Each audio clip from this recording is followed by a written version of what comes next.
pōtai kau mātua. Kei waho atu, aratua whā ngā tārua, te ringa miti tai heke o whanganui. This means sunglasses.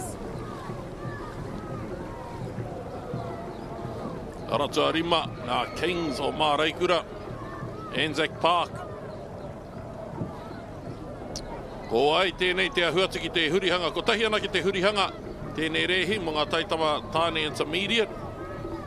Aha kua tonu tērā, he rima raumita tonu te roa o tēnei. Ka pai, te whai wāhi mai ai rātou, ki te ako, me pēhea te huri i nā koa. Ia rātou ka pakeke ake, me whakawhirina ki rātou ki enei wheako me enei pūkenga. The thing that I love about this is that these are boys from 6 years old to 13 in a waka by themselves, turning. And look, they're so neat.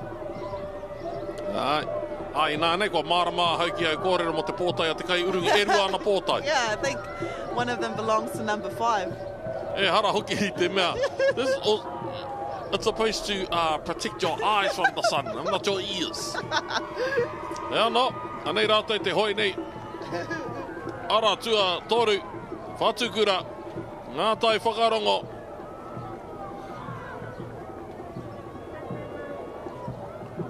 Ka pai, pai mā. Ngā tai whakarongo ahead by, it was a waka length.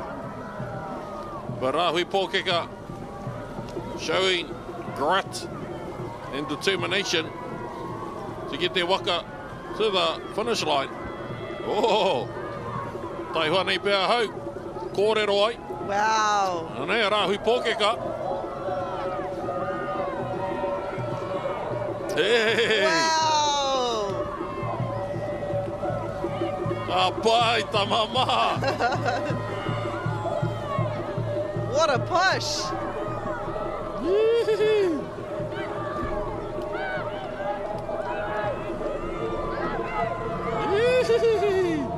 Rahui Pōkeka, tuatahi, tuarua, ngā tai whakaronga, tuatoru o tērā tuawhitu.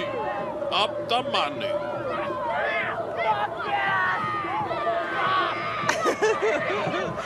You can hear them with our mics that we have on board.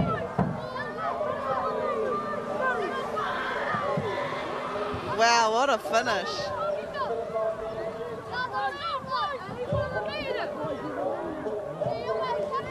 Tamariki mā, it's not that I know a lot about this hākina, but you go and tell Matua Hāk to take you fellas back to the lake soon, practice those turns, and I bet you will be awarded a medal if you iron out the rusty parts of that turn, because those straights are impeccable, tamama.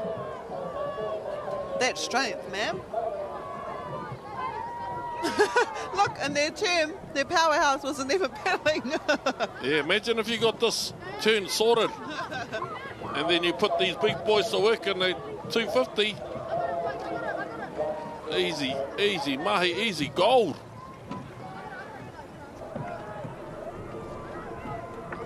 What a push. What an end.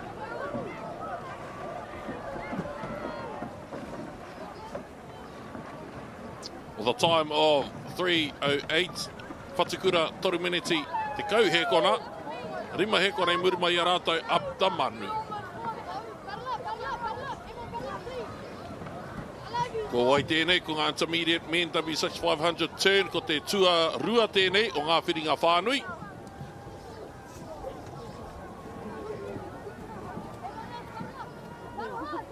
O te aratua tahi ko rangatahi, aratua rua ko holo holo, aratua tori TMOCC tūna kaha, waipaua kei tēnei whiringa whānui, rua mano black kei tēnei whiringa whānui, tāne moana kei tēnei whiringa whānui, me OB Storm.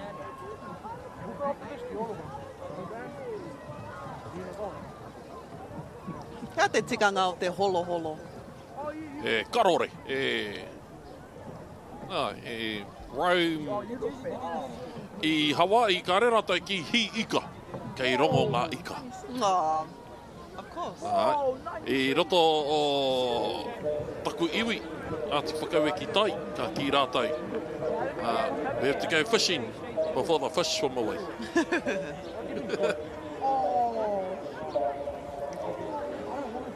A little bit too keen in lane 1. Hey, is this a new club? Karapiro Waka? I kōrero hia rātou ina nahi e mātou. Te ahunei krapu hou. Awesome. Ka pai. Few new clubs about, all reasonably new. E reira tonu, ahua hou tonu hoki. Ngā YMPs, ahua hou tonu hoki. Ngā taiau. No reira, kei te whanake tā tātou hākina, it is said, don't quote me. But Wakama is the fastest Māori sport, maybe fastest growing sport in Aotearoa. I think this hākina, our sport, grows faster than touch. Wow. Well, how can it not? We have divisions for midgets, taitama tāne through to kaumātua. I don't know if there's any kaumātua divisions in the touch scene. Yeah, we have paddlers here, 6 years old to 80 years old. And there's no maximum age. So you can be over 80. Oh, we have Koro Hirini Mokomir, who just turned 98, I think. Inde, Koro Inde. So just a reminder, we've only got one turn in this race. This is Waipawa from Wairarapa Wakama Canoe. But it's out there, lane 5, Ruamano Black, all the way from Te Rau Oranga o Ngāti Kahungunu. This team here currently leading the second heat of 7 in the intermediate men W6 500 metres with one turn.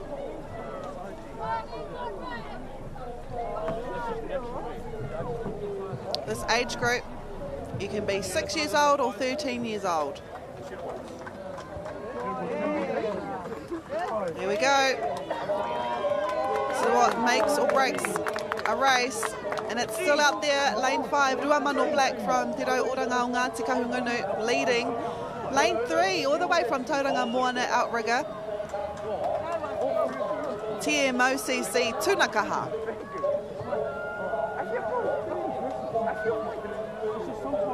And then ngā toa o te wā, all the way from Te Mataua Maui.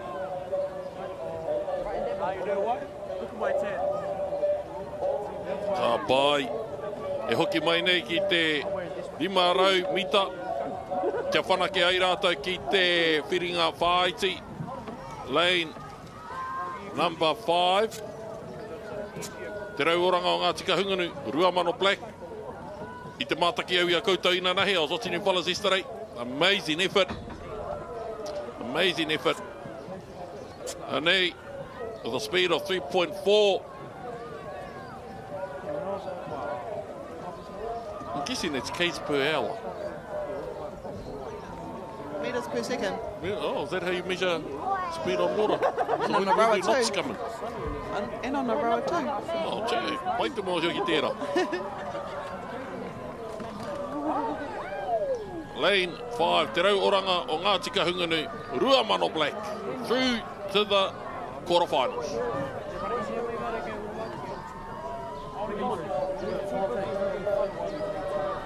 Second place getters, lane number 2, Holo Holo, and lane number 3, TMOCC Tunakaha.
Anei te ara Pautama. First, with a time of 2:58, Ruamano Black, Holo Holo in second, and Tunakaha in third.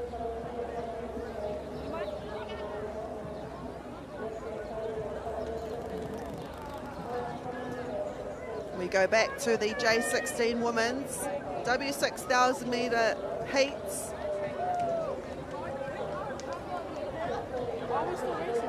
This is where our paddlers will wait for their waka to dock so they can get on board. Kei te ara tuatahi, Pania Kitai, ara tuarua wahine tua. Then you have Maya, Ngahina Pauri, Licorice All Sorts, Waimahia, Tiare Mania Yellow, and also Tōkere. Ko wehe amataya, ko hau mai a Nathan, morena. Nei hana aroha mai, morena. No, not the government names. Aroha mai, aroha mai, aroha mai. Hi, morena tātou te whānau. Welcome back to day 3 of our live beautiful coverage, courtesy of Whakata Māori. Hi, like my tuahiri said, J16 Women's W6 1000 metres is on the water. Can see some flag action happening now out there on the boats. Our girls will now align themselves at their default start line at the back of the course. For those of us at home who are just joining in, welcome. Welcome to day 3 of ngā whakataitai sprints. Waka ama I kone ki Karapiro. You can see a red flag now. That's a tohu to our waka to now progress to the official start line in preparation to get this next lot of races underway. Korewa te haki ka kāriki and they're off. Nice little start in the inside lane here. Te rauoronga Ngāti Kahungunu Pānia ki Tai. It's interesting to see all the preparation that all of these wahine, actually all of our teams that we've seen on the water have made in preparation to come and represent here at this year's National Sprints competition. It's quite exciting. Yeah, I think a lot of people think it's an easy sport, but really you don't get a Christmas, you don't get a New Year's, you don't get a holiday pretty much because you're at wherever you train, at the lake, at the river, wherever you train, you're there every single day to do well at this competition. Aira, and those trainings aren't just like a couple of hours. Some of them can go for 2 to 3 to 4 hours. Depending on how well you're gelling in your boat will determine how much time you need to spend on the water. And well, this team here in lane number 1 is doing really well at the moment. We have Licorice All Sorts. Do you like those Licorice All Sorts? No, not at all, eh? They're an acquired taste, They look pretty though. They look pretty. Yeah. They look aesthetic. Yeah. So did that boat out there, there's a Licorice All Sorts, a melting pot of different colours, shapes and sizes. I believe that Licorice All Sorts are whānau from Heimato paddlers, all the way back from Rotorua. Turning into that first lot of turns now on the inside here, te rauoronga Pānia ki Tai. Nice and tight turn there. Paua nice and deep in the water, turning that front of their waka around the buoy. Nice, first in and first out of that first lot of series of turns. Man, and what a turn that was, because we saw lane 2, lane 8 and lane 7 all come out at the same time. It's going to be a little bit of a battle for second place, but this is your leader at the moment by about 2 strokes. Lane 7 now on screen at the moment. Pauherenga Waka ama club in the vision, I think. Te Pauherenga Waka ama, Waimihia, Waimahia aroha mai. And this lead here by Pania Kitai, it's dropped down to about a stroke. Despite us, you know, seeing front on, or side on aroha mai, that it's a bit neck to neck. It's not. Pania Kitai is still leading. You can never know. You never know what could happen in the last 250 metres. Oh, it's close though. As they prepare for their second turn, because this is the J16 Women's W6 Heat 3 of 7. Seven races. Hika mā, far out. That just talks to the multitudes of J16 paddlers we have this year, which is awesome. I think when I was paddling for Maraukara, we only had 2 heats at the most, or 3 heats at the most. That was in 2000. That's just a sign of how big the sport has grown in the last 25 years. Aye, 35 years of competitive racing here for the whakataitai. And actually this year is the biggest number of attendants and participants in record. We've got a staggering number of new entrances. I believe there's about 300 extra teams participating, so that's amazing, man. I believe it's 3,000. Our special number is 3,875 paddlers. Amazing. And well, a lot of them are in this section of the J16 Women's. Out there, lane 7, Te Are Mania Yellow from Cook Island Outrigger Association. They are battling for that first place, but it's here, lane 1, Pania Kitai, all the way from Te Rau Oranga o Ngāti Kahungunu. With one turn to go, the pressure is on. I can hear those drums in the distance too. Our Kuki Island whānau sitting on the banks. And I love those. Making sure that their girls can feel the ihi and the wana to push them across into the last series of turns in this race. What a way, eh? What a way to feel the mana. Feel people by the sound of the drums. And the vibe they create for all the other teams as well. But you know, these girls know that those drums are for them. Yes. And that's what's pushing them through that water today. And every time they go past those embankments, their blades just go a little bit deeper, their reach gets a little bit longer. And you know, the intensity just pumps up and it helps them push and empty out what's left in the tank to get them through the rest of their course. Beautiful turn in here in lane 1. I think a few of the supporters are on the banks too, because man, the cheers that came from the banks after that turn from this team, Pania Kitai, from Te Rau Oranga o Ngāti Kahungunu, we have Alex Horua, Grace Carson, Kamaya Tuhua, Martiria McIntosh, Stevie Lee Cargill and Taina Ropiha. Those are your members of the current leaders of this, the third heat of 7. I think that last turn allowed them to just get their nose a little bit further in front of the pack. But it's still anyone's game, as we know. Anyone now can flip up the game plan and just push that waka a little bit forwarder of the rest of the pack. Forwarder, is that even a word? Forwarder, it can be. You know what I mean. You know what I mean. And we'll be able to see too at the bottom of your screen there. It was just showing the speed of which this team is paddling at. It was averaging around 2.8 meters per second to 3.2. Not the fastest we've seen in the last 2 heats that we've had in this J16 section. But you never know. The conditions may have changed from then to now. But man, what a race this is. This is where we're going to witness that game plan and paddle plan come to fruition now. They're going to push a little bit deeper. Oh, hika man, it's way too close to call. I'm going to call it. I'm going to say Pania Kitai, lane 1. There we go. And split second, Te Are Mania Yellow in lane 7. I can't call lane the third place though. A koe nei tātou ka kite. You wouldn't want to get it wrong.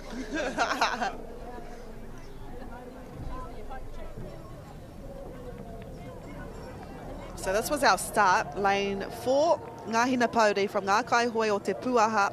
Lane 7, Te Are Māori Yellow, and also lane 8, Te Pua o Tōkere. They had amazing starts. This is our second turn. This is the Cook Island team, all the way in lane 7. 7.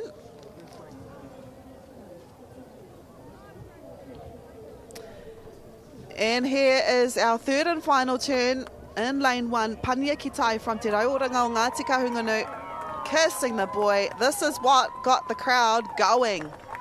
What a beautiful turn, beautiful pictures too. Everyone in the waka working together and in sync, and that is why they have won the third heat of the J16 Women's W6,000 metres. Te rehi tuatoru, waho atu i ngā rehi e whitu. So, paddlers as young as 11 years old can be in this section, and as the name suggests, J16s, well, you've got to be 16 or under. Maximum age paddler can turn in the year of competition 16 years. Yes, it was. Pania Kitai. Beautiful. First place, and 6:15 as well. Te Are Mania Yellow, and a second behind was Ngāhina Pauri in third.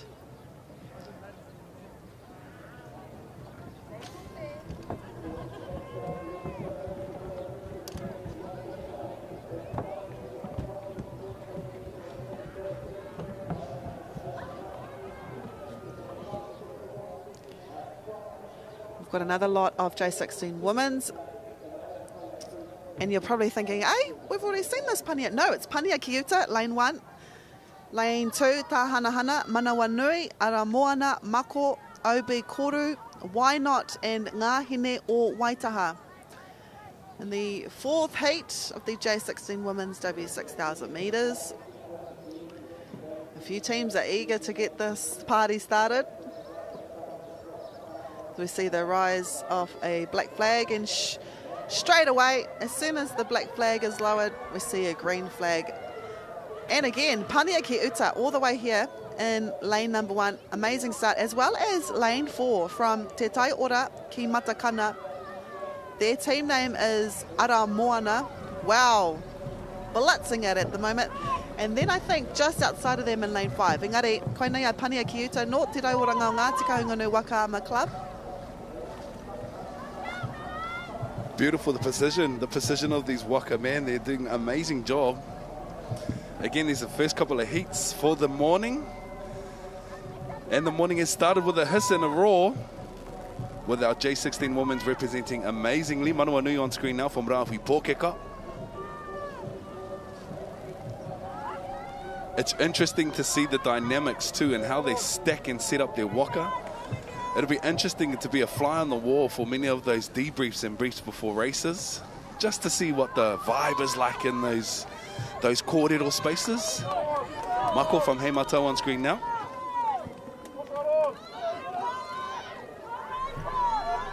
Our J16 Women's approaching their first of 3 turns.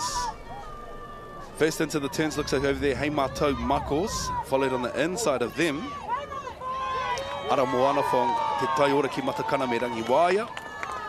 Nice turn from both of those lanes. Out to come out of that turn first, lane number 4. Te Tai Ora ki Matakana. Ara Moana. Beautiful turn here in lane number 1 as well. Pania Kiuta.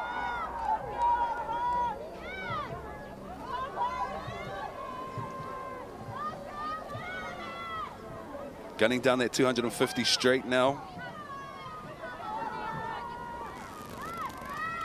Nice, there's a little bit of stagnancy in the course here, Tifana. It's not just a straight cut, blanketed race, this one. Yeah, and we love that. We love seeing different results. Keeps you guessing. Heimatau looking over their shoulder, making sure they're where they're sitting on the course. And we have Ara Moana here. Oh no, this is Heimatau. Mako, Sharks. But it is lane 4 leading at the moment with 2 more turns.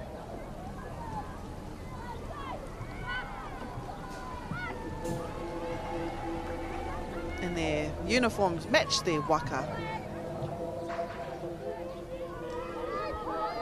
Here we go. I love turns races, man. Same. So exciting. Look at that, man. The timing and precision.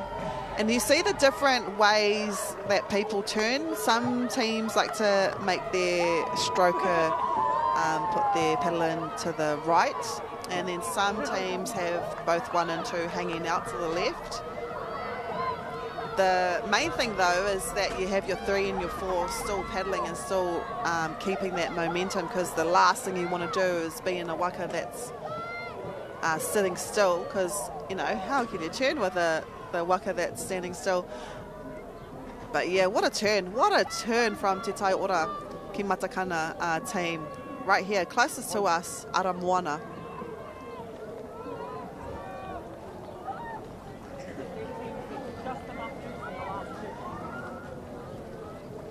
For those of you who are just joining and maybe unfamiliar with the Waka world, each seat in these Waka have a specific job to do in these turns. Actually, throughout the many, many different races, turns races are different to sprints races and straight races. But yeah, the dynamic. What's your understanding of seat 1 and 2? What's the job of seat 1 and 2? Well, I was stroker. I was always in 1, so that's the timing. You've got to keep the timing. You've also got to listen to the calls that either 3 or 4 makes, and you've got to have a good ear too, because sometimes the steerer will call out calls as well. So it's timing, it's feeling the Waka, it's feeling what the stroke you could possibly need at that moment. whether it be long distance or short distance. But also you've got to work closely with your 2 as well. So I reckon 2 has a really hard job as well, just to keep that timing, because the timing of 2 also determines the timing of 4. So yeah, you're right. Every single person has a job.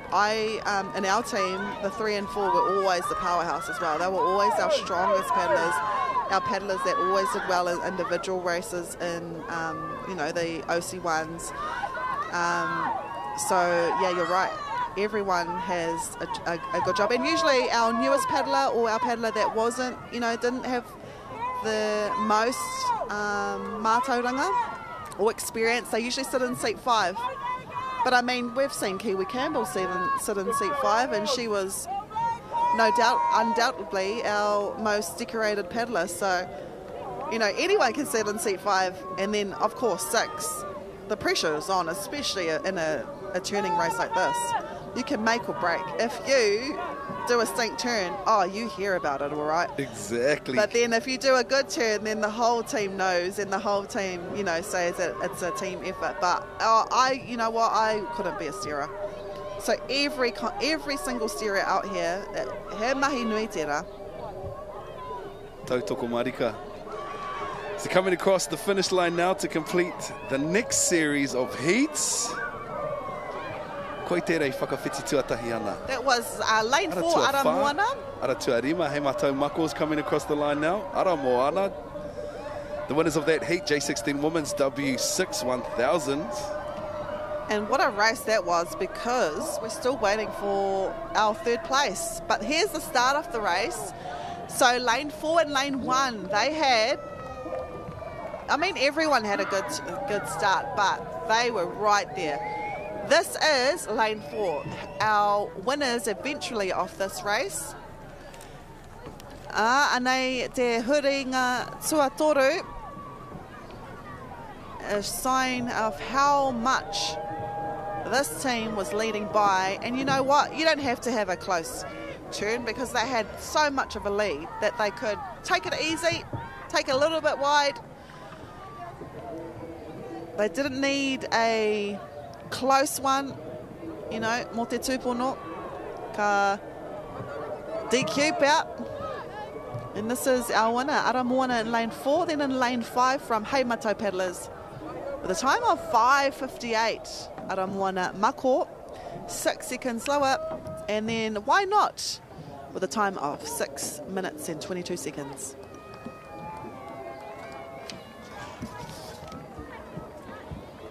We are back to the boys, the intermediate boys, W6 500 metres with 1 turn. My son will be able to paddle in this category next year. How exciting! Oosha. See, these fellas got their succession plan intact too. We've got in lane 1, Manini Ho, Kani Black in lane 2, Kakahi, Kapu, Manawawhiti, Ruamano White, Eke Panuku in lane 7, OB Warriors.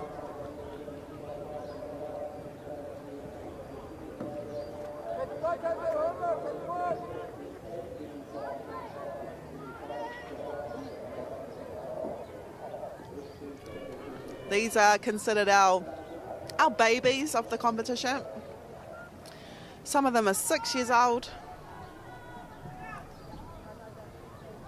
Oh, I love these races.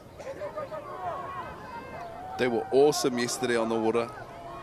They did so well. The wind picked up a little bit, so there was a little bit of conundrum happening in the back blocks, but they managed to arrange themselves accordingly and get the race underway, and it was so cool to watch.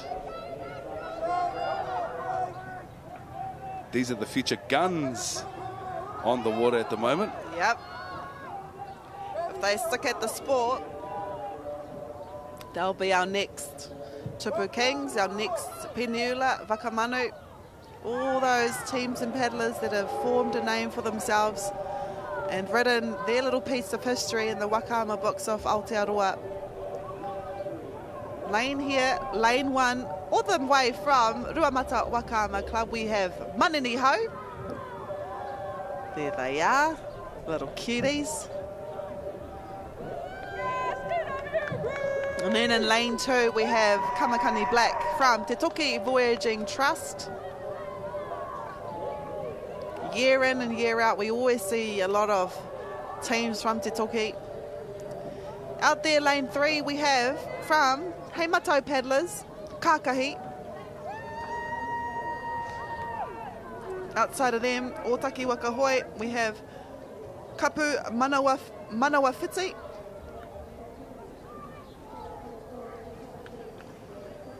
And Ruamano White there in from Te Rau Oranga o Ngāti Kahunganu.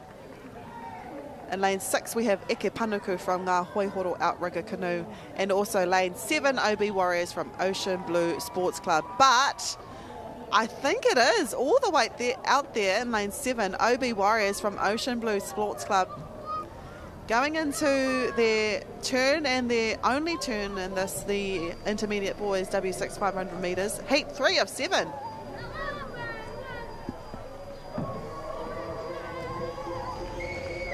Nice turnout there from lane number 7. As we know, these are some of the youngest competitors we'll see today at the competition. Yesterday was the day for our junior and midget paddlers and the intermediates. Also, J16 paddlers were on the course yesterday. Today, these are going to be the last of the youngest competitive paddlers for our competition. It's been an amazing 24 hours just watching these teams come across the line and represent beautifully at that, not only for their clubs, but their iwi, their hapu, and their communities as well. 3.5 meters away, awesome, doing an amazing job, the OB Warriors. They're out there in lane number 7.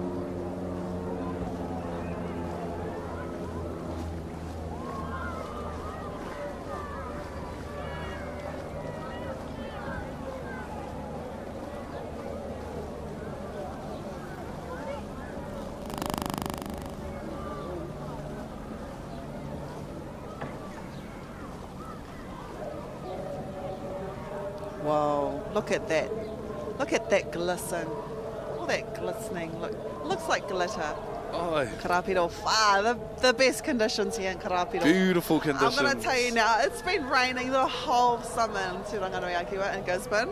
So I do feel aroha for our clubs from there. Horauta Wakahoe, Māraikura, YMP, Taio. We haven't had the best conditions to train in.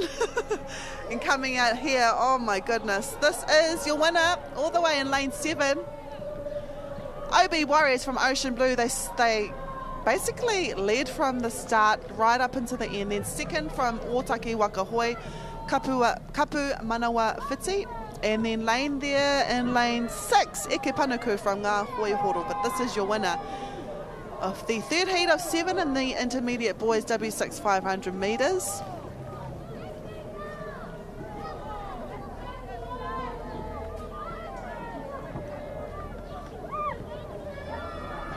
Nei te tīmatanga o te rehi, lane 1, lane 7, lane 8.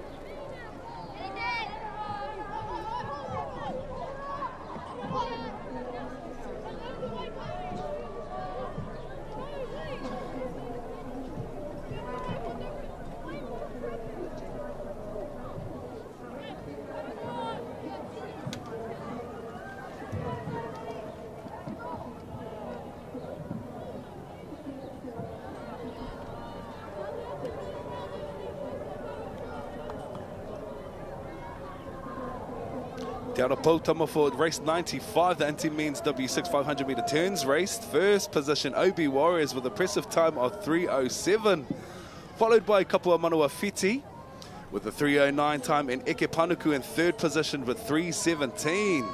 Anei, fourth, Kākahi, Ruamano White in fifth. Man, awesome technology we have these days, eh? Oh yeah. So cool. Heading out to the start in preparation for their race. Here comes the next lot of anti-boys. Nah, that's probably one of the best haircuts I've seen so far. Mali proper. That's such a coasty haircut too, eh? Yeah. Business in the front, party in the back, as they say. Te ara tuatahi G1, Kamakani Blue in 2, Koutuku in 3, Mai Otaki in lane 4, Tangi 2 and 5, Kore Taringa in 6, and 6 Little Hories in lane 7.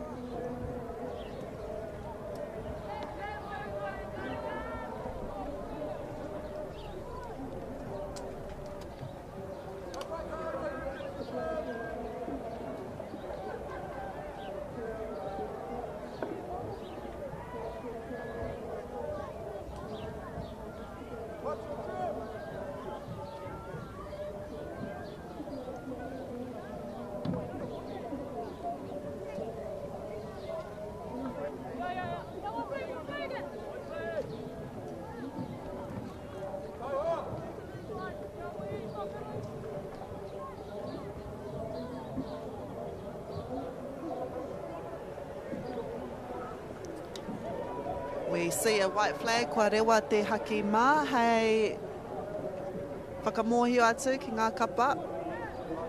E tata ana, e whakatata ana ki te rārangi, ākuni, tīmata e te rehi, nā kua rewa te haki whiro, which means paddle to the line and hold.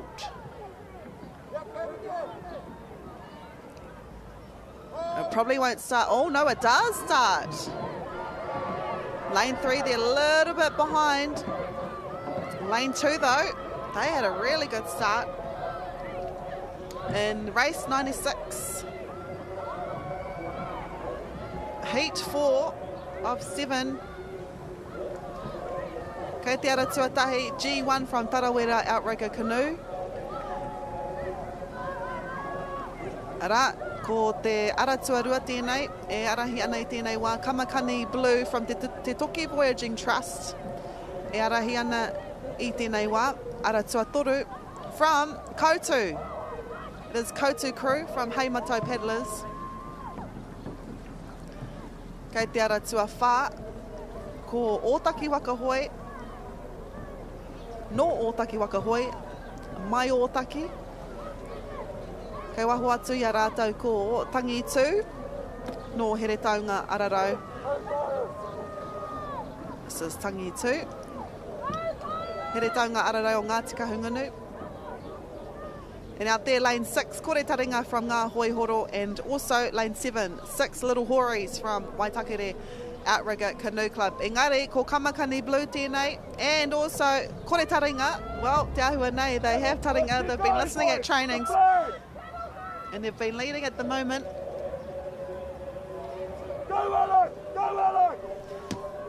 And it is Kamakani Blue from Te Toki Voyaging Trust that comes out first.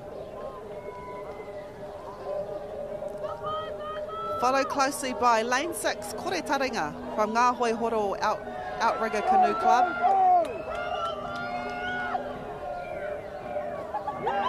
The boys. Whoa, what a race. It is between Kamakani Blue here in lane 2 and also out there lane 6, Kore Taringa from Ngā Hoihoro Outrigger Canoe Club. One turn, so they've already done their turn. All they need to do now is paddle straight and paddle hard and cross the line first. I think Ngā Hoihoro may have just taken the lead. Oh, he's got time to fix his hat. Is that how far ahead he is? They're going so fast, their hats are going to fly off. There we go, with a speed of 3.3. That is so fast for an intermediate boys team. No wonder their hat's going to fall off. And one of their glasses is going to fall off too.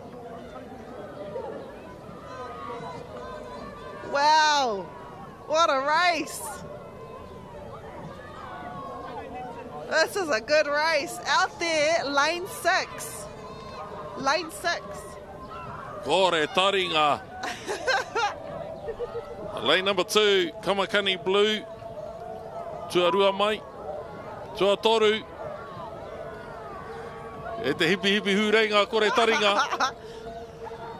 Oh, what a neat race.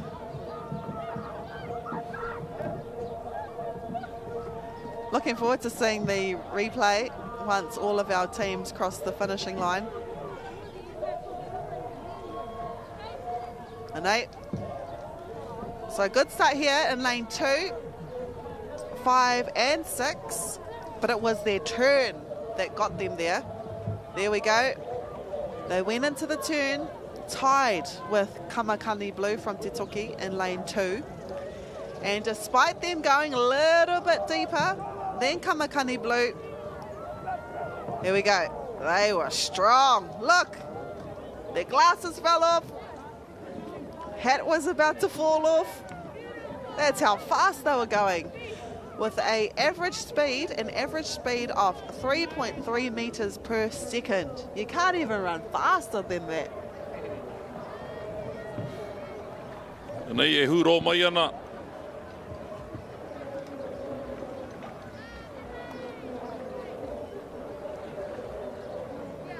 Kore Taringa with a time of 3:03.305, Kamakani Blue and Koutu Crew in third.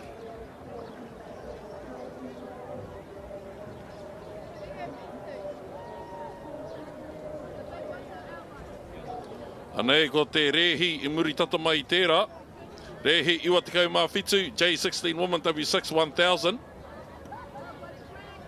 Now when Rahia gets back, I've heard a rumour. And I'd like to see if it's true or not. What's the rumour? Apparently, Yeah? who's the J16 girl, Brookie? Henny Brooking? Apparently she may have been pulled up to the Opens. You heard right. That's a scoop, e te whānau. That is a scoop. That's how you know you're the man. I only know this because I saw them training last week. I also got told they had to trial for their team, and a lot of ex-members of that team.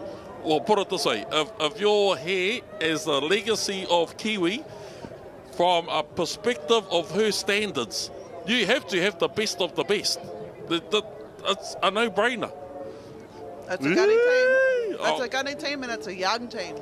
Well, wait till I see her. And her father, they should have told me about this.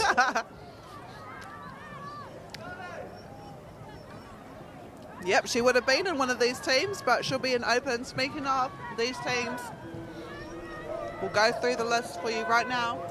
O te ara tuatai ko Horauta Waka hoi puhi kai Ariki, champions yesterday in the 500. Outside of them, Tūkaha. Outside of them, Manawaroa. Outside of them, Hine Pounamu. Outside of them, Paia Blue. Outside of them, Maniapoto Kōtuku. Outside of them, Ngā Whetū o Mita Mitanga. Outside of them, Bayside. Legacy Juniors. All right, Hine Brooking. That's cool news. That's good to know. Anyway, as these girls make their way to the first turn of 3, Puhi kai Ariki. Pai Sisi. Pai Kōtiro.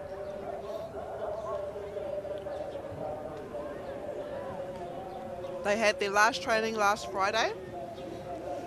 And to celebrate their last training, they had a fancy hair day. And what a way to kind of end your training by something fun. Here we go, first turn. Oh, let's go. Our boy girls, they maintain their speed. The last thing you want to do is to come to a complete stop. We have seat 3 helping out. Back into that fast stroke out of the turn. And then back into those long and strongs. Now, I've been reading a book called Atomic Habits. It speaks of a bicycle Olympic team. And they break down every 1%. Every 1% to have a better performance at the Olympics. When they went through their system, they started taking out the medals, breaking records, and what have you.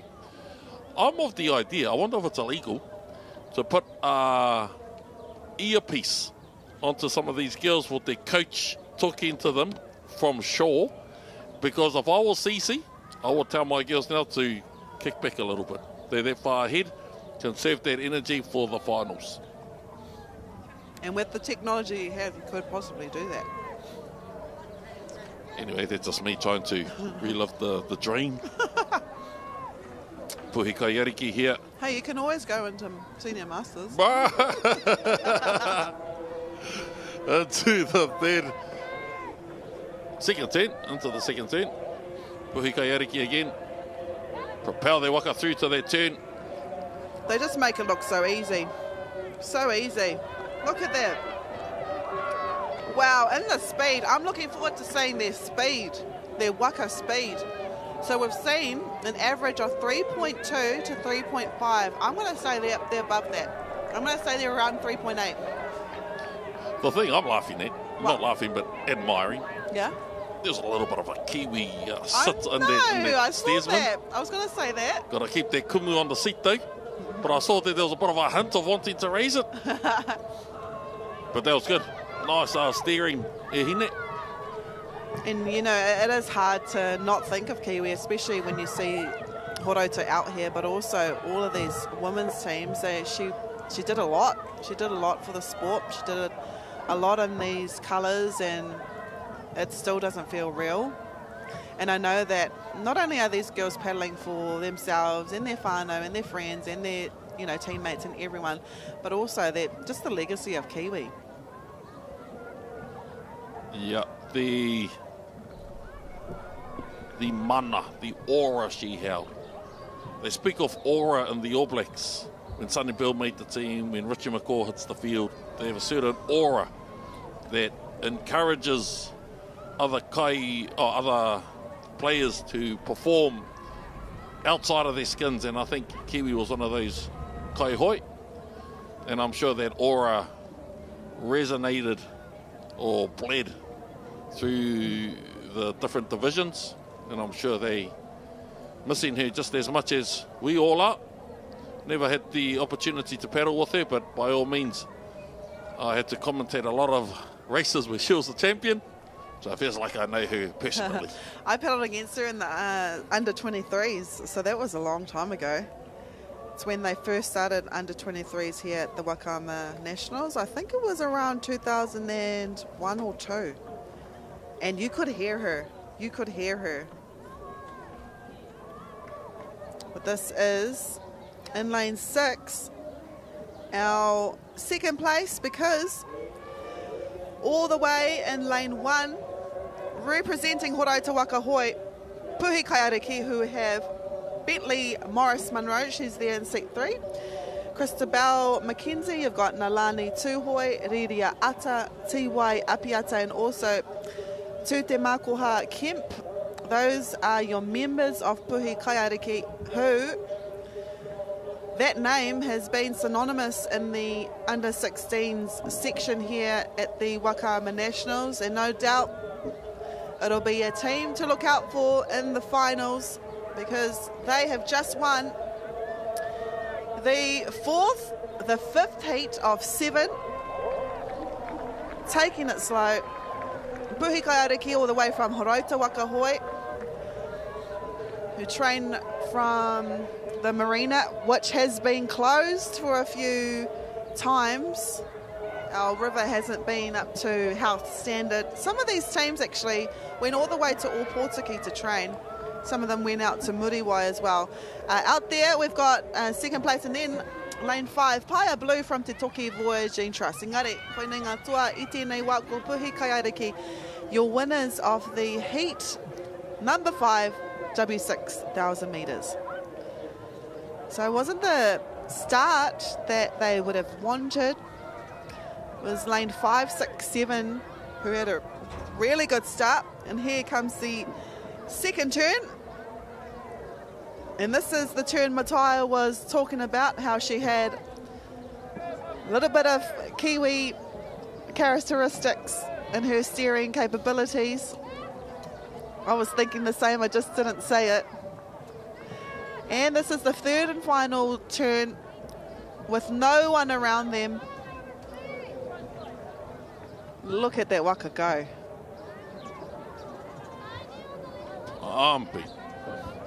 Pumping. Even beat our drone. Pai, e hinema. Cool, calm, collected. That's that smile from that girl. She reminds me of Stacey Waka. Smiling assassin. Smiling assassin. With a time of 5:53, 6 minutes 13, Mania Potokotuku, Empire Blue in third.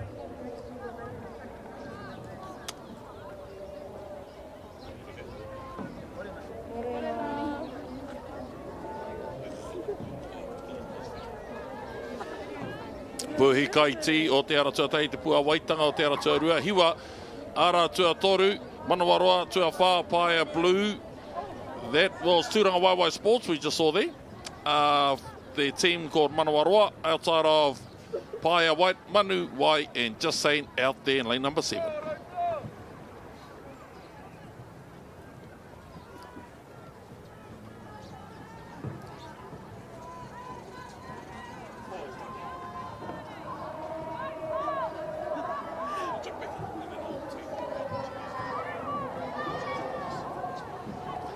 Here's your start of race number 98.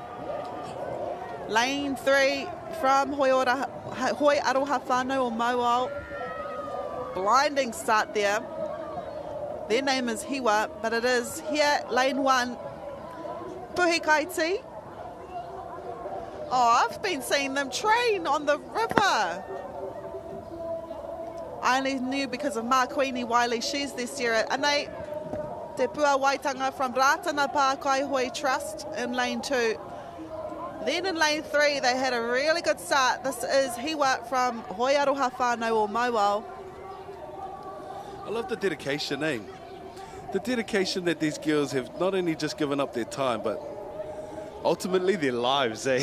Oh yeah, your Christmas, your New Year's. Exactly. Any form of social life becomes your world revolves around the people in your team, your club, your coach, and there's actually no better way to spend your time and to keep our whānau healthy, fit, engaged, all those beautiful things that, you know, help with our whare tapa whā.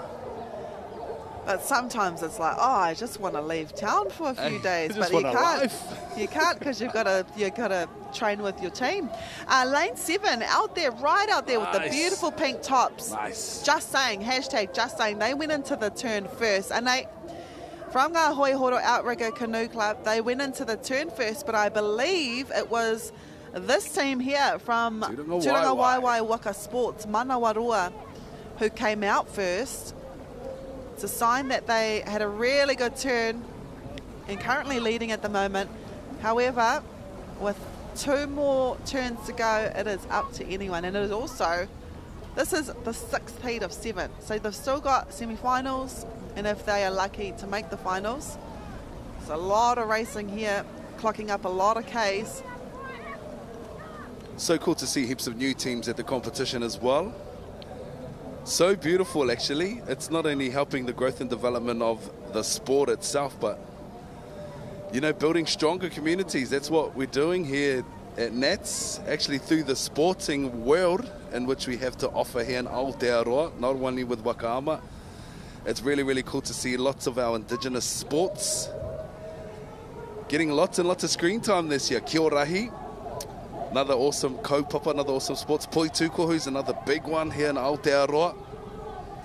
Lane number 4 now, our Tūranga Waiwai girls, Manawaroa, still putting in the work as they approach their second to last turn. And keep an eye out for lane 7 as well. Just on the top of our screen, hashtag just saying. And they've got their own way of turning. So it'll be lane 4, lane 7, and I'm going to say lane 6. Lane 6. No, actually lane 5. Paia White from Te Toki White Voyaging Trust. Unfortunately for Ratana Pā there, just a little bit too deep in that second turn. Engari, ko te kapai arahi ana I tēnei wā anei. Koinei Manawaroa from Tūranga Waiwai Waka Sports.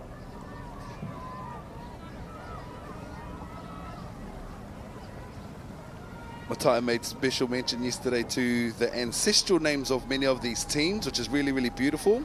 Talking about legacy and succession over the last couple of days. Anei rā, anei te hua. The years of dedication of those coaches, the influence that those tupuna had over their takiwa. And it's really, really awesome to see this generation of whakapapa holders on the water, you know, paying homage to those beautiful ancestors and the legacy in which they've left behind. Now they're going to approach their last series of turns. It's also cool too because teams like, or clubs like Horota, they keep the same name for the same grades. So with the J16s, they've got Puhi Kaiariki. They used to have Henurepe Maidens. They've had all these teams come up, and despite the paddlers changing, the team always remains the same. Beautiful shot here by our drone. The leaders, and I'm going to say possible winners of the second to last heat in the J16 Women's 1,000 metres, because that is it. No more turns. It's Homer's time now. Watch them open up and pump down that last 500 metres of that course.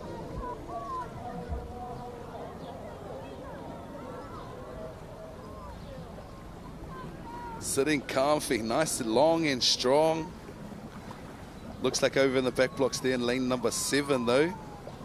Hashtag just saying. They're going to open up now and empty up the tank, and bids to chase them down in that last 50 metres of the race.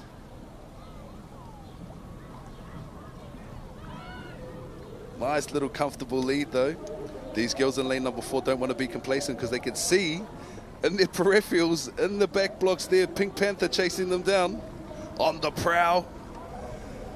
They're going to hunt them down as best as they can. Second to last heats for the J16 Women's W6 1,000 metre. This is heat 6 of 7. We'll also see the semi-finals later on today, as well as the finals. So not only do they paddle in their heats, then they'll paddle in their semis in a few hours' time, and then the finals at the end of the day. This is a team that we could possibly see in the final. It is Manawarua, the winners of the second to last heat of the J16 Women's W6,000 metres. Heading back to the Tukuruatanga i 9 to that start. Looks like lane 3 had a bit of an advantage there as they rolled across that line. Pumping into that second turn now. Watch the girls as they eye up their boy. Paua goes deep into the water, drawing their boat's nose around the front of their flag to pump out of their turn and kick it a push out back to the straights. This is the third series of turns now on screen, as you can see. It's closest to us here. It's Tūranga Waiwai Manawarua with another beautiful, impressive turn. Nice and tight. Almost kissing their boy as they turned around that last turn, their third turn. Tūranga Waiwai again with the champions of the J16 Women's W6 1,000 metre heat 6 of 7. And there we see the home shot coming in to finish off that race. And there's the times, Manawarua with 6:02.52. Hashtag just saying in second with 6:02. Third, Paia White with an impressive time of 6:11. That was J16 Women's W6 1,000 metre heat 6 of 7.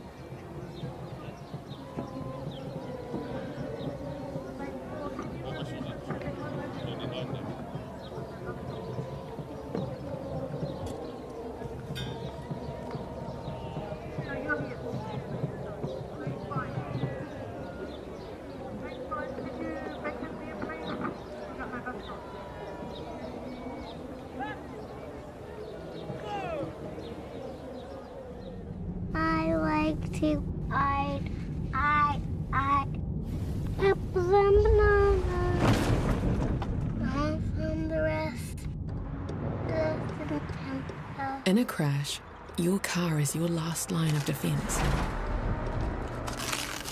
What if it's not as safe as you think?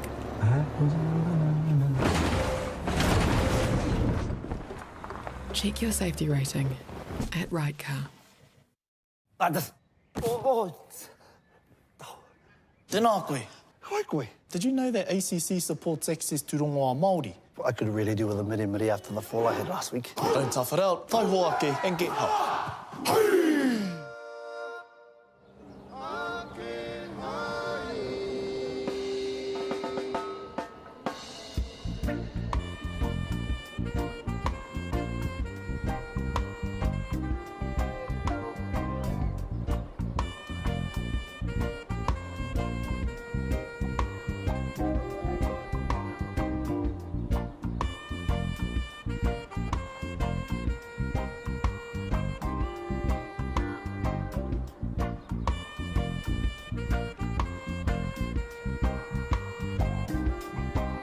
There's a movement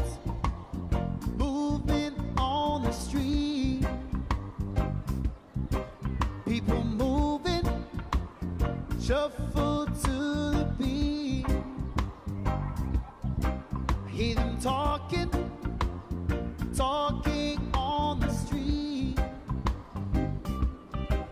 Where is our freedom from oppression? 'Cause that's what my people need. So when you hear me, akwane, kamaranga ke ai,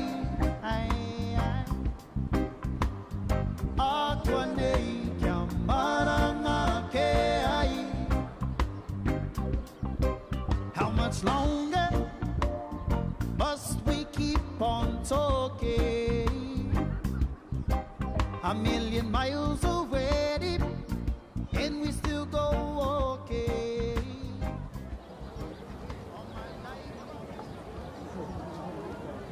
Nau mai, hoki mai e te iwi, ki te rehi. National Hauora Coalition J16, tāne W12.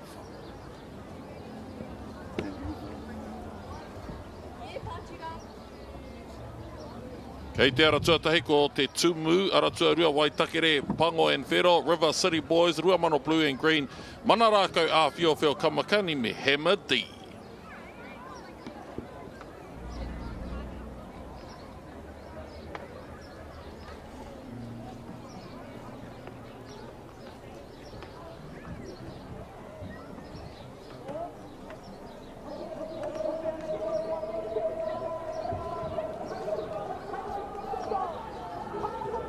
Kore te haki kākāriki te whānau, and off they go for the National Hauora Coalition J16 Tāne W12 500 metre. These are going to be some fast races at te whānau. As you can see, out to come first out of that first start, Te Tumu in lane 1. Nice, oh no, maybe I got that one right. Looks like Te Aratua Toru there, River City Boys. Waitakere on screen now. River City Boys, Waka Club. Nice, rua mano blue and green. Lane number 4, and over there in lane number 6, I believe, Te Toki Voyaging Trust, Whiowhio and Kamakani.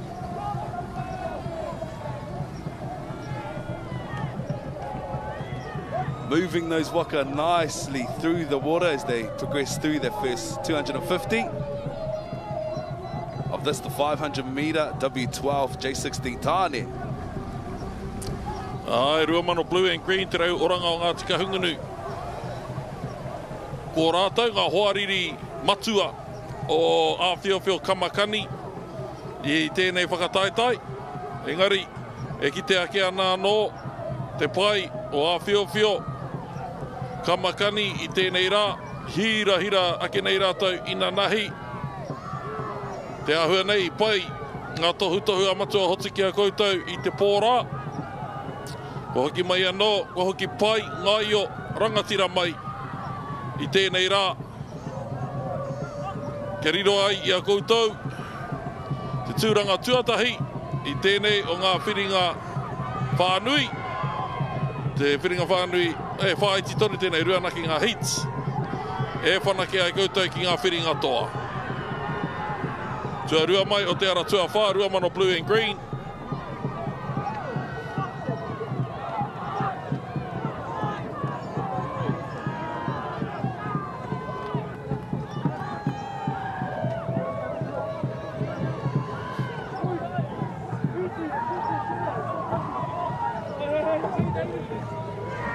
Ai, te tīmatanga o tērā rehi, aratua whā, rua mano blue and green. Ke mora wāke, e tama, kua tata rātou te tai ki te rua rau rima te kaumita.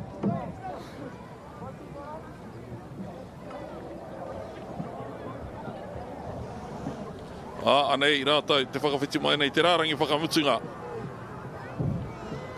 Me ngā hoariri o te aratua whā. Te arapautama rua meneti ko tahi hekona, Whiowhio Kamakani.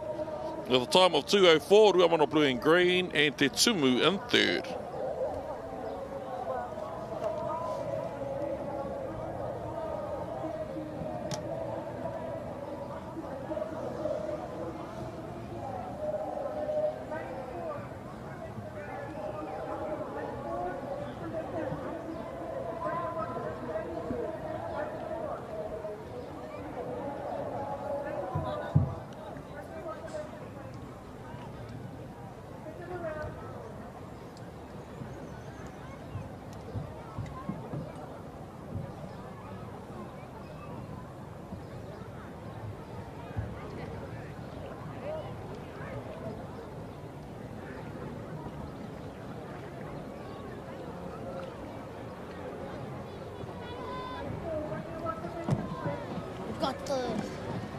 Te Rehi Intermediate Men W6 500 with a turn.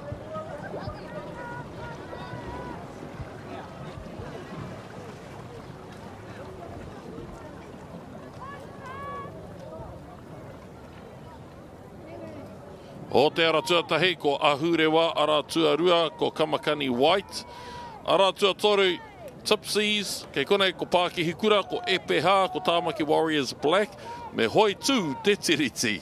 Ah, I like.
Intermediate men, W16 500 meters, my bad. On the water now, heat 5 of 7, I do believe.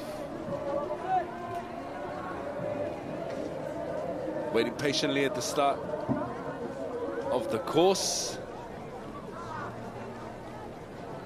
Oh, back flag's gone up. Someone needs to just backpedal a little bit. These boys are waiting in anticipation, biting at the bit to get on the course and complete one of their first races for their day. Kore wa te haki kākāri ki tēnei wā.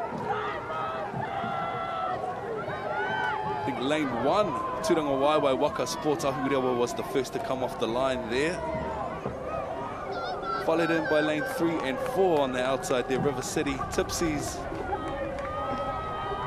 and out of lane 4. Pākihi Kura. Kamakani wide, Te Toki Voyaging Trust over there in lane number Rua.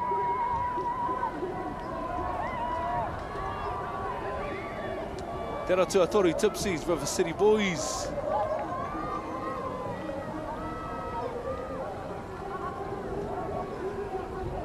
Te ara tuawha. Epi half from YMP Waka. On screen now. Looking good too. Looks like they got their singlets over their PFDs there, Chair. That's clever. Anei rātou te kuhu atu nei ki te hurihanga tuatahi. Ara tua ono tāmaki, Warriors Black. Into the turn. This is a 500 metres, 250 out, turn 250 back. What's their steersman, Mātaki hea te kai urungi. Pai. Te kuhu tawhiti, ka kuhu koi atu ai. Mātaki hea no te kai urungi, e wepu ana i te tau, i te kei o te waka. Kia anganui mai ai te ihu, hi te rārangi whakamutunga. E pērā nā no i konei e awhina tiana te kai urungi e tērā e no hoana i te tūru tuarima. Pai anō hoki tērā hurihanga i te ara tua whāpā ki hikura. Engari kua puta hurewa o te krapu akama o tūranga waiwai.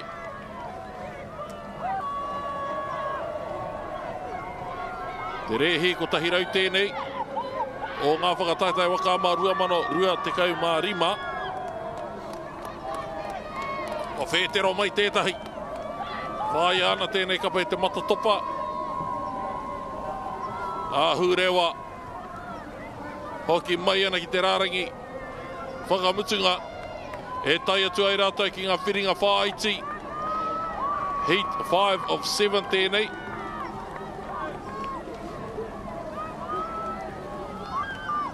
I te rere ngā whakahau, i te kai urungi, i te toinga o tana tīma, me pēnei, me pērā.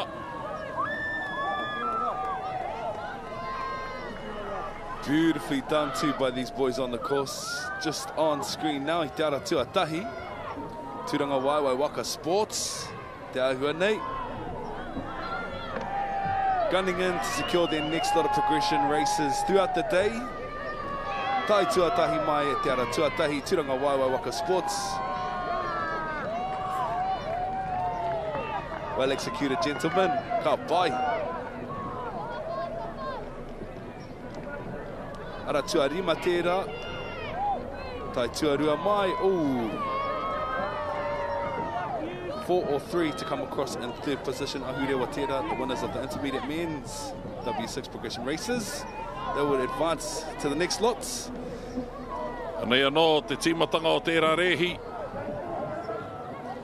Ara tuarima. Tēnei.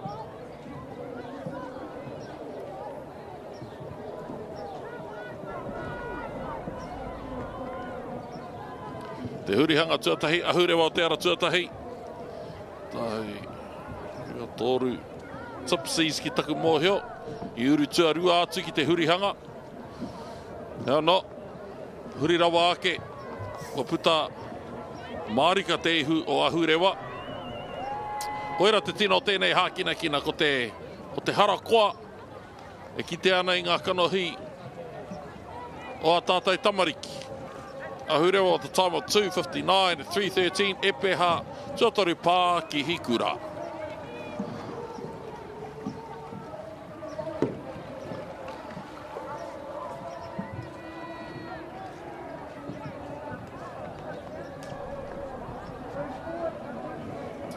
Te tua rua o ngā rehi. Kia roha maira, te tua ono o ngā rehi e whitu. Intermediate men W6 500. O te ara tuatahi tangi te kiwi, ara tua rua tua tini, ara tua tori te kanai. Ka hungunu tamatoa manu tūke, manu kings me toa moana kei wahora kei te ara tua whitu.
We've got a green flag on the water for the start of the intermediate men's W6 500 metre turns race. Nice little lead at the front, with their nose ahead of the pack at the moment in lane number 2. Te Toki Voyaging Trust Tuatini. On the outside of them in 5 and 6, YMP Manu Tuke and Manu Kings from Manukau Outrigger Canoe Club. The 3 to pump off the line first for these intermediate men's W6 500 turns races. Tuatini on screen now, Te Toki Voyaging Trust.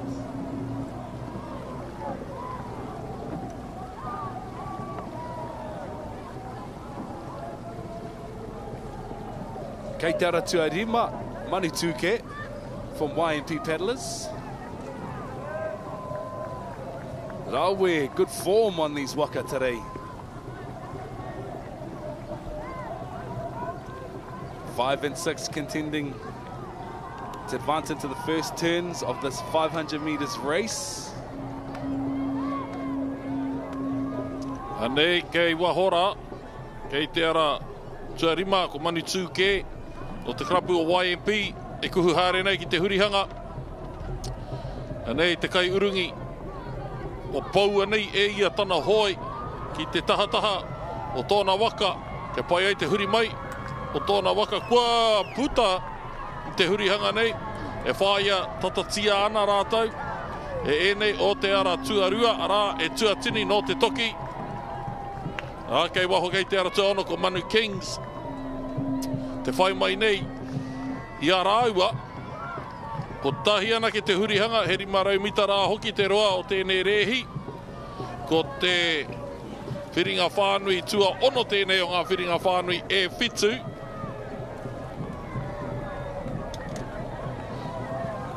Anei, ara tua ono, Manu Kings no Manukau. Ai ko te ara tuarima tēnei YMP Paddlers Manu Tuke. Wicked work from these boys in this boat. The timing, nice, they've all locked into each other and are pumping down the course nicely. Beautiful, lots of power in those Waka today. Considering their pakeke, considering their age, these are only intermediate men's. Some of the power sitting in these boats is incredible to watch. Inspiring for us sitting up here in the banks. Coming across the line now, Te ara tuarima, YMP Paddlers Manu Tuke. Commentating as a whinau. Ka pai tamariki ma. Ara tua ono tērā, Manu Kings, ara tua rua, tuatini no te krapu wakama o te toki.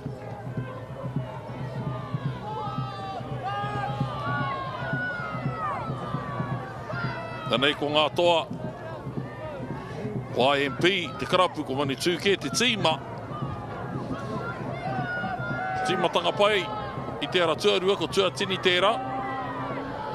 Mea rawake, ka puta, kaua ko te ihuanake, ko te kūrai anō hoki me te rai. O Manu Tuke, ka kounga, hapa kore, takarepa kore anō hoki. E rao te ara tuarima, Manu Tuke, whano tata ka puta, ka hoki pēnei mai ai ki uta. E kia mai ai rata, he toa tai, hoa te karangatanga whakaihuaka o ngā whiringa toa te era.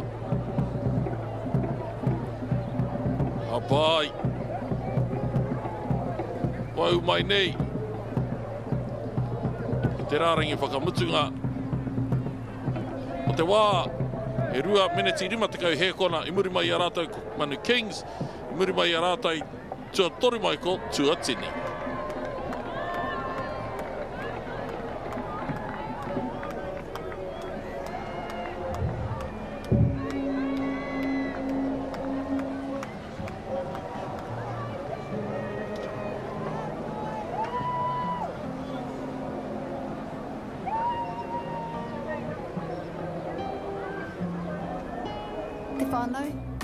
Ki te taia te tetahi ki te whakamātautau tatari whekau ki tō kāinga, Tēnā, whakamahia. He māma noiho, he koriutu hoki. Ka apine tia, kia kitia tumuatia, te mate puku puku I ngā wheako. Nō reira, kia kaha. Kei a koe, te mana.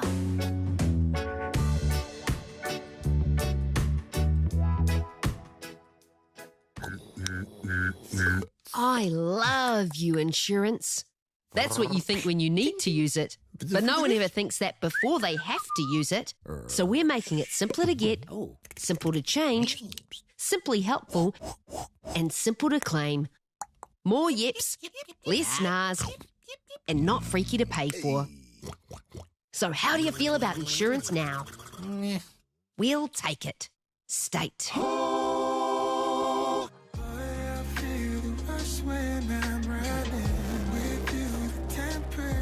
Rising, I feel breath tonight.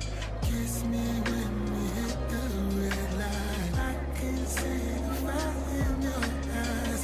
Don't wanna waste no more time. I feel breath tonight. Kiss me when we hit the red light. At the red light, kiss me at the red light. Up ahead, kiss me at the red light. At the red light, at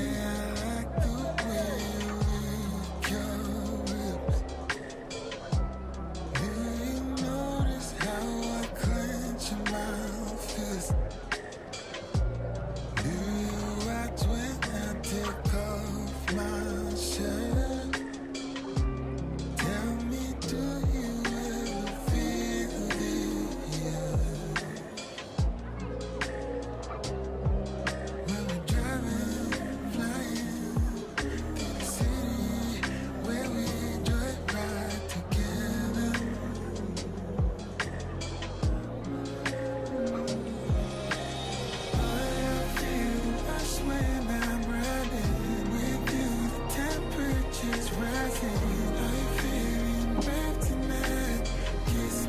red light.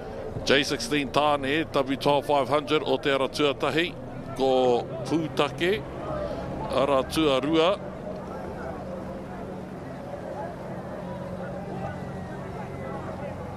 Taiho. Kua rewa te haki kākāriki, ara tuarua, Bomb Bullets, ara tuatoru ngaru moana, ara tuapā, Waimata no Māreikura, ara tuarima a Fio Fio, ara tua ono, Manu Rere Moana, ara tua whitu, MBKs. MBKs have been a name used in Rahui Pōkeka for a long time now. This is Ngaru Moana Mullets, from Horoita. Outside of them, their cousins from up the river, from Māreikura, it's Waimata, who make a really good double cream brie. Ara tua toru, Ngaru Moana, Moulays. Ai, ara tua toru, Horoita, Piki Pakanga mo te tūranga tuatahi, ko Pūtake rāne o te ara tuatahi, ko Bomb Bullets rāne o te ara tuarua. There are those colours again. They caused many nightmares. E arahi mai ana, and that's usually what happens. If you have a high vis, you're supposed to be leading or to be seen, then by all means, e te iwi. There's no way in hell we won't be able to see who's dominating this race. In lane number 3, Ngaru Moana Moulays Mullets.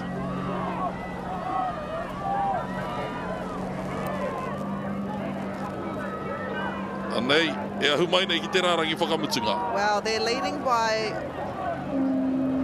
nearly a waka length. It's only a 500-metre race. All the way from Horoita Wakahoi. This is only a heat as well. It is the second heat of 2. Then Te Pauherenga Wakama, And then it is Boom Bullets from Penula. But this is your champion team for the J16 men's double hole 500 metre heat 2 of 2.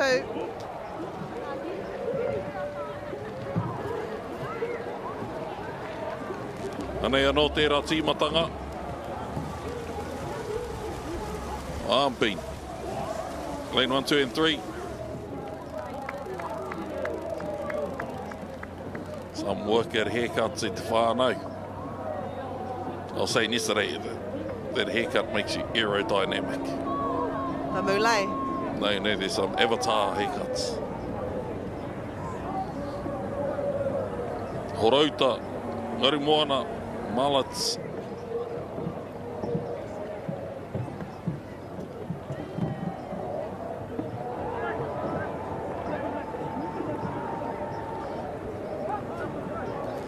Some of the ones who made those colours memorable, Rauri Tākao, Jensen Wilkie, me tērā momo.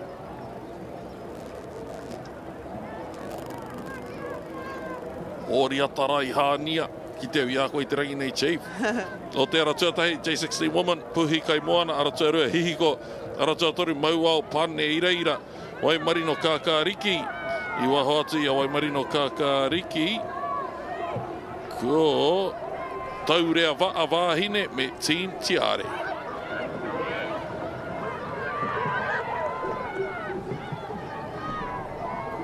And we've got a quick start here in the final heat. This is the 7th heat in the J16 Women's 1,000 metres. That's 3 turns.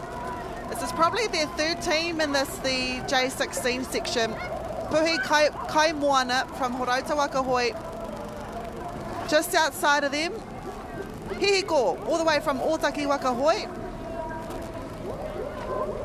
E kuhu atu nei ki te hurihanga.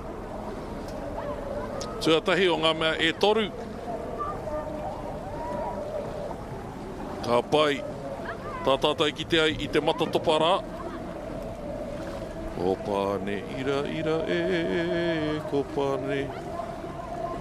Probably not the song to be singing right now, ni. I love that name though, Pane ira ira. Then just outside of them, from Karapiro Waka, Waimarino Kākāriki, Taurea Va'a Vahine in lane number 6. And then Team Tiare out there, lane 7 from Ngā Hoi Horo Outrigger Canoe Club. Is it the Team Tiare that has dominated? We'll soon find out. We'll see if Chelsea Reti, or has she gone up a grade? Is she J19 now? But the focus now is on this team here. Lane 2, Otaki Waka Hoi. Their name is Hihiko. Had to back it up just a little bit.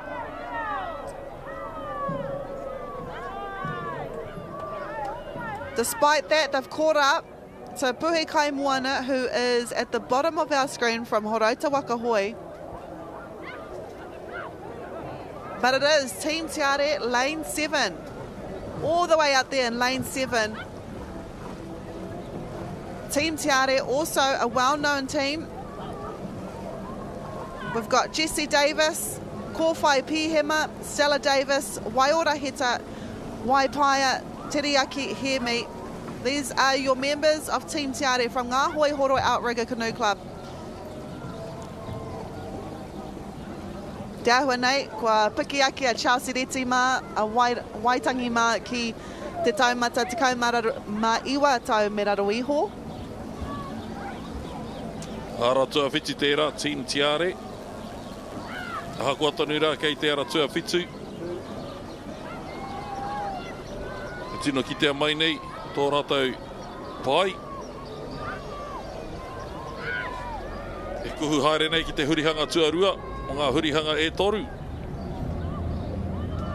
A hoi horo. Ka pai. Pai tērā hurihanga. Kua puta mai nei te ihu. Ko tīmata ki te anga pēnei mai ki te kai, ki te hurihanga whakamutunga, ki aroha mai.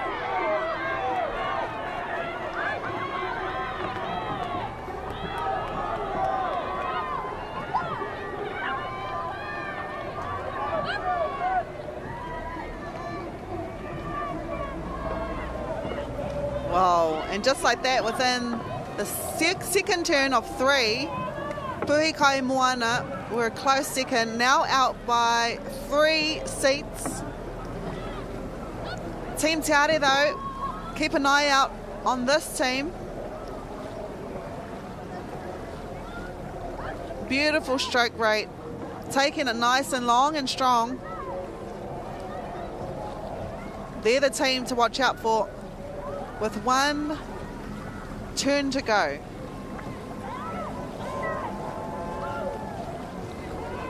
Hurihanga whakamutunga, koea tēnei ko ngā toa mō te rehi 5 raumita ina nahi nei.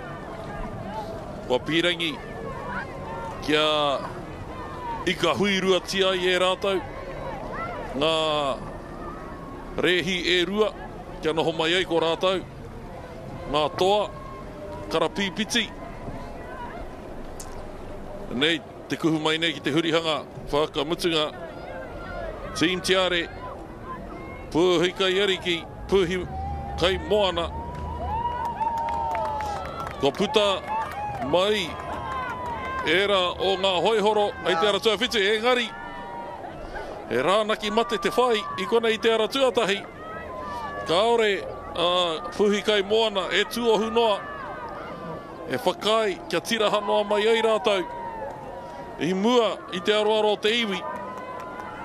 Nā nei, e te tētahi nei ngā niho o te aratua whiti o ngā hoihoro. Me era o te aratuatahi o horauta. Ka pēhea e nei mita whakamutunga.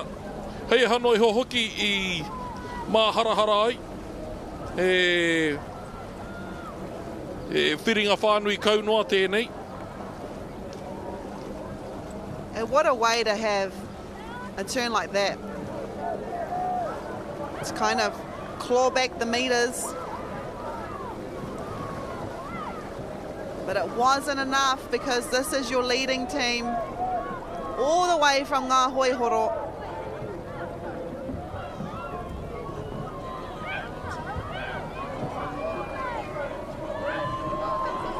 And your winners of the 7th and final heat, the J16 girls, 1,000 metres, all the way from Ngā Hoihoro Outrigger Canoe Club, it is Team Te Are. Then Puhi Kai Moana from Horaita Waka Hoi. And then in 3rd place, in lane 2, Hihiko, all the way from Otaki Waka Hoi.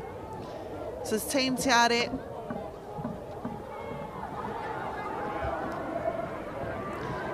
It was Pane Iraira from Turanga Waiwai Waka Sports. They had a beautiful start. And then we'll take a look at the 2nd turn. This is when Team Te Are in lane 7 took the lead.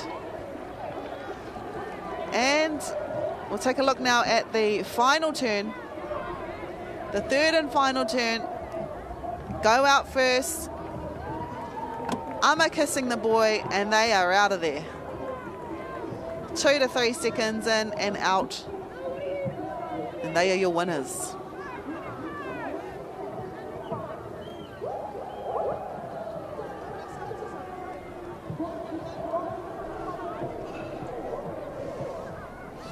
Nei, te ara pautama, Team Te Are with a time of 5:57. Ono meneti ono hekona Puhi Kai Moana Hihiko Tuatoru.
Kia ora, are we on a break?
Something to work on for the next one.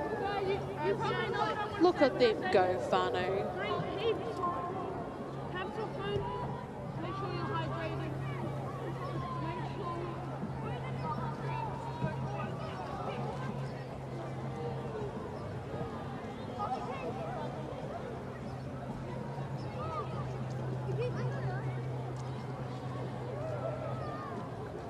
Ka pai e te whānau, ho mai te paki paki, our tamariki out there. From Adventure Wairua, Kahungunu, Tamatoa. How awesome, how amazing. And wow, that non-number turn was just epic.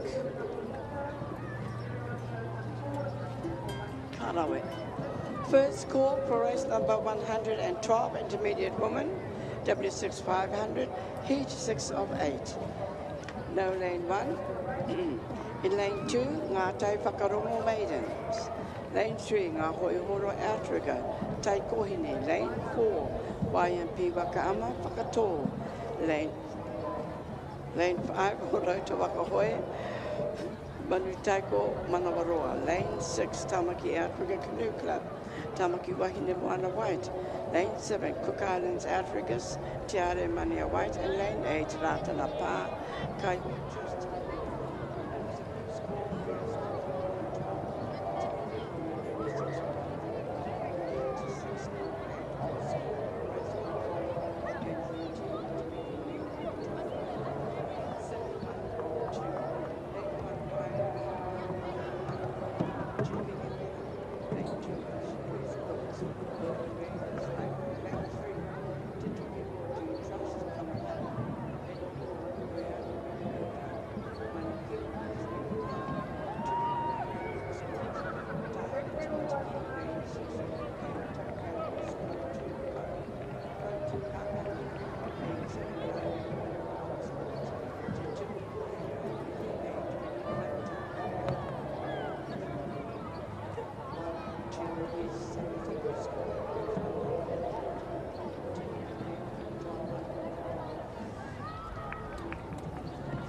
Manituke Epeha. Lane 2, Asian Blue Sports, OB Raiders. Lane 3, Te Toki Boy Dream Trust, Kamakani. Lane 4, Manuka Aotearoa Canoe, Manu Kings. Lane 5, Turangawawa Waka Sports, Tahe Te Tiki Tiki. Lane 6, Hamato Paddlers, Code 2, Kakahi. Lane 7, Arahui Pōkeka Waka Sports, Te Tumu Kōrero. And Lane 8, Waitakere Aotearoa Canoe Club, 1-2S. That was the second call for race 113, intermediate men, W12 500, 1 of 2s. Morena, e te iwi paparau tēnei hakapāho atu kia koutou, ai tēnei wahanga, no reira mauri ora kia tātou katoa, na ko te reihi tēnei, tō tātou nei takawainga kōtiro, W6 500 with the one turn out there, heat 1 of 8 heats, holy hecka. Who have we got out there on the water at the moment? In lane 1, Tarawera, Aotearoa Canoe Club, Tāre, who we have Mahina from Turangawawa Sports out there in lane number 2. They're whānau out in lane 3. Te Wini from Rahui. Pōkeka Waka Sports out there in 4.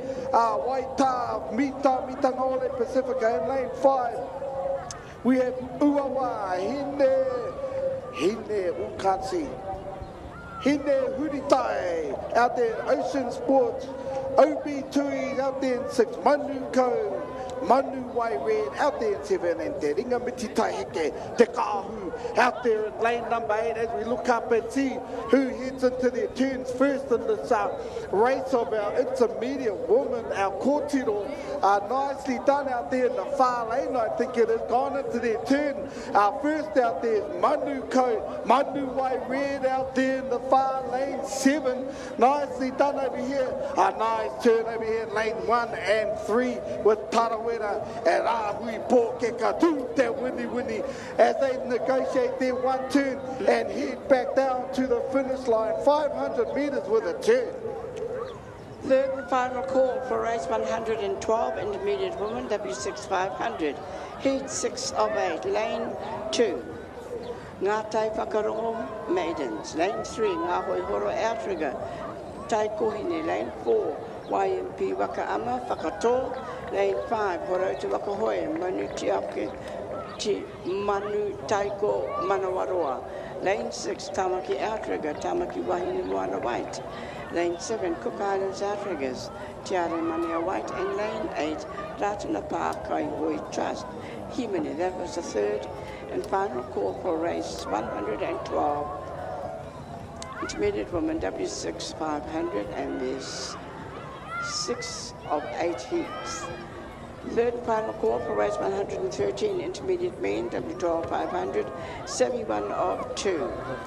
Lane 1, YMP Waka Ama, Manituke Epeha. Lane 2, Ocean Blue Sports, OB Raiders.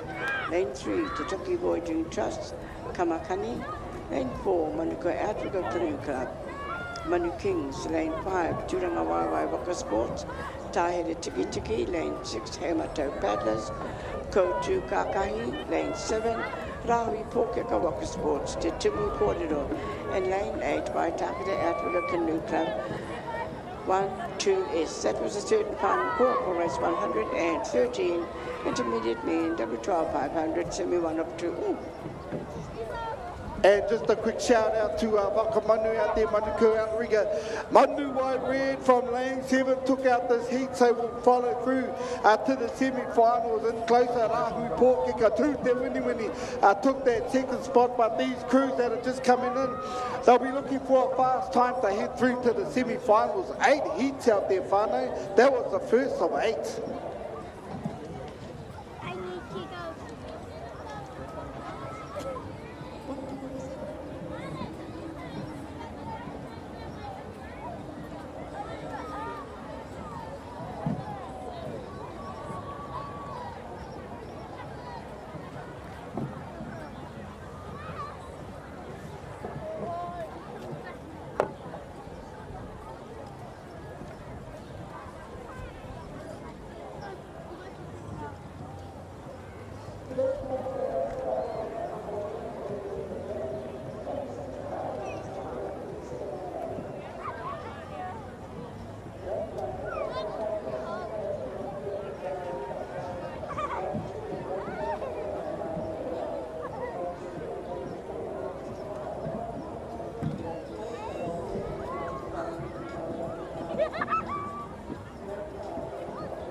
Oahiana. Lane 5, Orotu Waka, Manu Taiko. Lane 6, Manuka Africa. Manu Y Black. Lane 7, Cook Islands Africa, Stiana Mania Yellow. And lane 8, Ma Kaiwe Aotearoa Incorporated. Akarahea. Can't find any open. I'll just jump in here as we got our race started for heat number 2. Our Takawainga Kotiro out there in lane 1. Whakaari from Tarawera. Lane 2, Nue Black from Te Tuki. Lane 3, Balalala from Hoiaroha Whānau Maua. In lane 4 we have Hokianga Maids from Te Puao. In lane 5 we have the Baddies from Maare Kura. Lane 6 Mutu Karaka from Te Pouherenga Waka. In lane 7 Manu White from Manuka Outrigger. And out there in lane number 8 Pare from Otaki Hoi. And we'll see, I think I saw a good start out there in lane number 5. There you go as they head into that 250 metre mark. Well, let's see who angles into that turn first to get a good turn and hug that flag. I think it's going to be up here in lane 1 possibly as they approach that 15 metre mark over there in lane number 1. I think I can, that's from my angle over here at the Tower Whānau, but look at that, they are angling in there in lane number 1. We got Tarawera Whakaari out there in lane number 1, followed closely out there by lane number 5 Mare Kura, the Baddies. They call themselves over there in lane number 5 as they negotiate their one turn and head home. Lane 1 over here, Whakaari from Tarawera Outrigger. Hey, just negotiated that turn. They're heading home. They want to get a spot in the semi-finals as they come down to that last 200 metres of this race. Oh, bit of drama out there in lanes 2 and 3. They want to kiss Waka out there. Oh, hecka, but we're good to go again as our outside crews, lanes 5, 6, 7, 8, head back home as well. But there we have it, Whānau, as we hear Papa Horne say over the years, anything can happen in our turns.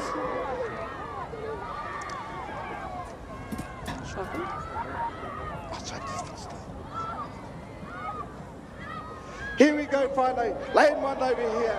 Whakaari from Tarawera out there in lane number 5. Mare Kura, the Baddies, inside of them in lane 4. Hokianga Maids from Te Puao has finished their turn and heading back to the finish line. But look at this battle going on out wide in lane number 5 with Mare Kura outside of them. Te Pouherenga Waka, Manuka White out there in lane number 7. Otaki Hoi in lane number 8. But it's going to be over here, lane number 1, Whakaari from Tarawera Outrigger Canoe that will take this heat number 2.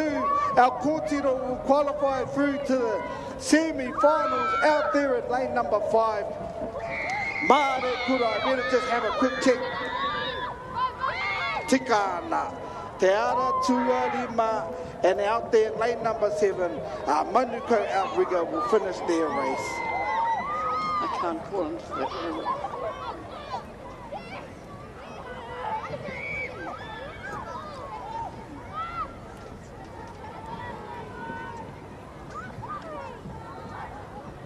Nue, our whānau from Te Tuki voyaging, just crossing the finish line out there. And lane 6.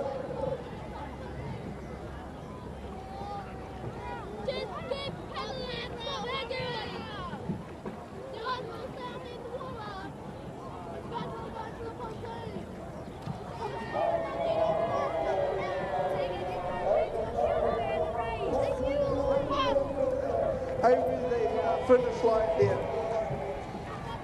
Balalala and the Hokianga Maids. Kāpai, hōmai te paki te whānau. Second call.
Was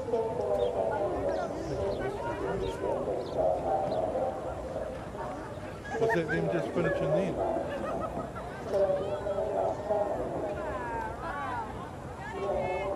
Oh no, I've been here about 20 minutes.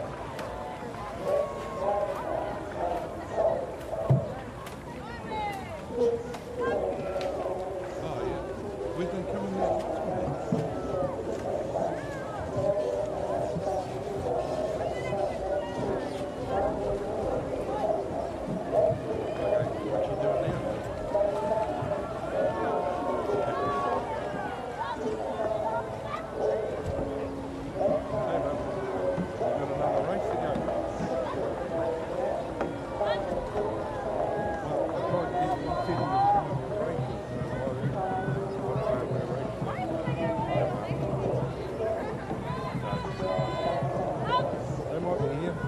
Lunchtime for the next one.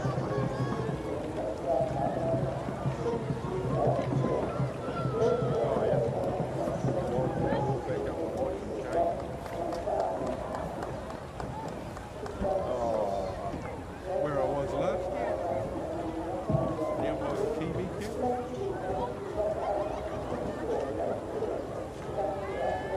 I'm going to wander up anyway by the bucket. Alright. Have you had something?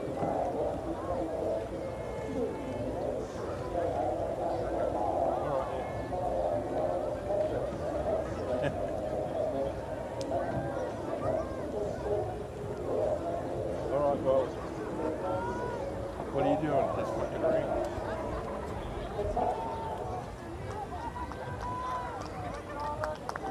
I'm going to wander up anyway. If I see you up there, I'll see you.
Aotearoa party, cause Aotearoa party don't stop.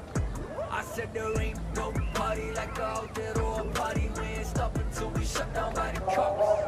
From the wolf to the bed, we singing out to the bed. We see a couple of brothers, we chuck them on our wave. And you know we hit a stage, just light it up with the blaze. And we chillin' by the ocean, just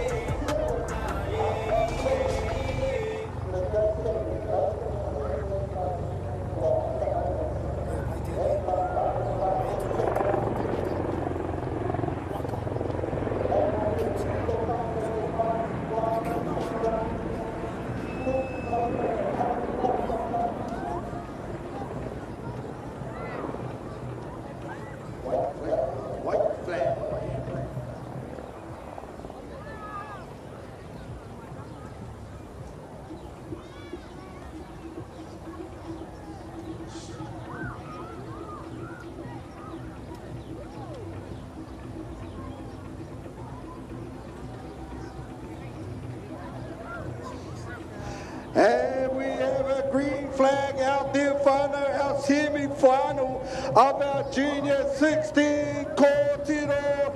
And there we have in lane 1 from Ngā Horo Team Tiare. Hashtag just saying. From lane 2, our Cook Island Outrigger Canoe Association. Tiare Manea Green from Māori Kure 3, Puna Ariki. Te Tuki out there in lane number 4. Te Puao Kaitiaki in lane number 5. Rahui Pō Kika, Manawatahi out there in 6. Tiare Manea Yellow out there in lane number 7 from our Cook Islands. Whānau in lane 8, Kaihoi o Te Pūaha out there in lane 8. Bayside Outrigger Canoe Club. Ooh, the whānau from Aotearoa out there in lane number 9. As we take a look, they're already approaching the 250 metre mark. We should be looking at our fastest qualifiers in our inside lanes over there with that water coming off those Ngā Horo paddles over there in lane number 1, but being chased down from our cookies whānau Tiare Manea Green out there in lane number 2. Look at this whānau as they cross that 250 metre line. Looks like all together out there in lane number 7 we have our other Cook Island whānau Tiare Manea Yellow out there pushing hard too as they get to that 150 metre mark. But I think with a nice lead over here in lane number 1, Team Tiare and hashtag just saying might have this wrapped up for the semi-final as they come down to the 50 metre mark. Here we go, whānau. Out there is our Junior 16 Wahine, our Aotearoa, as they come down 50 metres to go. They're putting in the big one, but the sails are all wrapped up from our whānau from Ngā Team Tiare. Hashtag just saying will take out the first semi-final. What a push for this one in that second place. Oh! Hara mai te tahi āhua. I'm not even going to call that one whānau. You'll have to go and check the official results. Beautiful race, beautiful. Right, after all that excitement.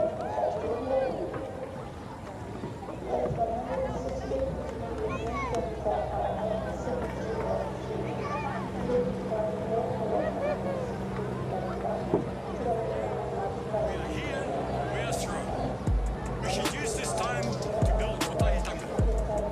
Today is about kotaitanga. We need to be united first, and then we decide our future. I am up early in the morning, yawn and wash my face. Wonder what racist situations I will face today. Cause it's true, take our land, our language, then they make us pay. Make this treaty, but you too greedy, you don't stand by what you say. You don't stand by what you say, no. You don't stand by what you. You don't stand by what you say, no. You don't stand by what you say. Come back for the repo, give land back to the people. Ransack to the zero, street out, coach like a peep show. Wanna lead roll, but you more like B-roll. Don't have to be so deceitful and evil. Snap the keyhole, this is cerebral. You have to be wrong, you have to be gone, yeah, that's the needle. Injection lethal, put him in a sleep hole, looking for a freehold. I don't believe so, I don't agree, nobody should be treated like less than equal, nah. Smack him in the dome with a cheap or the Dino. Boom. shoot them all up with the compass. Reload, ooh yes, you must have met my ancestors. You need to be my oppressor. You must have mean that y'all keep a lady, always surveying my every move. You must have been my stereotype.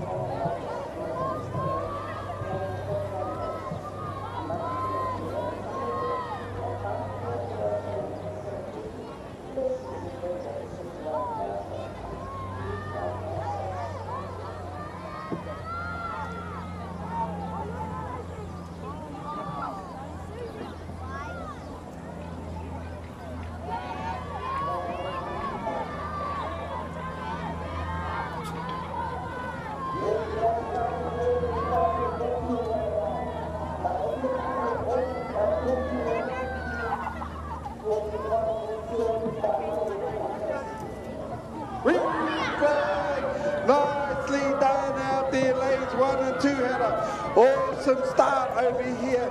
Out there we have Taumata Tamahine from Tauranga Moana Outrigger Canoe Club. In lane 2, Anue Blue from Tetoki. In lane 3 we have Kaka Mura Ai from Hoiaroha Whānau Mawao. In lane 4, Ngātu Lakers from Rangunu Sports Club. Lane 3, Kōtero Toa from Mare Kura. In 6 we have Waikaraka from Te Pau, Herenga Waka. No 1 and 7. And Otaki out there in lane number 8, Rua Putahanga. I've only been on an hour. You've been on 2. It is. 2 and 4, I think it is over there. Anue Blue from Te Tuki and our Ngātu Lakers from Rangaunu in the far Nota. As they come up to the 250 metre mark, they'll be thinking about how we're going to do our turn, negotiating that little bit of wind out there on the flag is probably a headwind for them. Going into their turn over here, lane number 2, Te Tuki. Anue Blue. Oh, nicely done. Look at that. And they'll have that little bit of headwind push the front of their canoe back towards the finish line. Little bit of a awhi from Tāwhiri Mate out there. Lane number 4 is Rangaunu Sports Club. Ngātu Lakers as they come back around. Ooh, they might have did a bit of a nice turn out there to catch these front runners out there at lane number 2. Nue Blue. But we handy knew.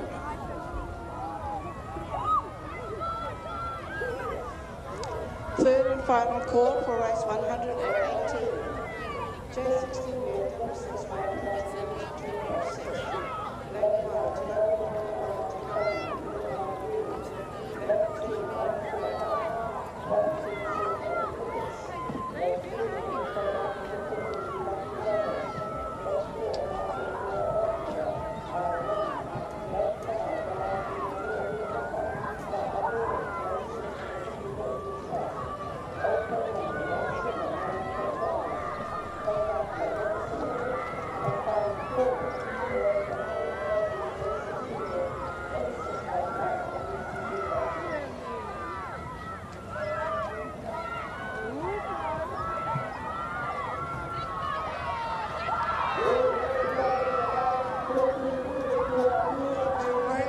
2 from Te Tuki, our local whānau, our home kainga, as they come down to the 15-metre buoy. Nue Blue will take up heat number 3 today, whānau, and will qualify through to the semi-finals. Out there in lane number 4, Rangaunu Sports Club, hoping to get a fast time to qualify as well as we await the rest of our crews to come through. There in the far lane, there's probably lane 6. Out there, we have Te Pau heading a Waka, Waikaraka over there, just crossing the finish line. Nicely done in lane number 1 with our whānau from Tauranga Moana.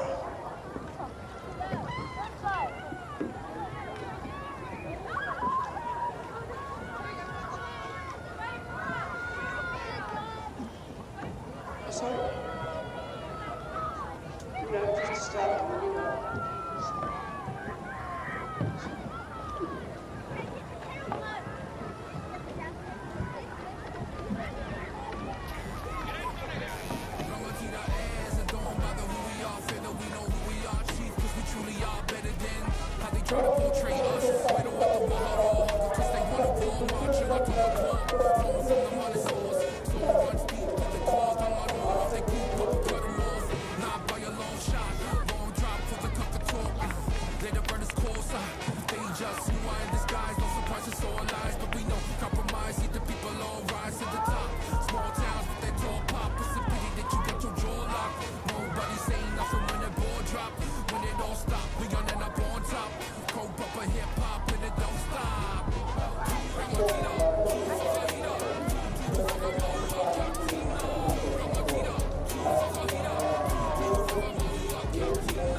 Turn away for 1 second, and they've already started the race. Taka Wainga Kōtiro out there, race number 109. Out there, lane number 1, Rangakura Black from Karapiro. Waka, lane 2, Nue White. Ooh, they'll be fighting for a bit of mana whenua over here, these fellas te toki. Shaka Pahandi, in lane 3 from Aotearoa Whawhanau Maua. Out there, lane number 4, we have Hayata Mare Kura Mana Kōtiro in 5. In 6, we have Grandma's Kutus Hou Hara Mai Tetahi.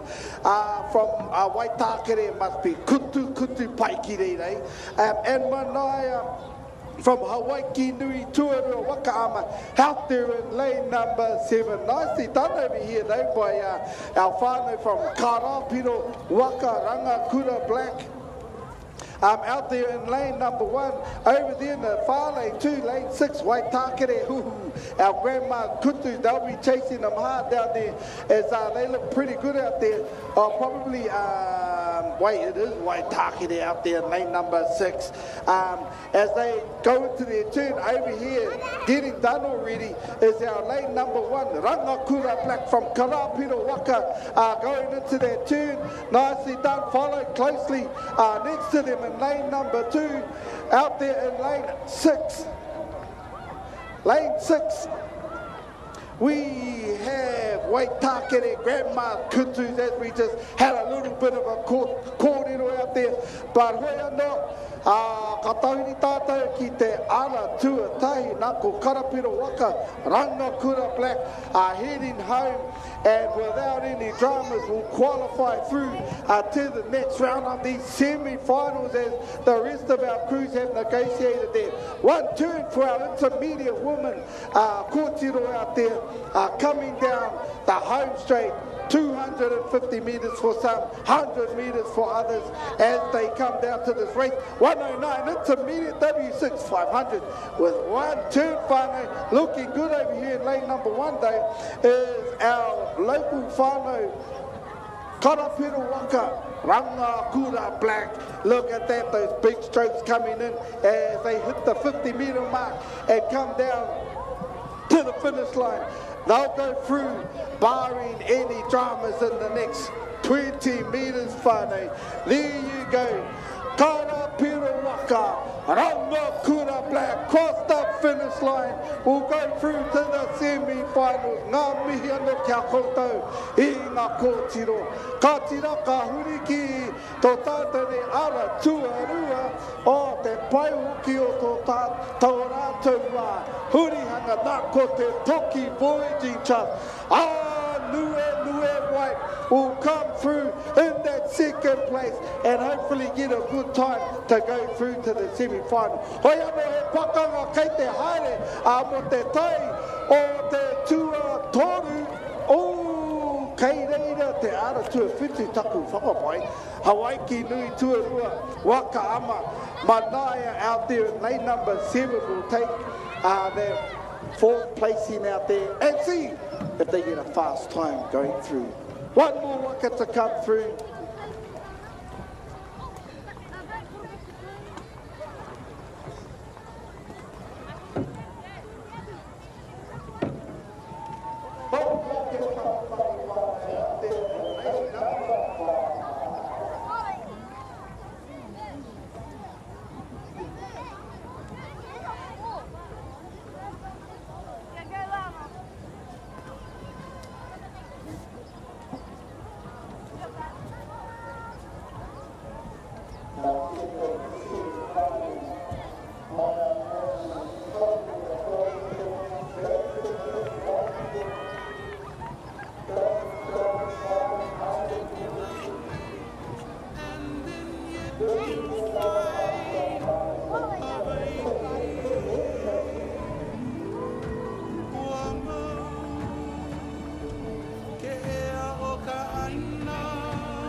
You keep on coming and not coming, baby, please stop rocking my boat.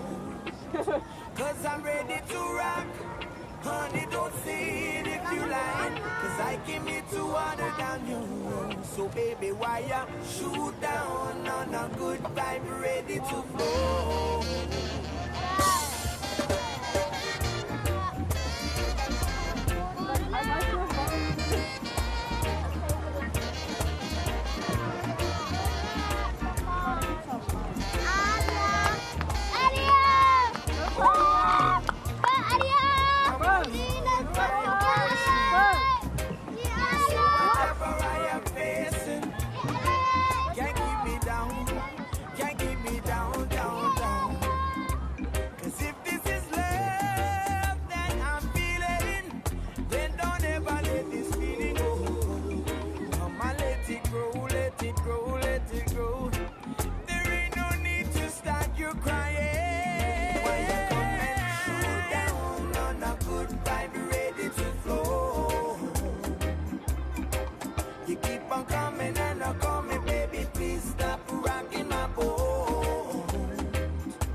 Situation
Okie dokie e te iwi titiro mai ki rungi te wai. Oh, that rhymes.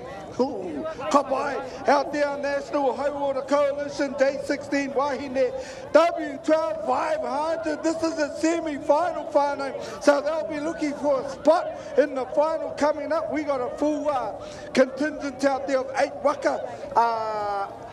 Amuia from Otaki Hoi Aroha Mai. We have Horaita Waka Hoi, Pui Kaiariki and Tūranga Waiwai Sports, Te Kaumarua out there in 3.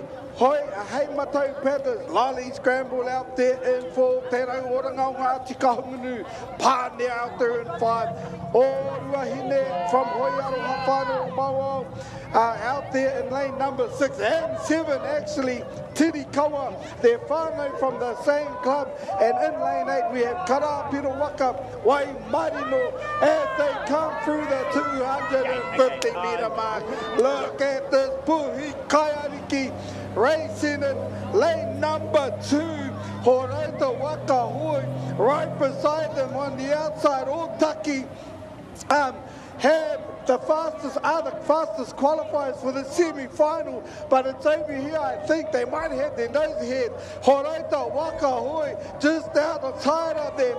Te Kaumarua Tūranga Waiwai Sports out there in lane number 3. Lane 5 is coming up, sneaking up out there to the Oranga o Ngā Tika Ngunu Pānea, but it's over here, lanes 1 and 2, but I think it might be 2. Horaita Waka Hoi. We know that name, Puhi Kaiariki, as they have a waka linked on the rest of the fleet. They'll ease it in to the last 50 metres as they come down to the finish line. Look at this, having a look around over here. Lane 2, Horaita Waka, Puhi Kaiariki will take out the second semi-final. Lane 1 over here.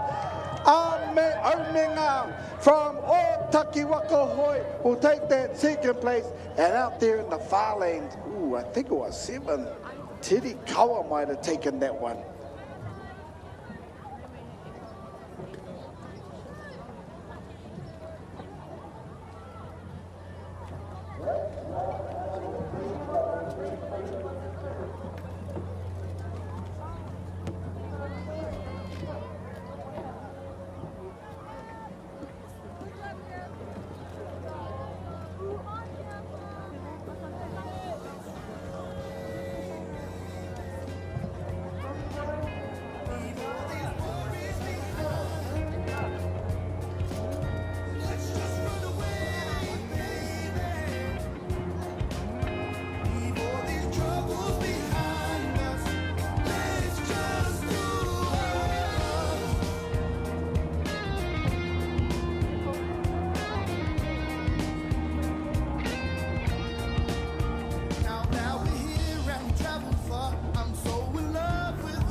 Done and rolling into that start over here is our first 3 lanes. Nice start over here with our haukainga, our mana whenua, Karapiro Waka, Rangakura Green and Te Toki Voyaging Trust, Matawha out there in lane number 2. Omatai Waka, I'm out there. Te Ahu Ko Hine from lane number 3, lane 4, Kura Kitai Waka Ama Muriwai out there in 4. Oh, I need to slow down. Horau tā waka hoi. Hine pū kohurangi out there in 5. In lane 6, Tāmaki Outrigger Canoe Club. Tāmaki Wahine Moana Blue. And out there in lane 7, Wairarapa Waka Ama. Waio Hine as they head up to the 250 metre mark. A little bit of wind out on the water there at the moment. In close here now, lanes 1 and 2. But over there, I think it's like lane 3. Nice little push over there. O Matai Waka Ama Club, Te Ahu Kohine out there also doing the business. Ooh, nicely done out there in lane number 5. They'll probably go into their turn. I don't wonder, Horota Waka Hoi. Hine Pū Kohurangi as they come in, looking nicely done. Lanes 2, 3 and 5 over there. But I think it's lane 5 are going into their turn first out there. Hine Pū Kohurangi over there in lane number 5. Nicely done as they round the flag. Inside here, lane 2 got a good turn too. Ooh, a little bit wide over there.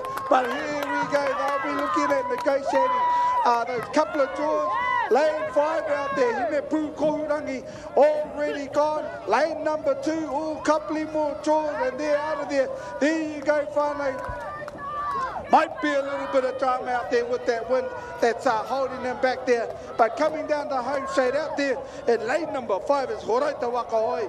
Hine Pū Kohurangi. The rest of our crews, oh, we got a team out there. Lane number 6, backing it up a little bit. Our Tāmaki Wahine, more on the blue out there. There you go, now you go. You're out of there, Tāmaki. Let's go. Out there in lane number 2, Te Toki Matawha. Over here in lane number 2, we'll chase down the crew out there from Horota Hine Pū Kohurangi so they can qualify. The first place getter in these heats go through to the semi-finals. Then we're looking for the fastest times. But we're coming down, they're chasing them down. The locals from Te Toki Voyaging, Matawha over there in lane number 2. Putting the big ones in now as they come in. Look at these kohine, look at these kōtiro as they come down. There you go. They might have the waka linked out there. As Hine Pū Kohurangi from Horauta Wakahoi out there in lane number 5. There you go. 15 metres to go. Hine Pū Kohurangi out there in lane number 5. Lane number 2 over here, Te Toki Voyaging Trust. Matawha will take that second spot. Lane 3 coming down nicely. Homatai from the Whawha Nota. Hine Te Ahu Kohine as they cross over the finish line. There we have it, whānau. Still 3 or 4 crews out there to come across that line. Race number 111, intermediate girls, W6 500 metres.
She does. Have you ever seen rain?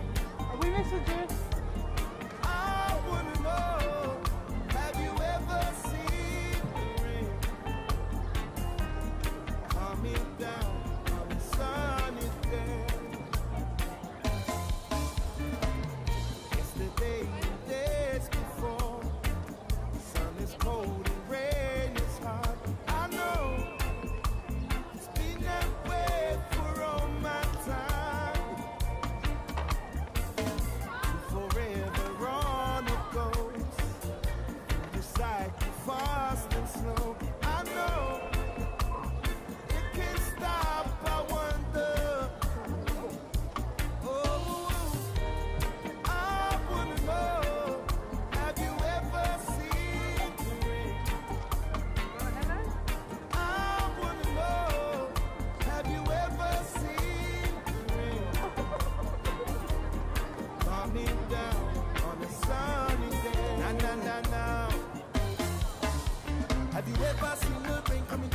sunny day. Hoping that it rains so fast and maybe you wash that pain away.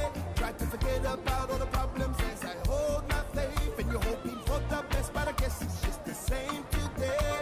Yeah, sweet reggae music makes me feel alright. It's like the rhythm taking me higher while it's holding me tight. Yeah, my cup is filled with love at the end of the night. Music, you just turned on my light.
Intermediate woman, W6 500, race 112 in lane 2.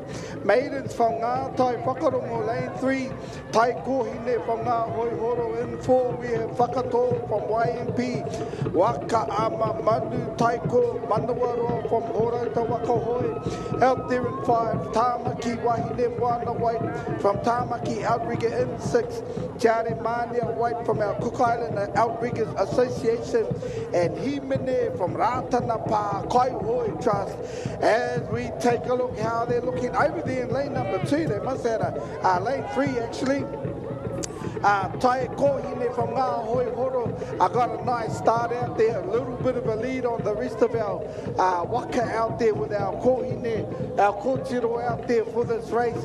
500 metres with one turn, and we'll wait to see how we go. There's no one here in lane 1 today for this heat number 6 out there.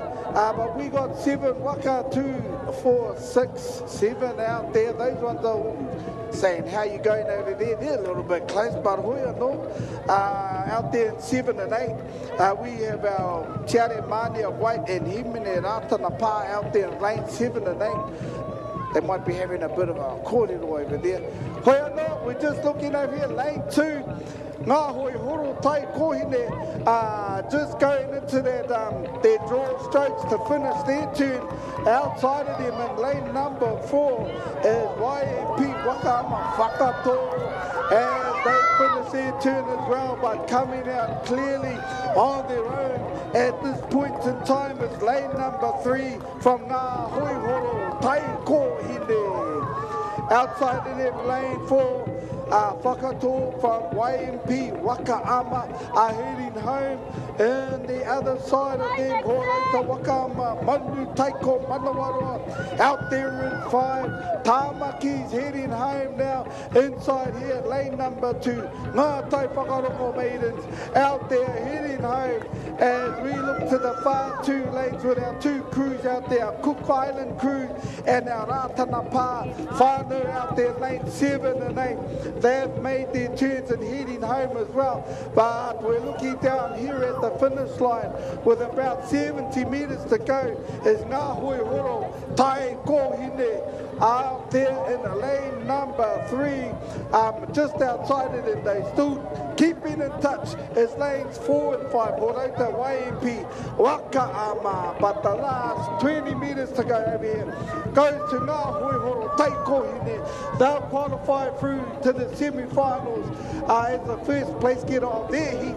And then we're looking for the fastest time as our crew out there from YMP Waka Waka push through for that second spot and hopefully a fast time.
In a crash, your car is your last line of defense.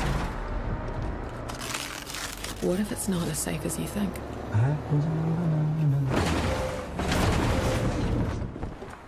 Check your safety rating at Ride Car. Kia ora. Oh. Do you know your lower back is out from that strain last week? ACC has a lot of ways they can support you and your whānau until you're sharp and ready to get under the bar. Don't tough it out, tai hoake and get help.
Lane 5-2, number 1 way, 2-8, Tiki Tiki.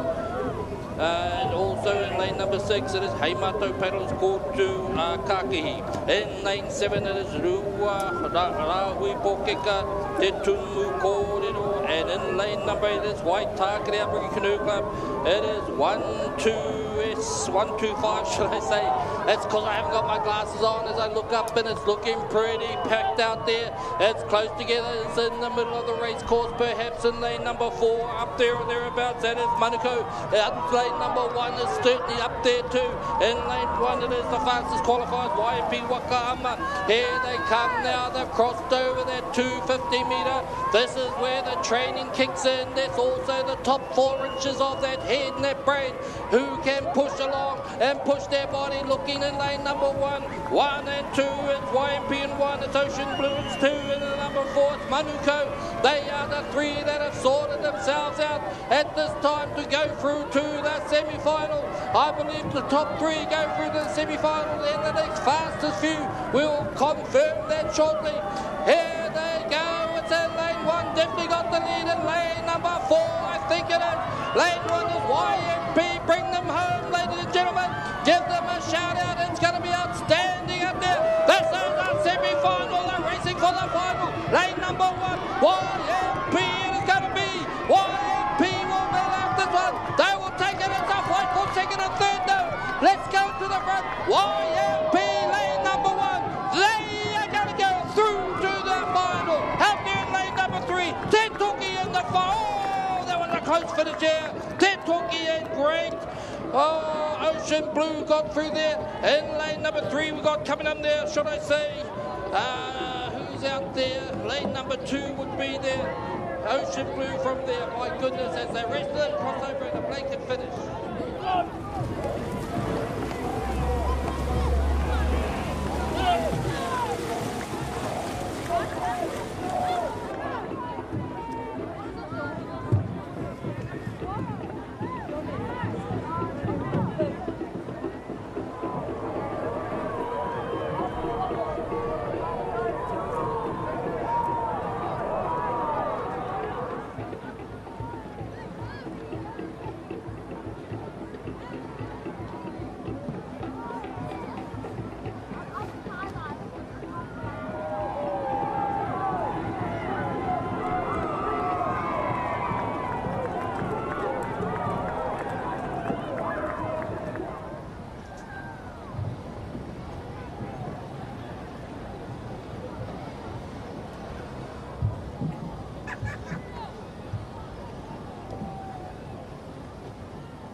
Aotearoa manu taiko tūkaha manu wai black, te are manea yellow me o karahea.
Intermediate woman W6 500 metre. It is turns, it is one turn only. Hey Mato paddlers in lane number 1. Hey Mato paddlers raro packets. I must find my glasses. Alrighty, in lane number 2, Ngā Tai Whakarongo Māre Kura. In lane number 3 is Mita Mitanga. Hawaiki, they call themselves. In lane 4 is Te Rau Orango Ngāti Kahungungu Aotearoa. In lane number 5, Horota Waka Hoi, Manu Taiko Atukaha. Lane number 6 is Manuko African Club, Manuwai Black. In lane 7, it's Cook Islands Advocate Association, Tiare Mania Yellow. And rounding off this amount, these paddlers, these crews, Ngā Kaihoi, Aotearoa Incorporated, they are called O Karahea. Here we go in our one and only turn. It is intermediate woman, so it's important to nail this turn because there's no more turns after this. Let's see how they go. Down in lane 1, not sure lane 2, just doing a bit of a zig and a zag there, but they're still in their lane as they line up for their turn.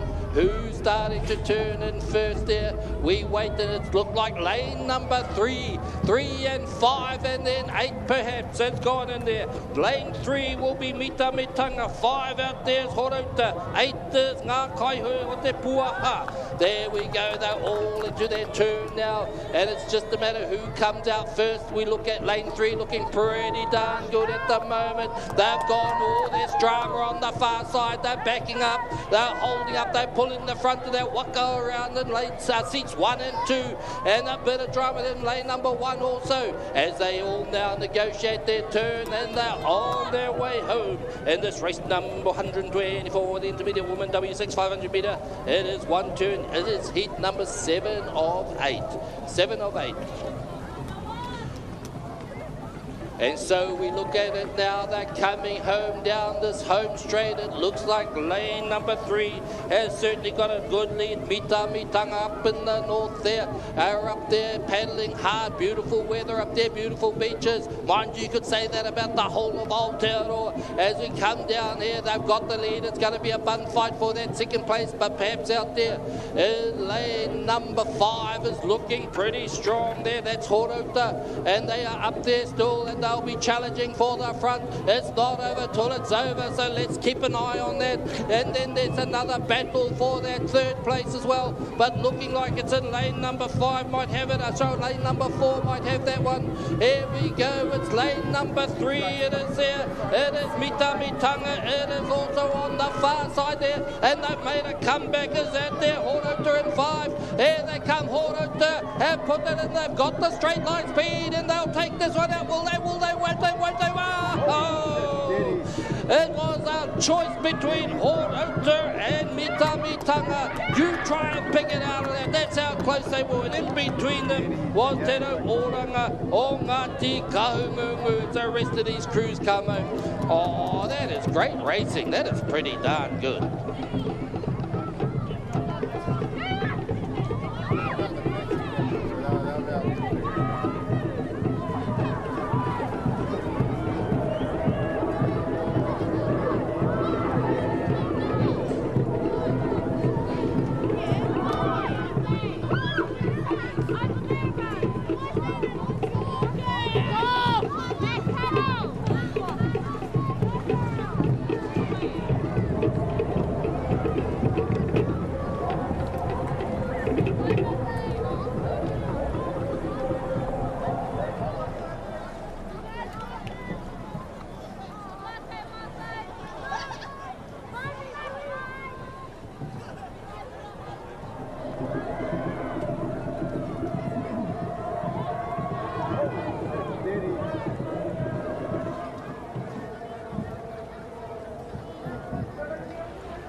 Intermediate woman W6 500 with a turn. Anei rātou e puta haere nei, koutou kātahi anō ka hoki mai i hea rānei te kaputī rānei mō tēnei pāpā hotanga e mihia ki ana, taku ingoa ko matai e kepa, taku hoa pāpā hoi te rangi nei ko wai. Ko nei hana meki e mihi ana kia tātou katoa, tira kia koe hoki taku prata. O te aratua tahi HMP McFlurries aratua rua tū te wanawana aratua toru manawa nui aratua whaake teke te rau aratua rima OB Kiwis manu wai pinke konei River Girls kei wahora kei te whitu aratua waru tiare Manea Green.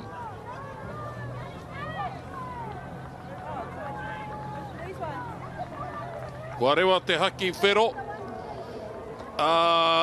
kei te takiwa o te toru rua te kau mā whitu rehi kei mua i a tātou.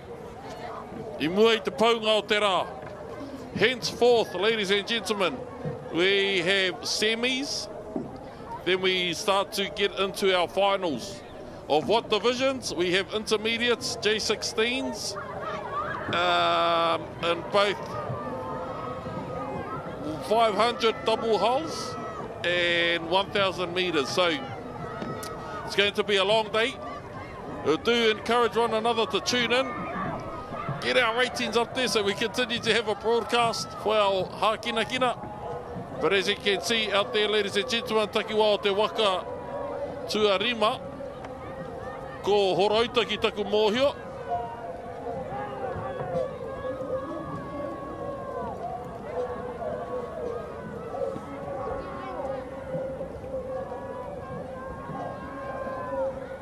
Ai, ara tuarima mo taku he, ko OB Kiwis, no te krapu o Ocean Blue.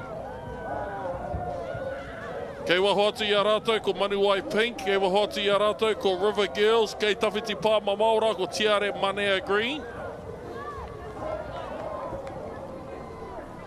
Me te aha, kia mohio noa mai koutou tātou ko te whiringa whānui Heat 8 of 8. Nō reira, first 4 to cross the line. Make it through to the quarters. From the quarters, the first 4 and the fastest qualifying times, as there are 12 lanes, they make it through. Oh, watch this, watch this. Ka pai. Now that's how you're supposed to rub the ama up against the boy. And seat number 2. Ko ia kei te tūru tuarua, he nui te mahi kei runga i o na pakihiwi. Ki te matapai ia. Ka rutua, te pauhaki, e te kiato, e whakaitia ana tana meke, i taua poito kia puta ai i te ama. To further clarify that, if it looks like the kiato is about to tackle or submerge that flag, he or she who is in seat number 2 is able to, with their paddle, to punch that boy outside of the ama, because if the flag touches the water, they are disqualified. That's doable. Seat number 2 has a lot of weight to carry with regards to calculating how their paddle strikes that boy, so the kiato does not submerge that haki or that flag into the water. As they make their way through to turn number 2 of 3, kia mātaki-taki ake anō tātou, i nei kai hoi mutunga ke mai nei o te hira-hira tohunga mātanga, i a rātou ka kuhunei ki te hurianga tuarua. So beautiful to see all these amazing paddlers out on the water throughout the morning, throughout the last couple of days actually. The caliber of paddling we've seen on the lake, on the waters, has been absolutely amazing. It's only day 3 into our coverage, with another 3 days left in the packet. Coming across the finish line now, our first teams are across the line. Here comes that 3rd position getter, Tiare Manea Green, winners of the anti-women's W6 500 metres. Ai, mō taku he, ko tahi ana ki te huringa.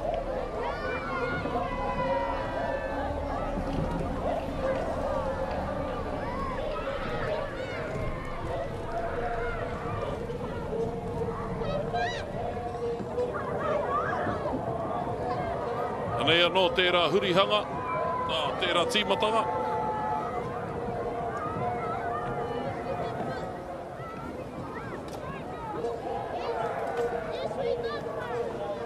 E hoi nei mō te hemo tonu atu. Ke hurihanga, ko tahi ana ki te hurihanga, ki aroha maira. Ara, I kitea te mōreareatanga. We saw how dangerous that could be being too close to their flag, but it worked in their favour.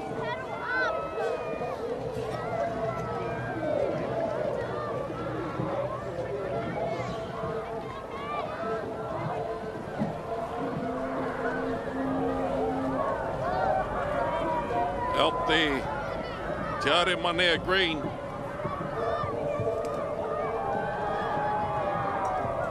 They take out Heat 8 of 8 intermediate woman with a time of 3:10. Toru heko nei murima i a rātai ko OB Kiwis. Taki wā o te toru miniti te kaumā waru heko na HMP McFlurries. Speaking of McFlurries.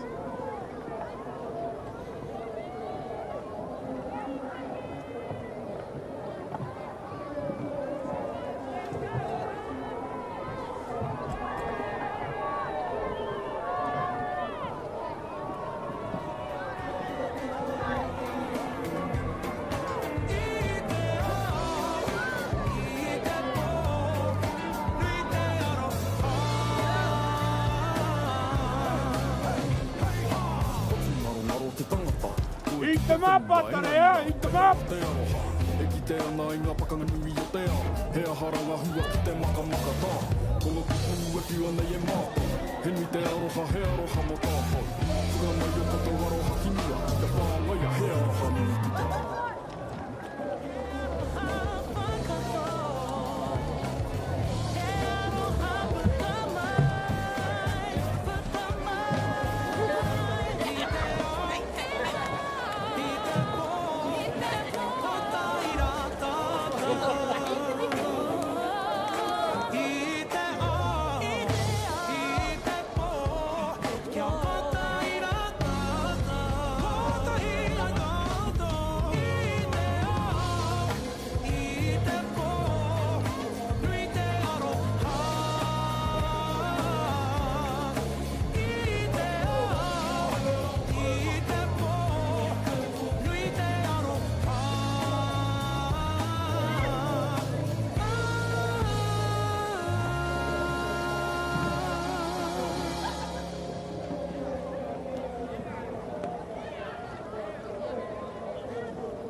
Cicadas, I feel love cicada to you.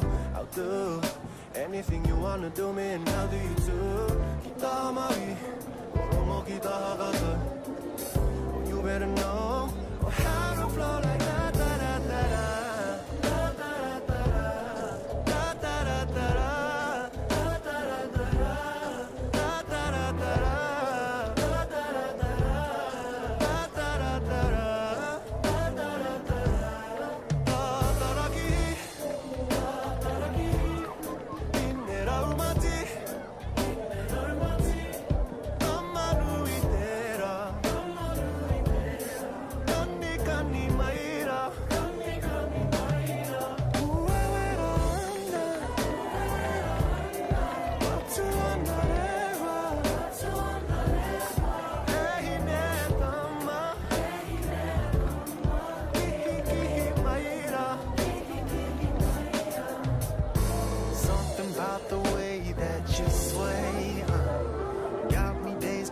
Swing my way, 'cause I've been thinking, contemplating you and me is complicated, but give me the time of day, 'cause every day with you feels like forever. Hold on, I want this to last forever, 'cause you and I be so sublime, like Bonnie and Clyde team, loving the way you make me feel, feeling so nice and easy. Da, da, da, da, da.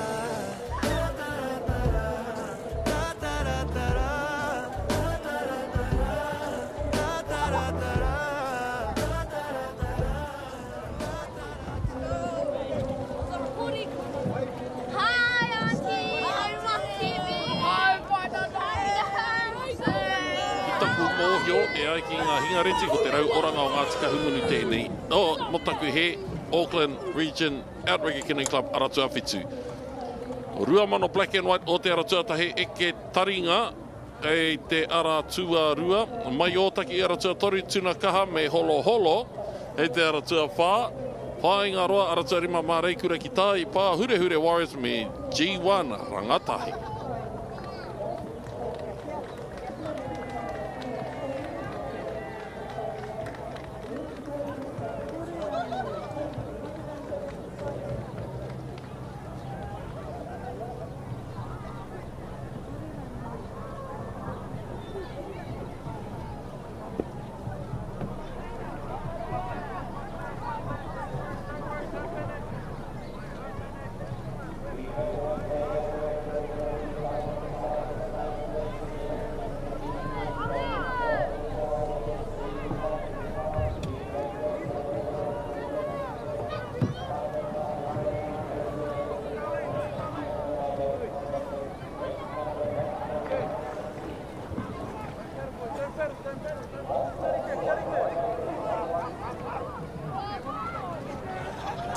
Kua rewa te haki whero.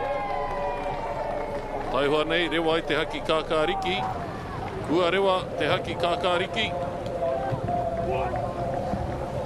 Fast start out there. 4-5. Ahi rua toru. Waru, aratua waru. Te puko te ika, G1, rangatahi. Followed closely by Ruamano Black. And White. Aratua toru mai Otaki. On the way they from. To Nakaha, holo holo, Waingaroa. Wahoti arata ku māreikura ki tai te uranga o te rā. Wahoti arata pā hure hure Warriors.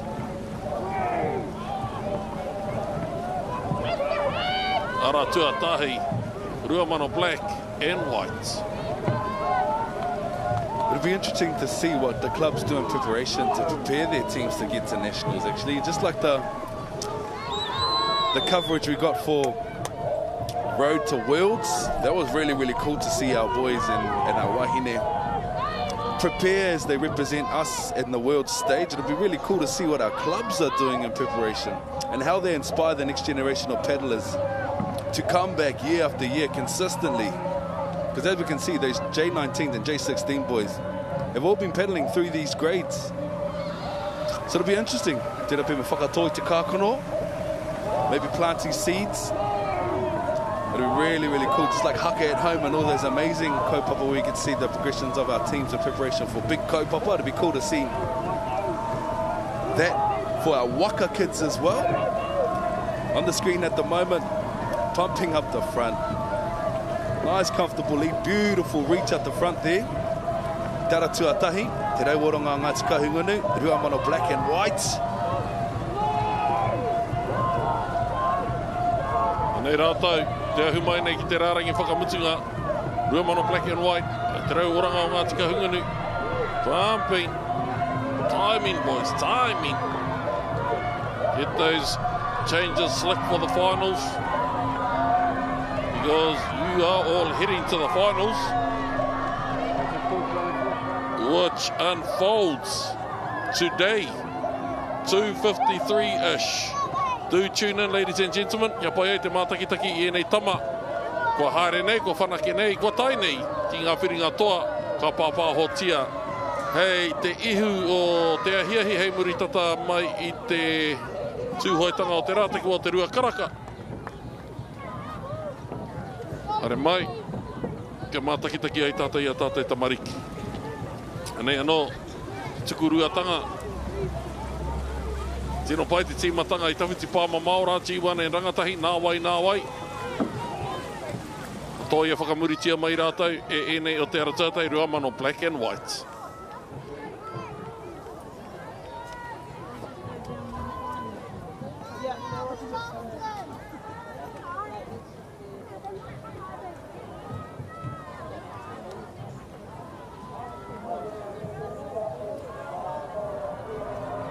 Nā toa, semi 2 of 2.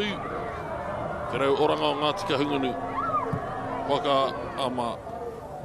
With the time of 2:24, takiwa o te tekau. He kona I muri mai. Eke taringa, tuatoru, tuna kaha, holo holo.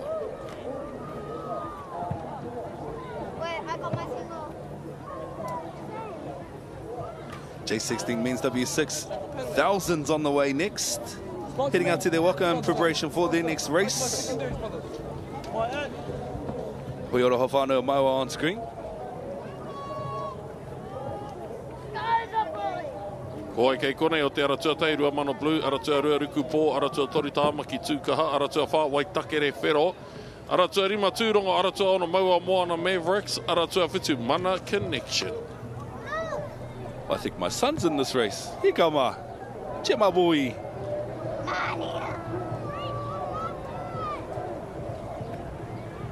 J16 Men W6 1000 Heat 1. It's Heat 1 of 6 at te whānau. Couple of races for them to progress through for the afternoon to later represent I ngā whiringa toa this afternoon with a beautiful start in lane 3 and lane 1. Atu I te ara tuatoru, Tamaki Arbuka Canoe Club, Tamaki Tukaha. In lane 1, Ruamano Blue. Still holding and maintaining that lead as well.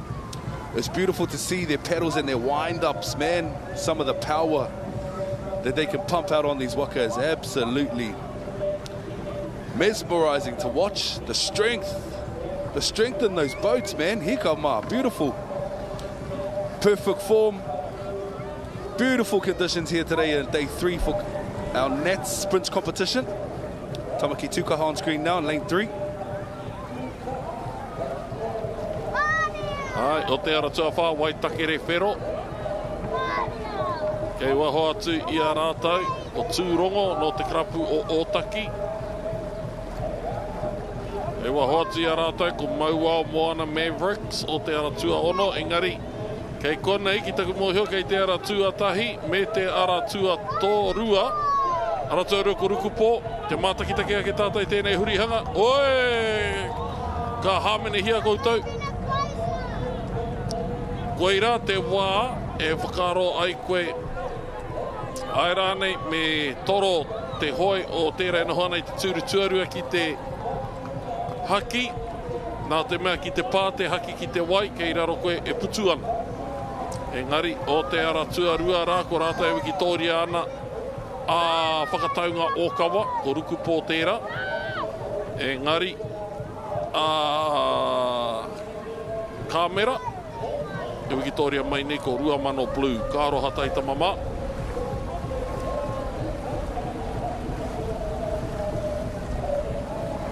Heads are locked in. Beautiful form on these waka. Focused in on the job that they need to do to not only complete the race but potentially progress through Ki ngā whiringa Whaiti later on this afternoon. As we know, this is the ngā whiringa whānui.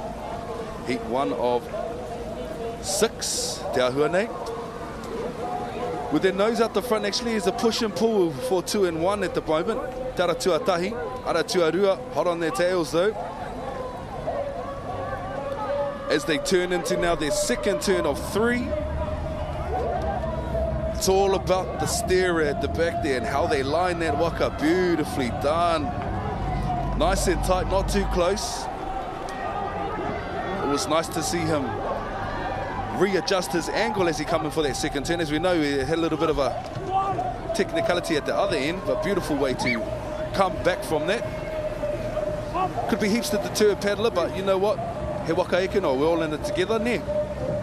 Can pump through these turns, get back down that straight for the last couple of turns at the opposite end of the course, see them gun back down to complete their race.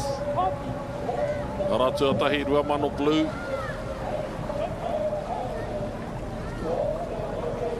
Me o rātou hoariri kei wahora kei te ara tuarua ko Rukupo, YMP, Wakama.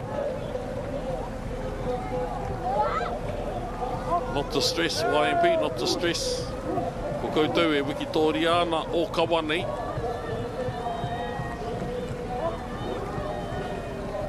Ara tuatahi Ruamano Blue from Ngāti Kahungunu, Hawke's Bay, Hastings area. Rukupo from the Gisborne area. As they make their way through to turn number 3. Te hurihanga tuatoru, mā taki hia mai. Te kai urungi. Pai. Whoa. Ka tino pai rawa atu tēnei ruarau rima te kaumita kei mua I enei tima e rua. A pai te poni kai urungi ra. Ruamano Blue before us at the moment. Rukupo, ara tuarua. As I said, no real reason to stress or fret. There was a little mishap by Ruamano at turn number 1.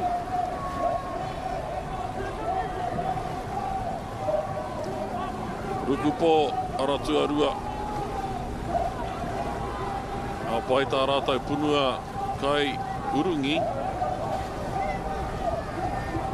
Rukupo He's doing a meke job at the back there too. For a young fella, for a little fella, man. It's a big waka to pull around those turns, and he's doing it effortlessly. Popping in now to the last 15 meters of the course. Oh, 30.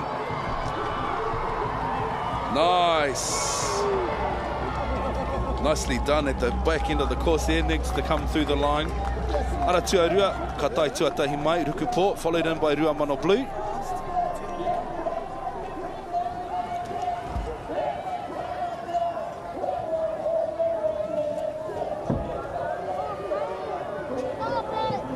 As we look back to the start of that race, as you see, number 1 and number 3 were the quickest to get off the line. Te rau oranga Ngāti Kahungunu, tamaki out Riga Canoe. Nei te hurihanga tuatahi, I raru ai, a Ruamano first turn, where Ruamano will unfortunately be disqualified.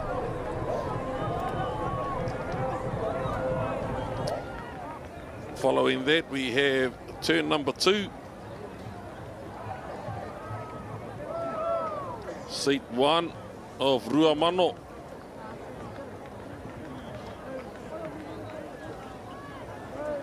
And it looks like the straight home from Rukupo. And, whoa.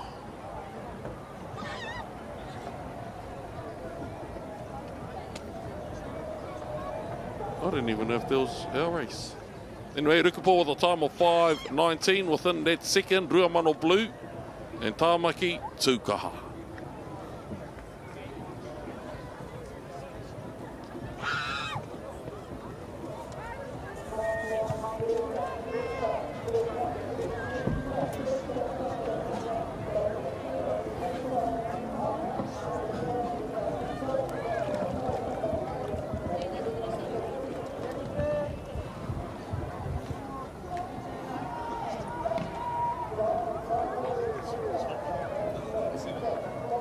O te Aratua tahi Ruamano Green, Aotearoa Waiheke return of the midgets, the Manu brothers, kei te Aratua Toru, tua wha, I roam, Va'a boys, Opona me Paurako, kei te Aratua Whitu, J16 Men, W6 1000, heat number 2.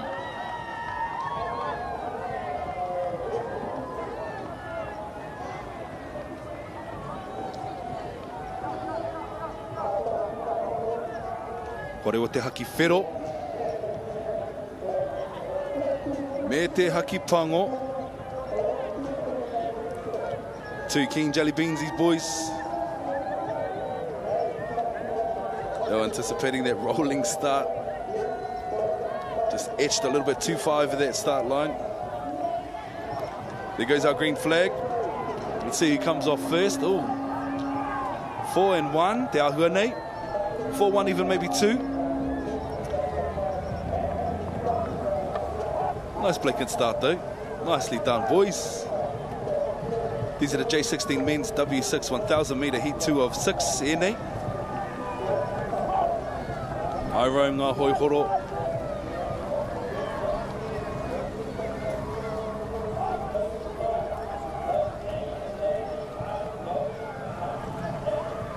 Kei te ara tuarua. Waiheke return of the midgets. Waiheke Waka Ama Club era. Meke t-shirts too, Meke singlets.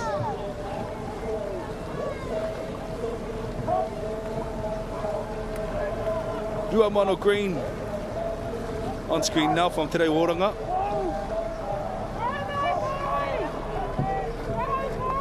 Nice form, boys. Charging up the middle of the course though. Looks over there in lane number 4. Now Hoi Horo, I roam, still pumping out. Lane 4 first to get into their turns.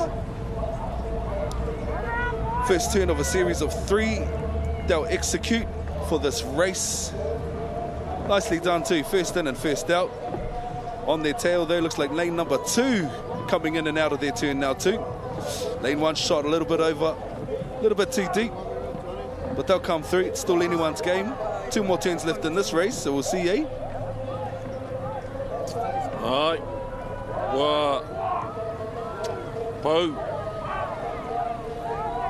te takiwa o te ruarau ono te kaumita. E ahu mai nei ki te hurihanga tuarua, ngā hurihanga e toru, ara tua whātēnei ki te mai nei tātou nāne, ko I Roam, ko te karapu, ko ngā hoihoro. Tai toke rau. Karapu e whai wāhi nui nei te whānau Herbert. Whai wāhi nui nei hoki te whānau Harawira. Nei, o tātou tamariki J16. Whiringa whānui tuarua, heat 2 of 6. E hurihanga tuarua, ka tiki a mātakitaki ake tātou. Ka pēhea, e nei o te ara tuawha, ngā hoihoro, I Roam. As they steer their waka through to turn number 2. Ko tīmata te urungi tia o te ihu e te tūru tuatahi.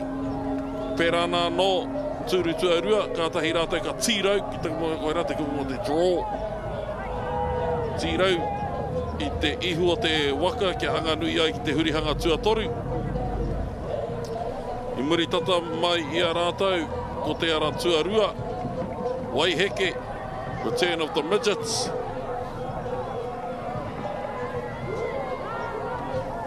Nā, ka puta nei.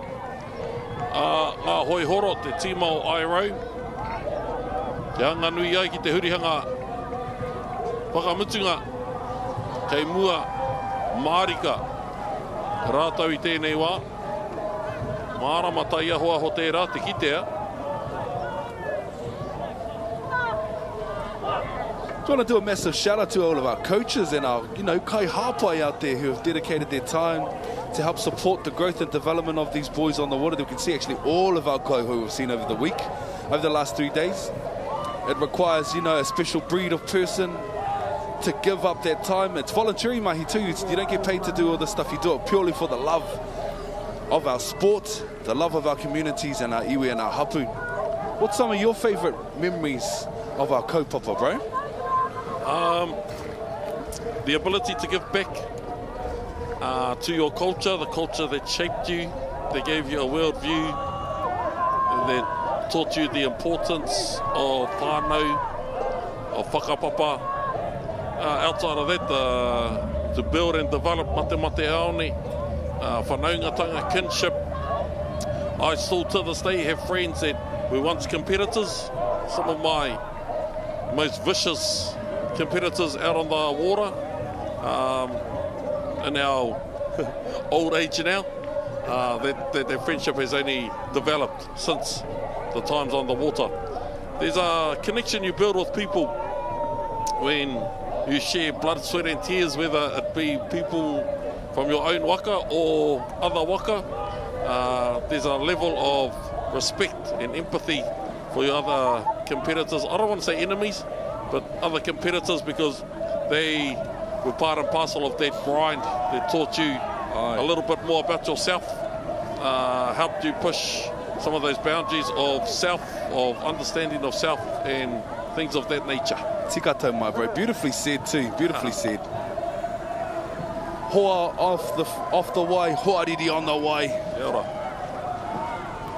Lane number 4, though, pumping through for the last 30 metres of their race to secure their next lot of progression races throughout the day. I Roam for ngā hoihoro. Aotearoa te mahi tamama.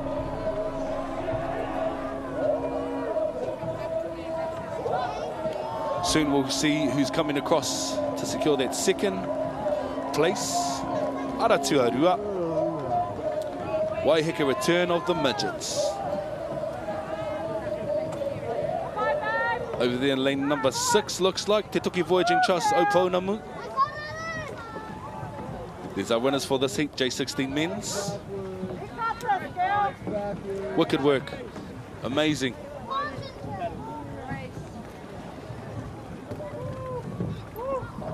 Now, no te tīmatanga, Waiheke return of the midgets. This is lane 2 here. I actually like the colours, eh? Cool colours, cool hats.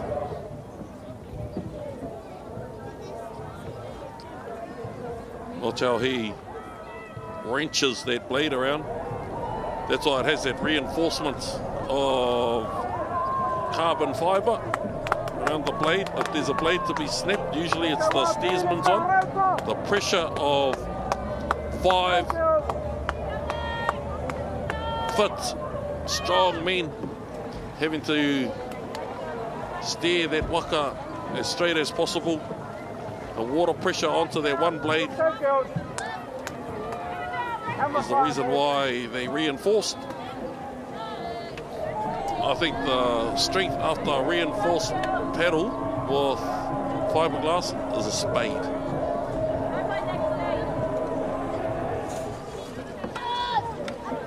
First place, Iro with a time of 5:35, 5:49, Waiheke Return of the Midgets, and third place, Aotearoa.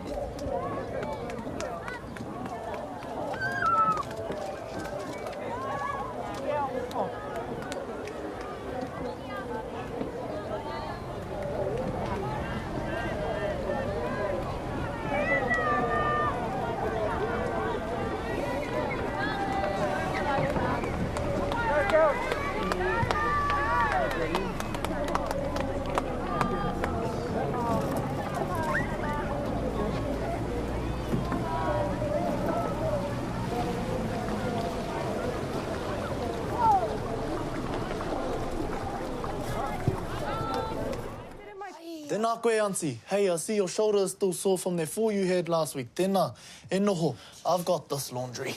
ACC has a whole lot of ways they can support you and your whānau. Don't tough it out, tai hoake and get help. If you're old like mine and needs some cuddles and you get a test kit in the mail, please do it. It's not hard, but you do have to get a bit of poo for just a tiny bit. We mokos love hanging out with you, so please do your bowel screening. If not for you, do it for your mokos. You got this.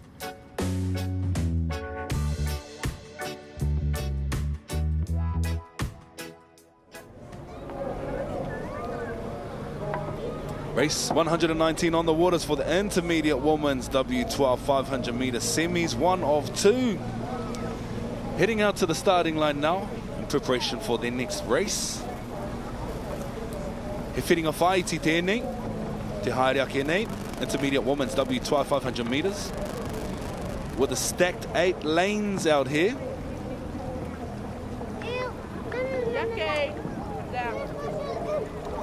As you can see, some of our NTs will be heading out with a support paddler this afternoon. Lane 3 and 5.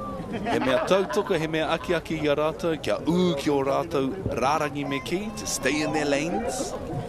Another two I picked up yesterday is they actually can't progress further than the 250 metre mark, which is the flag buoys in the middle of the course. Lane 1, Manawaroa, hine pukohurangi OB Kiwis, horo ki ngā tū, ngā hoi horo, ngā rangi unu, whakatō tūkaha, whakari and tūrehu in lane 5, Rangakura in lane 6, Ānuenue in 7, Wairarapa and Hawaii Nui in lane 8, Koiara, ngā tīmai roti tēnei whiringa whaiti, intermediate women's W12 500 metres.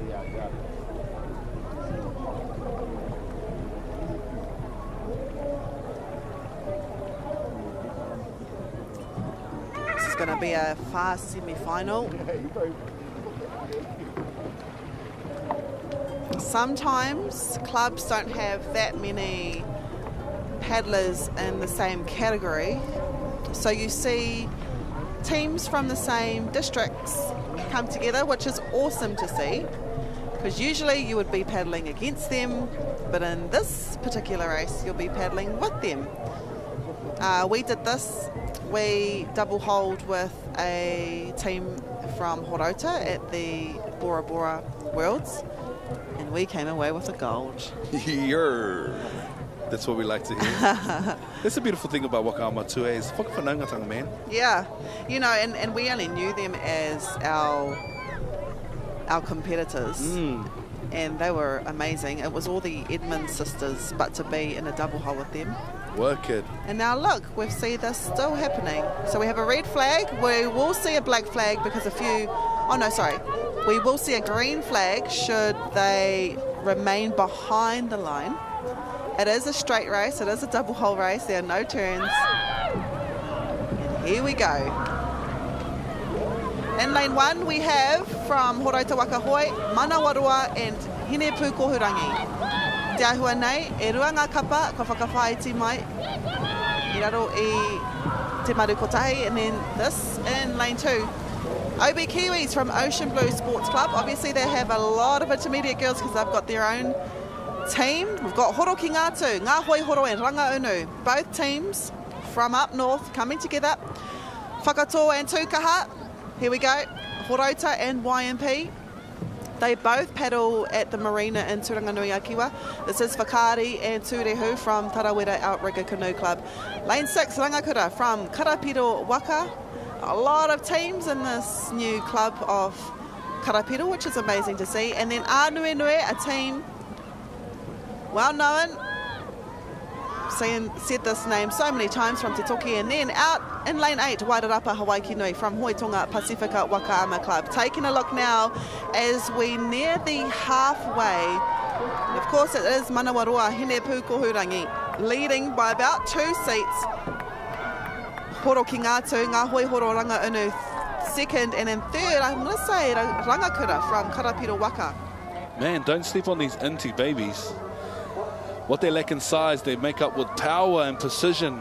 Look at the way they can move these boats. These are big, heavy, double-hulled waka. And they're moving them like they're toothpicks. And this is a special feature that we have at the 2025 Wakaama Nationals, is seeing the speed and the distance off the waka. Kind of gauge how fast they are going. They're going pretty fast, man, especially for kids. You know, some of these kids are 6 years old. 6 years old, e te iwi. No doubt we know who will take the first place in the first semi-final of the intermediate women's W12 500 metres, all the way from Horauta Waka Hoi. They didn't need another team, or they didn't need another team from another club, because they have that many intermediate women's to form their own double hull team. It is Horauta Waka Hoi that will take first position in this, the first semi-final. And then out there, lane 3, Horo ki Ngātu, Ngā Hoi Horo Rangaunu Kua Hanumi, hei whakakotahi. And then OB Kiwis from Ocean Blue Sports Club. What an awesome race that was. Manawarua Hine Pukohurangi winners of the Inti Women's W12 500 metres. And the beauty thing about this team is that they have been able to train together, you know, as a double hull team.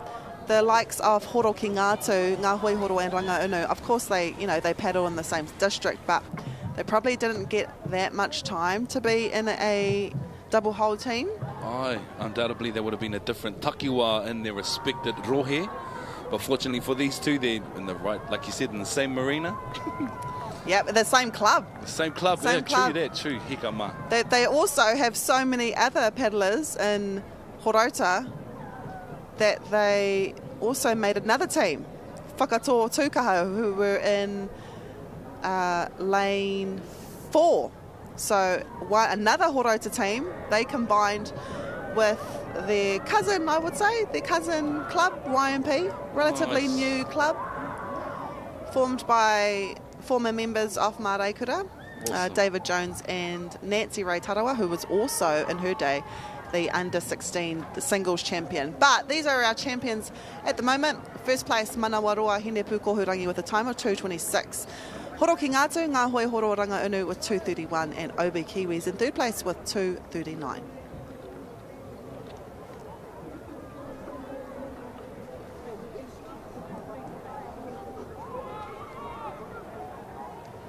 So is your J16s, W6,000 metres, heat 3 of 6. In lane 1 we have Tarahiru, no Māraikura, Te Tumu Green in lane 2 from Cook Islands. Then we have Maniapoto Kawau, lane 3, Tamatoa in lane 4, 5, Doughboys, 6, Awhiowhio Black, and 7, MBK's Black. Speaking of black, we see a black flag because that team in lane 4, Mitimitanga, just slightly over the line. We should see a green flag, Akuakene, and there we go.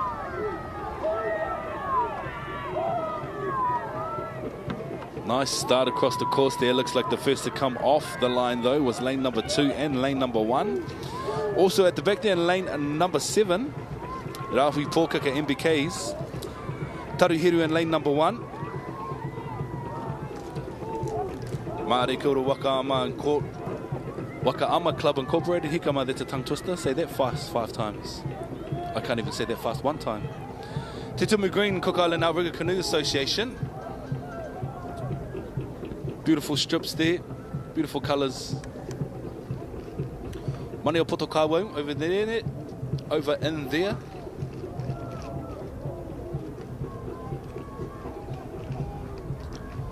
Tamatoa from Mitamitanga. Ole Pacifica Wha'alo.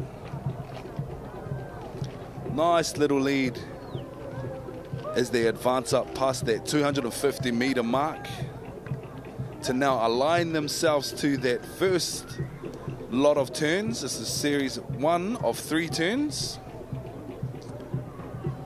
Nicely done. Inside lane here's the boys from Mareikura. Taruhiru. First into the turns. Looking across the rest of the course though. Lane 5. Amitanga boys coming in and out of their turn now too. Over in the back.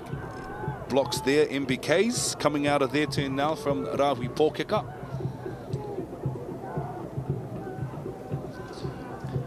This is 1,000 metres, which will see 3 turns. So we've seen 1. Long and strong stroke we see here in Mareikura. They are well known for their long and strong. He momo no Tahiti. You see this kind of style from our paddlers over in Tahiti.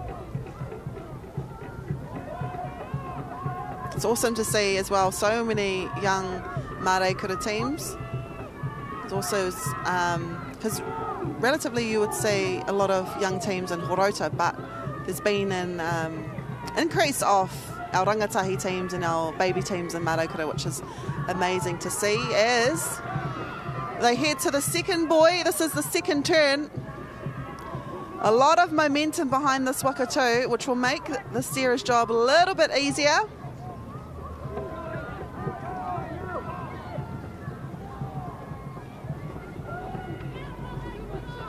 Bit wide, but they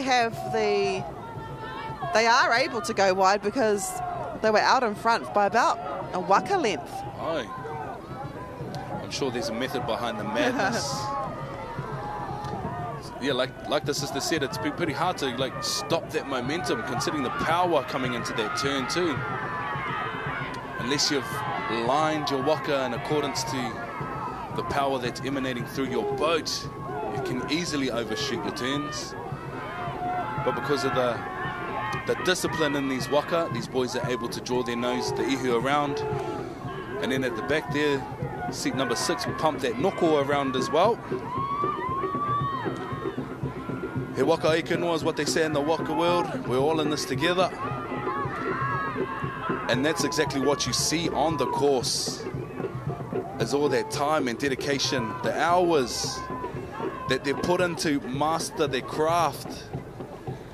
And we get to sit here in awe over the next 7 days and just absolutely be amazed by not only the skill, the passion, the drive, and the power that we get to witness.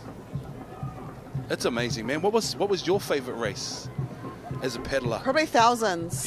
Yeah, but also 500s. Cool, actually, I liked all of them. And there's something beautiful about everything, whereas, you know, turns, it's all a team effort. In double hole, it's the strength and the power and the speed. And then in 500s, it's about speed, but also paddling in perfect harmony. Yeah.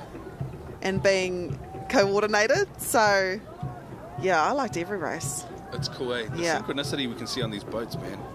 And that's the thing. If you see a team that is in sync and as one, they are usually out in front. Exactly, and that's just not coming from training as well. You know, these boys undoubtedly spend hours with each other outside of the Waka. And you can tell those boats and those teams who have had the opportunity to do that, because they absolutely pump on the courses. And look, they are paddling seamlessly, moving as one, This is textbook. This is what a coach will say, try and paddle like this. And these are just J16 boys.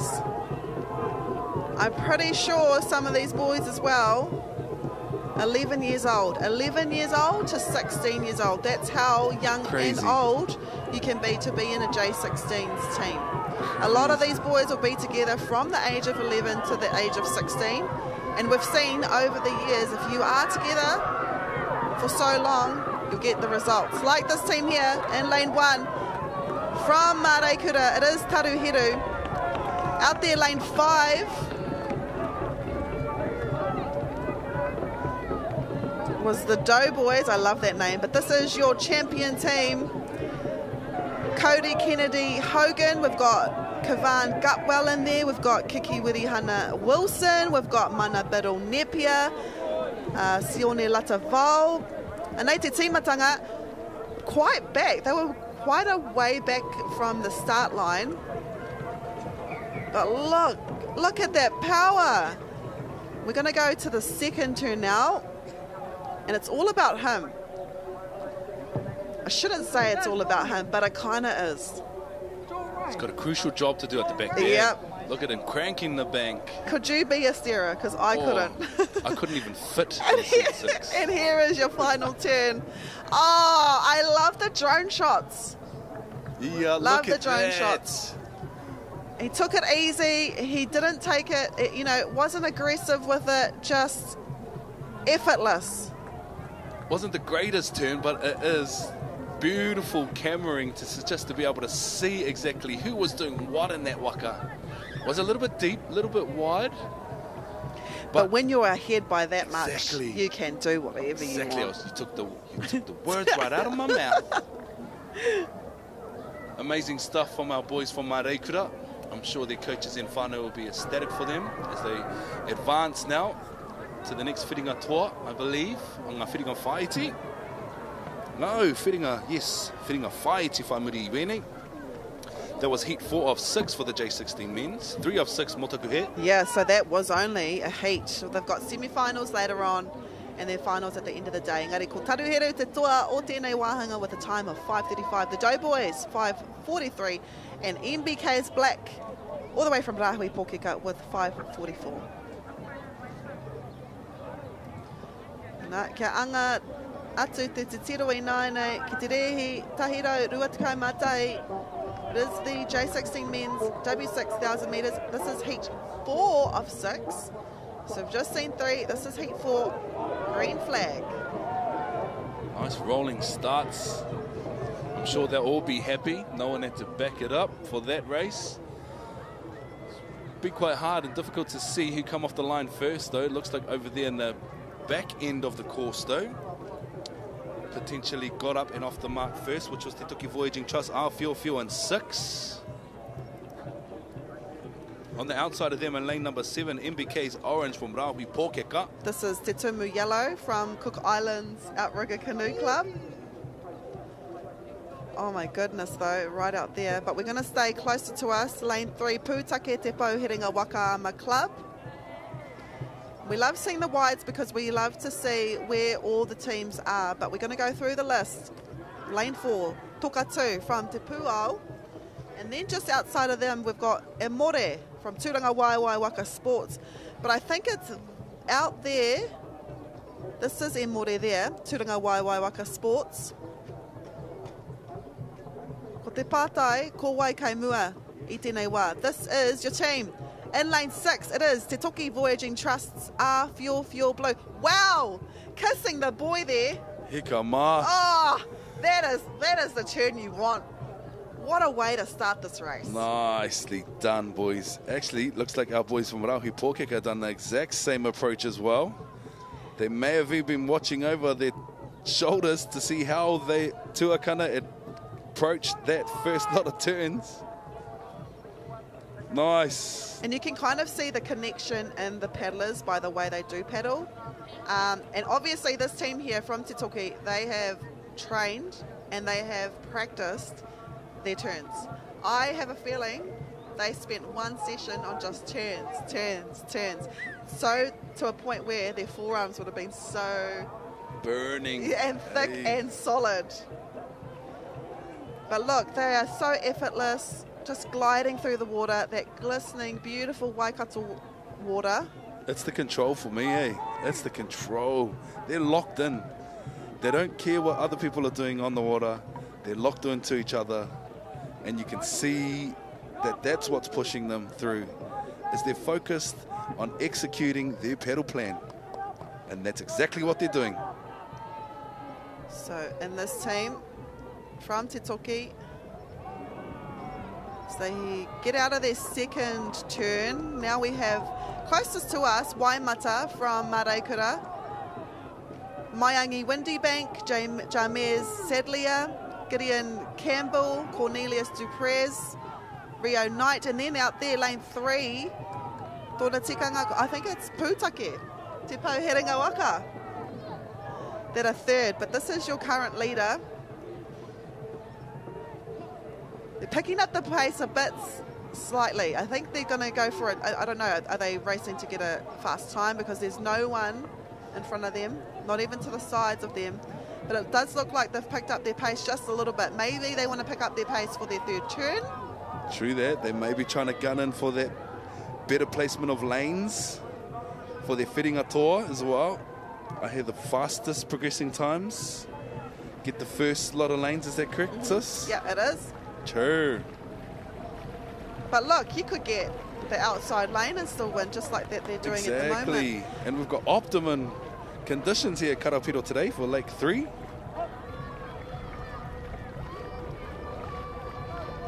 Te Ahuanei, it looks like 1 and 2, yeah, they're going to hang out to the left. Another close turn. As long as that flag doesn't hit the water, you're all goods. Yep, and that's them. They're safely away. All they need to do now is worry about not flipping. That's the only way they'll lose. This is Maraikura. Powerhouse have stopped paddling just for a minute. Oh, and I can see now, because they have to make it inside this buoy, which they do. And they are your current second place. There's Te Toki, who are first. Wow, look at that speed, 4.4 meters per second. The distance of 78 meters to go. They're increasing their speed. I love that. This is brand new technology to us. So cool. So I love it. Everything's new here for me in this space, so I'm just buzzing out. Not only just to be here witnessing the racing from this aspect and this point of view, but to be taken under your guys' wings. Man, you guys are pros, absolute pros. So I was privileged to get the call-ups this year. Honoured and super grateful, man. Finished their race in true Te Toki style with a kick and a push. The boys from Arfield feel blue with a nice comfortable lead, coming across now and approaching their last 30 meters of the course, coming across the line now, lane 1, the boys from Maraikura, Waimata,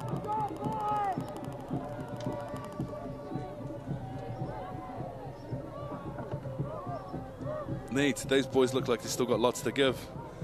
Looking back at the Tugurutanga Inaene, looking back at the instant replay from that start of that last race, it was definitely Te Toki and Maraikura off the line first.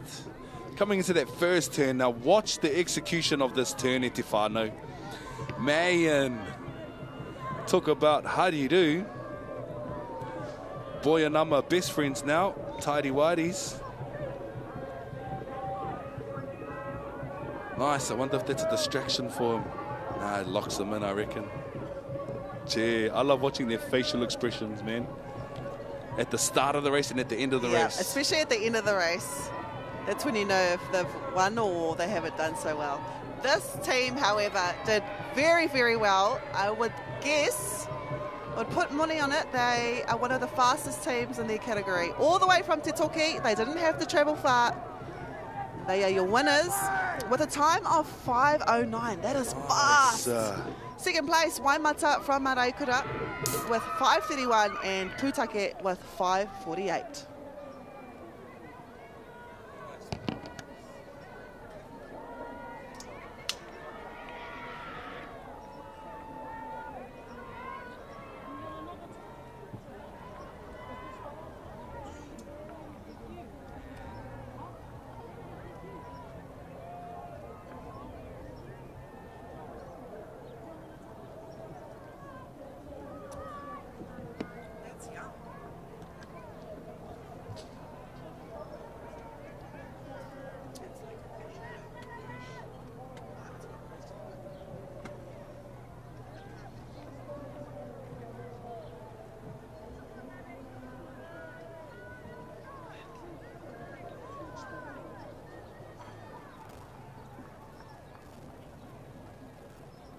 love you, insurance. That's what you think when you need to use it. But no one ever thinks that before they have to use it. So we're making it simpler to get, simple to change, simply helpful, and simple to claim. More yips, less snars, and not freaky to pay for. So how do you feel about insurance now? We'll take it. State. Te whānau, ki te taia tu tetahi ki te whakamātautau tatari whekau ki tō kāinga, tēnā whakamahia. He māma noiho, he koriutu hoki, ka awhinetia, kia kitia tumuatia, te mate puku I ngā whekau. Nō reira, kia kaha, kei a koe te mana.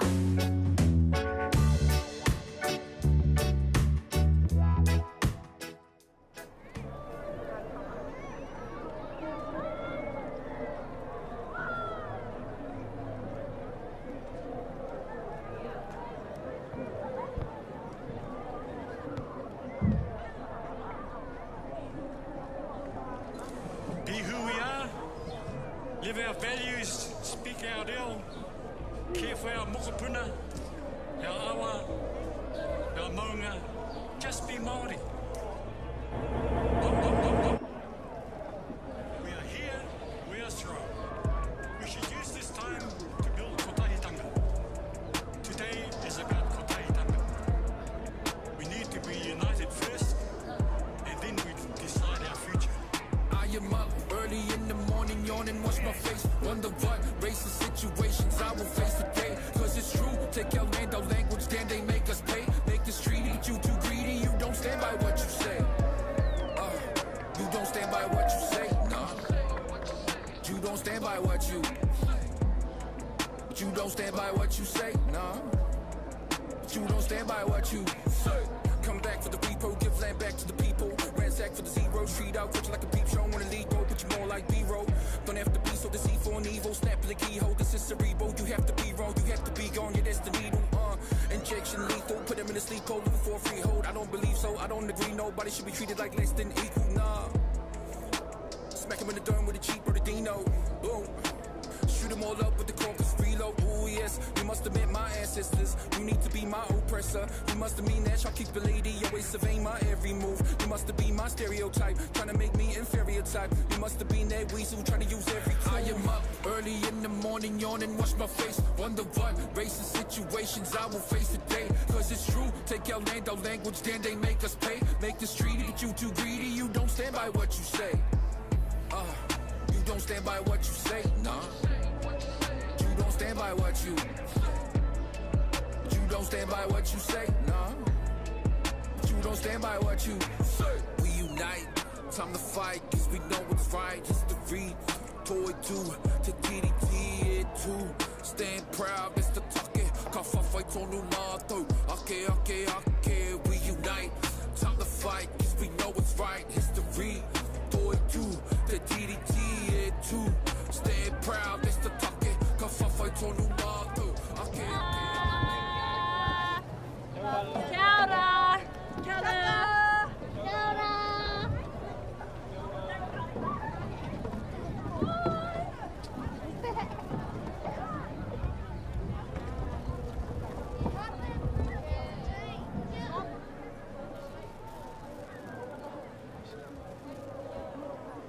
Intermediate women's NAW 12, 500 metres. Ko ngā whiringa whai ti ēnei.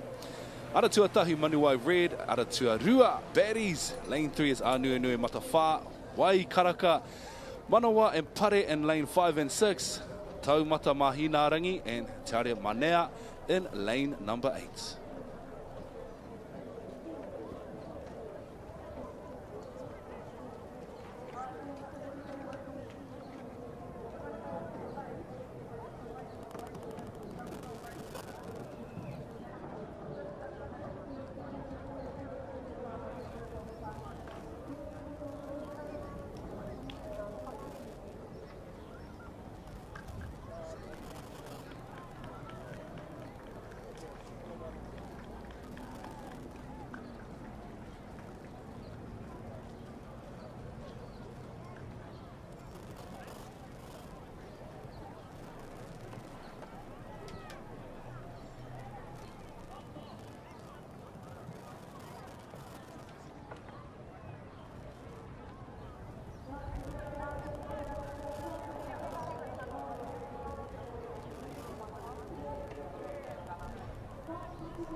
Kua rewa te haki mā. Me te haki whiro. Prepare at the starting line and hold. That's the go-to phrase. I don't know if they still say that out there, but that's what they used to say when I was paddling. So it's going to be another fast race. In lane 1, we have, here we go, Manuwai from Mount Manukau Outrigger Canoe Club and the Intermediate Women's. Lane 2, we have the Baddies from Aotearoa Waka Club. Oh, I love her braids. Lane 3, Anue Matawha, Te Toki Voyaging Trust. Aratua Wha, Waikaraka, Te Pauheringa Wakama Club. Aratua Rima Manawa from Rahui Pōkeka Waka Sports. And in lane 6, Pare, Ōtaki Waka Hoi. He kapa kua Hanu Meitia, Taumata and Mahina Rangi from Te Puku o Te Ika. And out there lane 8, Tiare Mania from Cook Island Outrigger Association. But it is Manuwai Red from Manukau Outrigger Canoe Club leading by 4 seats at the 250 mark. This is a 500 metre semi-final. It is the last semi-final of the Intermediate Women's. Man, what a beautiful race too. Such cool. I was just saying earlier in the broadcast, I love watching the facial expressions at the start of the race. You know, they're all biting at the bit. They look a little bit anxious. By the time they complete their series of turns, if there is a turns, you know, you see the elation on their face. You see the joy. You see those premature celebrations even sometimes. Yeah, you see everything, eh? It's so beautiful. Thanks to the amazing coverage here for Kata Māori. You're welcome. Thank you, you're welcome. Manukau Outrigger Canoe Club. Manuwai Red, wearing that red colour that is seen in the babies, in their youth and also in their senior teams.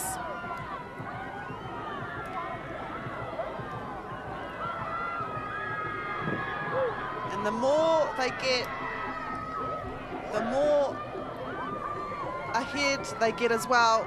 And they will take the second semi-final. Lane 3 from Te Toki Voyaging Trust, Anue Matawha will take second place. And then in lane 5, Manawa from Rahui Pōkeka Waka Sports with third. Engari, koinei te toa o te whiringa whaiti o te whakataitai. Te kauma tahitau, me raro iho.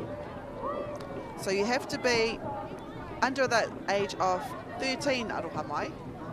Youngest is 6 in this age group. And te timatanga, a really even start, I would say. Aye. It's pretty hard to differentiate who is actually pushing forward a little bit. It might be one. But yeah, there was a solid blanket start. I learned a word I learned last year from Uncle John Herbert. GOAT, greatest of all time. Blanket start at the start line. I love that. If you know and you've been in attendance to Wakama, you definitely know that voice. It's unmistakable. There's also a beautiful video on the Wakama New Zealand Facebook page at the moment. It's actually got him at the start of it. It's cool, eh? It's a cool. Who did that video? I don't even know. I think that was a part of the Wakama crew. I love finally. it. Really captures everything that's happening. Even that intro, so iconically, Uncle John, man. Every Waka World Sprint match, that's how he opens our day. Morena Aotearoa. He does actually. He's a goat. Greatest of all times, that fella. Solidified their next lot of progression races. No, semis, they're going to be representing in the finals later on this afternoon. Yeah, I'm pretty sure their final is later on this afternoon. Yep, it is. Race 134. So this is race 119. They've got a few more races and they will race again. What normally would happen for you fellas after you progress through races, you've just done your semis and you're about to represent for finals, what was the expectation from your club, from your captains, from your coaches? Just go under the tent, get hydrated, have a little bit of a kai and just whakanga. Choice. Yeah. Would you rethink your game plans if need be? No, not usually. But Ooh, if that something- grey. Oh, cut it out. No, we just did the deeds. Anyway, on screen right now is the J16 Men's W6 1000 metre heat 5. Lane 1 is 6 Mullets, Lane 2 Boom Bullets, Lane 3 Manuote, Lane 6, Lane 4 Hikama, count your one numbers, Uncle. River City Boys, Tahatika in 5, R Feel White and Slim Shadies in 7.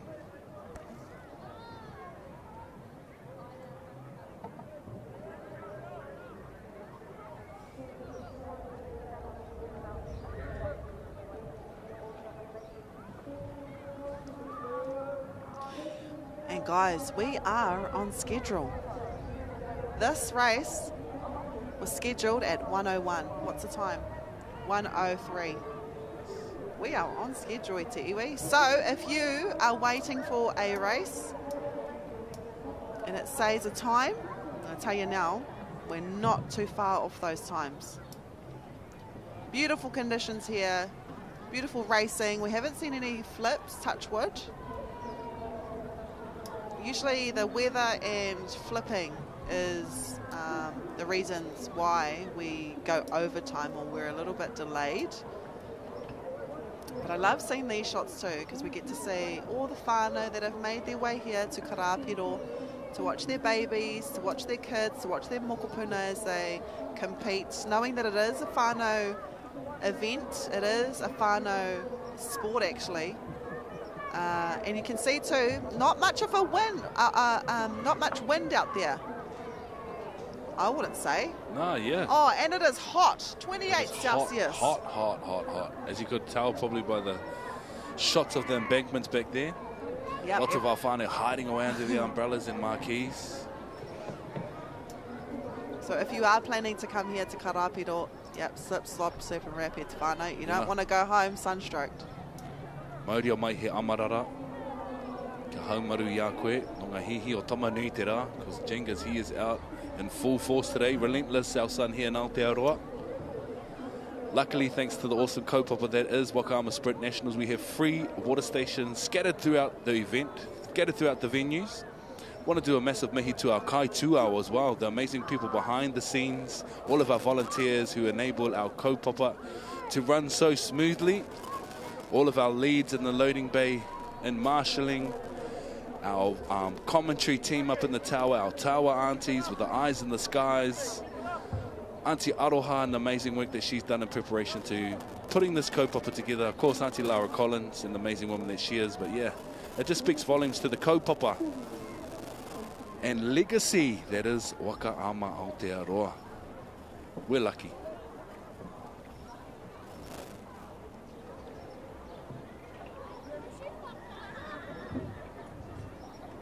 I don't know what the delay is. I may have, I should have touched wood. I was like, we're on time.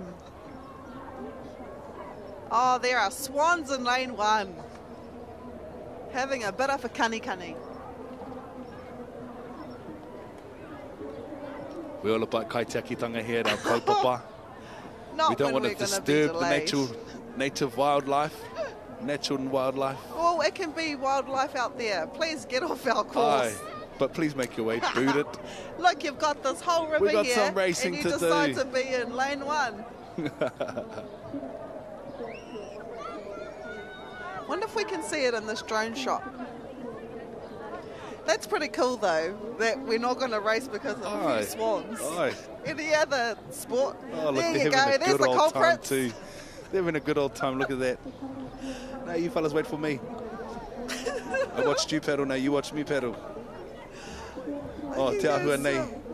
It's a mama geese and her little goslings, little things out there. Peewari. But savage as, those goose. Oh no. Must be Kai under there because they keep ducking. Well, I hope you fellas are eating all those gold clams. Oh.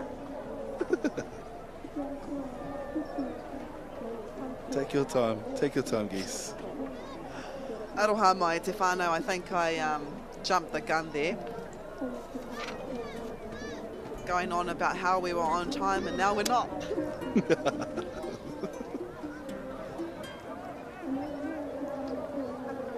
I can see a white flag. Oh yeah, and now I see a red flag, e te iwi. White flag tells our teams to prepare for the start of the race. Red flag means to come to the start line as close as you can, and obviously green flag means to go. And look at these paddlers go. Lane 2, lane 3 at the moment. 6 mullets here in lane 1 from Horota Wakahoi. Hey. Ka pai. And then in lane 2 we have the Boom Bullets from Penula. Another team that has come here year in, year out, all the way there. Lane 3, they're leading at the moment. Te Manu Aute, Te Pauherenga Wakama Incorporated. And then there in lane 4, River City Boys from River City Waka Ama Club. Oh, te ahua nei he waka, he karapu anō, he karapu haupea. To lead at the moment, we will be seeing 3 turns from all of these teams. This is Horota Wakahoi second at the moment. Could they come out of the turn first? Because out there, lane 3, Te Manu Aute from Te Pauherenga Waka, they go in first. They come out first. Followed slightly behind is this team here in the highlighter yellow, one of my favourite colours, Horota Wakahoi.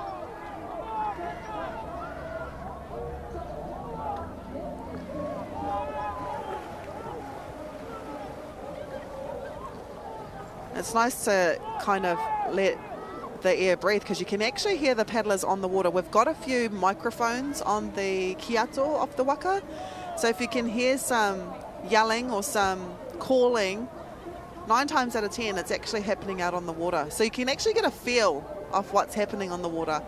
If you don't want to paddle, that's probably the closest you'll feel to being a paddler here at the Nationals, is Te Pauherenga Wakama Club's Te Manu Aute. Lives by their name and flies in front. Ia rātou e koke ana ki te huringa tuarua, followed closely behind by 6 mullets. We've got Marcus Cairns Edmonds in here. We've got Rākairoa Ngātai Mahaki Nikora Piri. We've got Kaya Moitara, Jake Higgins. This is your team to watch out for. They've led from the start. Ooh. Fortunately for them, Horota had a similar turn in the second turn.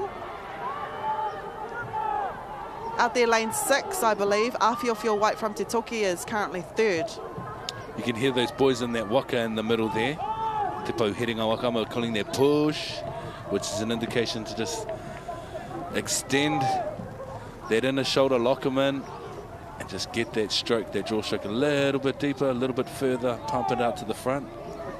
Horota potentially could catch them on this last turn now. This is where we're going to see ko wai kahua, ko wai katohu. Who's going to come into their turn first doesn't necessarily mean that you'll come out of your turn first. So let's keep a close eye as they progress down to that last 15 metres of their course to turn at the opposite end and make that 250 dash, that 500 dash, I should say, back to the finish line, just right in front of here, in front of the tower.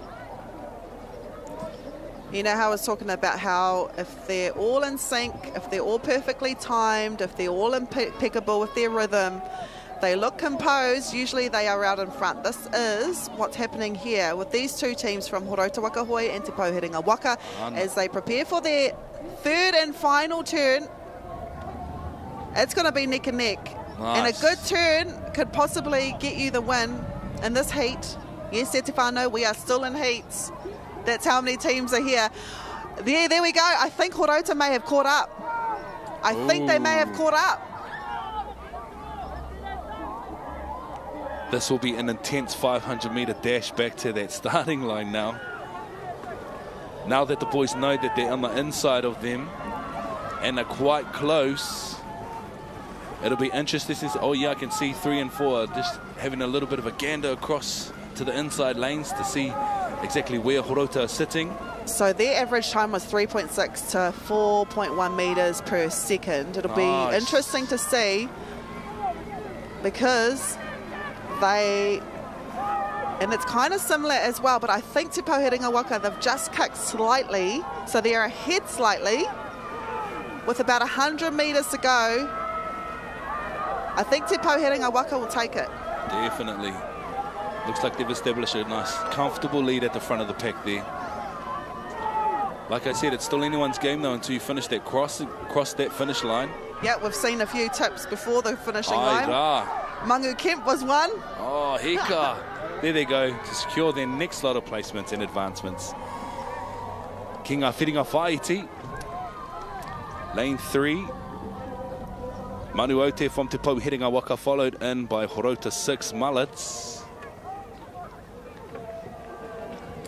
Nicely done, gentlemen. Just cruising on back, coasting on back. But here's the start. So 4 and 2. Lane 4, River City Wakama and Boom Bullets from Penula. They had an amazing start. But this is the second turn from Te Pauherenga Waka. This is basically where they got their lead. They got their lead and they didn't look back.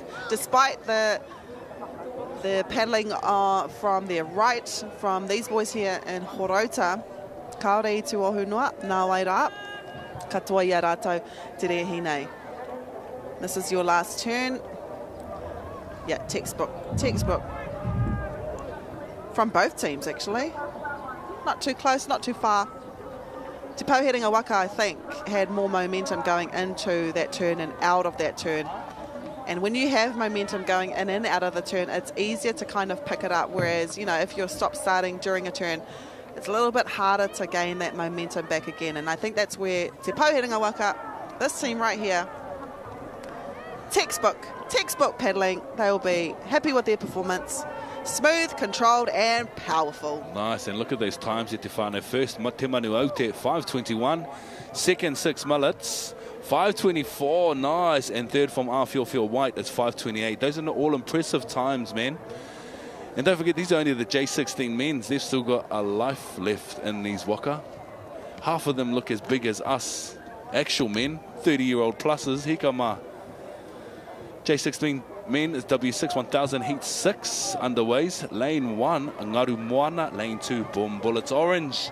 Lane 3, Waitakere Pango. Lane 4, River Rats. Lane 5, Pikiao. Lane 6, Mangopare. And Lane 7, Mangakaya.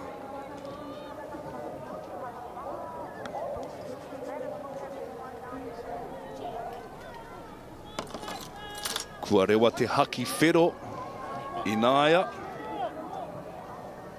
Akua nei ka kite i te haki kākāriki. Oh, te rā pēr te haki pango. Yes. We've got some keen paddlers out there wanting to start this race. Up goes the green flag for the J16 men's W6 1000 metre heat 5 of 6. Ko ngā whiringa whānui e nei. Got one more heat left after these. And then we'll have the finals races later on in the day. The semis later on in the afternoon, my apologies. Horota with a nice start, and Boom Bullets Peneula Incorporated coming in strong as well at the starting blocks. Interesting haircuts in that lane 2. Waitakere Pango, nicely done. They've all advanced nicely off the starting line. Smashed out the first 250 down the course. Just about to approach it now, actually. Pikiao from Ruamata Wakaama Club. Back home in Rotorua. Horota, though, with a bit of a lead with their ihu out the front. Watch them as they prepare for that first lot of turns at Te Whānau. Watch that steerer line up their entry point. Watch the rest of the crew engage into their roles and responsibilities in their waka. Peneula, strong in these turns races. They may have caught their whanaunga from Te Tairāwhiti in the inside though. Kua puta nei i te ruarau rima te kaumita. Ngaru Moana o te aratuatahi. I like the haircuts, I like the individuality and the creativity. Whatever makes you feel good, mahia. Right, we should have a Best Haircut Award. Ngaru moana, e hoki mai nei ki te tuarua o ngā hurihanga, e toru rawa i tēnei rehi tahi mano mita nei te roa. E hara i te mea hoi rā tapu ana, engari, ko te tia ko ngā hoi poto, e tia ko ngā hoi roa, he ranga. Kua uru ki te ku ngā karawhiu ngā ranga e nei, he hoi roa, he hūti i roto o Tahiti, rawe, ngā hoi ngā poto. Kua rawe mai anō, kua tia. Ia rata ka kuhu atu ki te hurihanga tuarua, mātaki hia te mahia te kai urungi. E kukume nei, i tana hoi, e huti nei tana hoi. He pai ai te wepua mai o te kei, o te tau, o te waka. Te anganui ai te ihu ki te hurihanga whakamutunga. Ka paita tātai kai kāmera. Anō nei i reira tātou. Tika, amazing. Far out, man. And the quality that's coming through. Not only of the beautiful imagery, but the quality of paddling we've seen over these last 3 days. World class, e te whānau. Not only do we do amazingly in our own national and regional competitions, but we also represent amazingly internationally. Working, it's because of dynasties like these fellas, Peneula, who inspire the next generation of paddlers. Huri no i te motu, not only just in Tamaki Makaurau and the surrounding districts, but you know, other teams see them and inspire them to look outside of what we're currently comfortable with and to grow the catalyst of paddling within Aotearoa. And that's how you do it, is by taking inspiration from people who are doing it well. The people who do it well is our whananga from te tai rā, whiti, te uranga mai o te rā. Te whakatau aki a Timoti ki te tika te whakatauira mai, ka tika te whai atu. Ara, ka mutu ko te whakatau aki Pākehā, pai rākau, pai hua. Beauty. Anei rātou, te kuhu atu nei ki te hurihanga whakamutunga. Ko apua e rātou te whitirau rima te kau mita. E hoki mai ana, te kate o te waka, te upoko o te waka. Hi te wakaanga, e reira o na māharahara. E hara i te mea me whakaueue rātou te rautaki. Kei mua rātou, ka mutu i he whiringa whānui tēnei. Don't have to stress too much. Make sure you make that turn within the lane dimensions. No good pushing it too much, pushing the envelope too much. You still have the semi-finals and the finals. As we see here, Manga Kaya, kei te ara tua whitu, o te karapu ko ngā kai hoi o te puaha. Engari, tuatahi mai ana i tēnei wānei, ngaru moana o Horauta. Kei te pātai mai te kai whakata, kei te pātai mai te ringa tohu, Kereti. He hai, pai ai a Horauta. Nā te mea kei te uranga o te rāhau, kei te tai rāwhiti a hau ngā wā o te krihimete me te tau hau. Taku whakautu e hoi tonu ana rātau i e rā wā o te tau. Te toinga o te motu, kei te whakatā, kei te hararei, e te kai keke, e te kai ihanoa. Ngare enei kei te hoi tonu e rā wā. Te take i whakawhiti tuatahi mai ai a ngaru moana, tuarua mai rā, ko Bomb Bullets o Pineula. And I'm sure, just to further clarify what I alluded to earlier, those ones from Horauta, they don't have a big Christmas, they don't have a big New Year's. But I'm sure there's no present from Santa more important to them than a gold medal at the national sprints. Anei anō te tīmatanga. We know how this ends, so it's good to see how it unfolded. Hurihanga tua rua tēnei. Into it.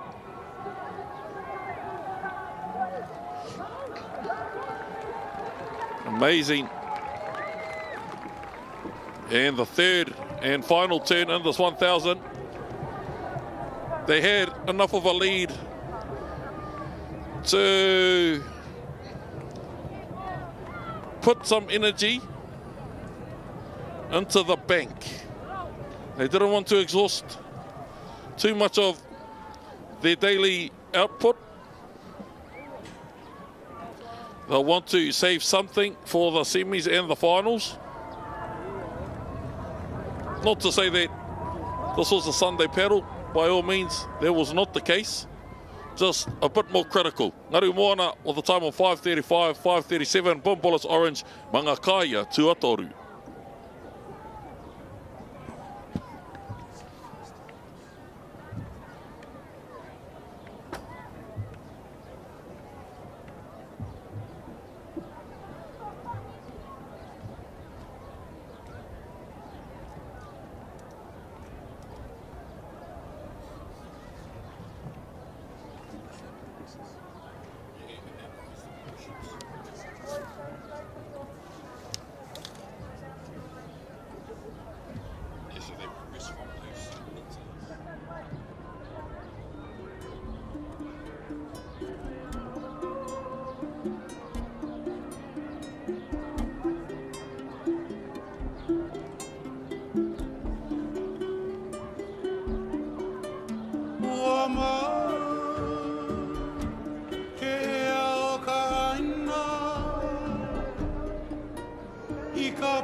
For the National Hauora Coalition J16, Tane W12 500 metres.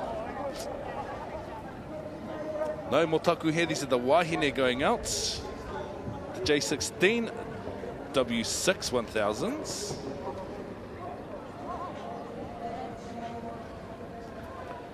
National Hauora Coalition J16 wahine finals double hull. The first final of the day, e karema.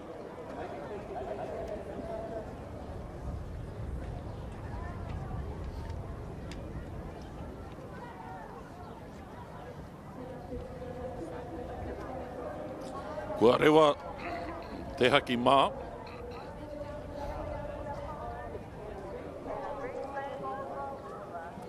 Haki Whero, Team Tiare just saying in lane number 1. Kua rewa te haki kākāriki. Yes, ladies and gentlemen, we have moved, we have shifted a gear, we're into the finals. Those who make it across the line first, awarded a gold medal. All their training boils down to this moment. All the sacrifices, Team Tiare just saying, fastest qualifiers in lane number 1. Outside of them, Puhi Kaiariki. Champions yesterday in the 500 sixes. They'd love to follow that up with another gold. Omangia from Otaki. Lane number 3, outside of them, Tiare Manea Green. Outside of them, Paia Te Toki. Their J16 boys did well in the 500 sixes yesterday. Tirikawa.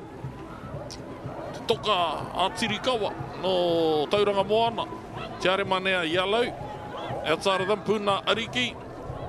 Outside of them, Bayside Legacy Juniors combined. The power on these boats is incredible. To find out, like the brother said, these are the finals, the first finals of the day.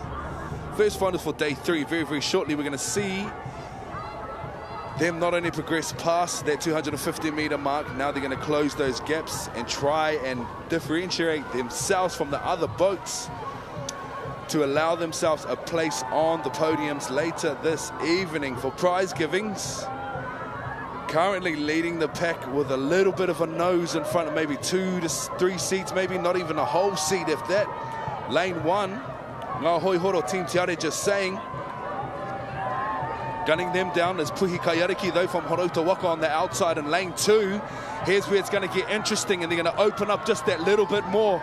Watch as they lock in and the power and precision comes to play. Team Te Are hashtag just saying is going to gun it. Can they do it to secure their place for the first lot of podium finishes for the gold medals for the National Hauora Coalition J16 Women's W12 500 metre whiringa toa. It'll be interesting to see those times. And actually gives me a good kind reminder to jot those times down. Just so we can compare them with the boys' times. Because these girls move just as fast as those boys, man. Anei anō te tukuruatanga. Lane 1. Out there. They meant business. By halfway, they were at least a quarter of a waka length ahead. Anei, Puhi Kaiariki. We're trying their utmost to pull Just Saying back. But unfortunately, that was not to be the case.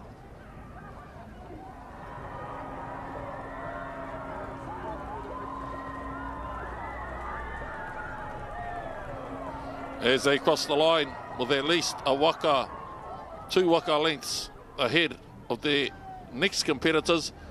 Team Te Are Just Saying with a time of 2:06, 2 seconds behind them, Puhi Kaiariki, and in third, Aumangea.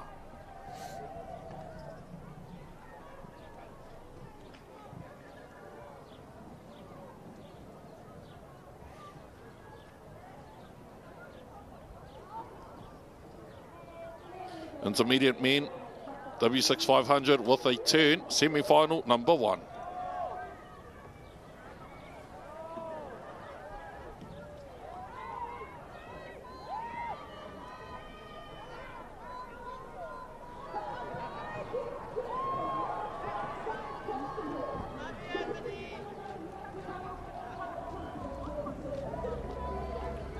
Manu Tuke there in lane number 1. Blistering start.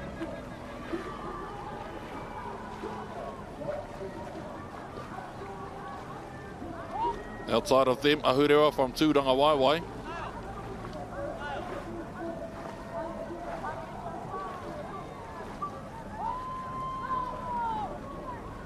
Outside of them in lane number 3, OB Warriors.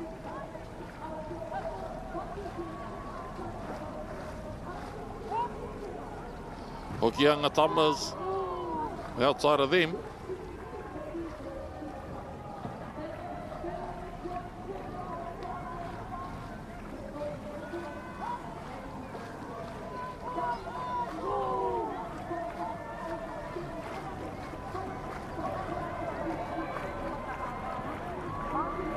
Nei, ea huatu nei ki te hurihanga kotahi o tēnei whiringa whaaiti, te tuatahi o ngā whiringa whaaiti. Wicked work from all these intermediate boys on the water. They'll all be trying their best to secure their place. Ki ngā whiringa toa later on this afternoon. Nice, first in and first out, YMP Manu Tuke.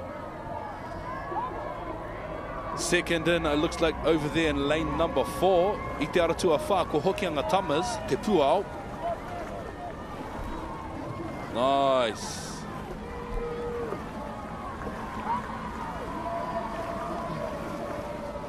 Established a nice little lead at the front there, I te aratua tahi.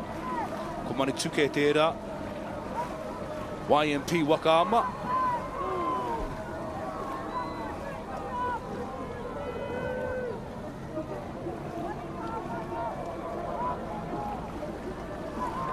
Out there in lane number 8, Tuatini from Te Toki Voyaging Trust. Looks like they're doing well over in the corner there. On the inside of them in lane number 7, YMP, Epeha. Rawe. Last 50 metres for these young men.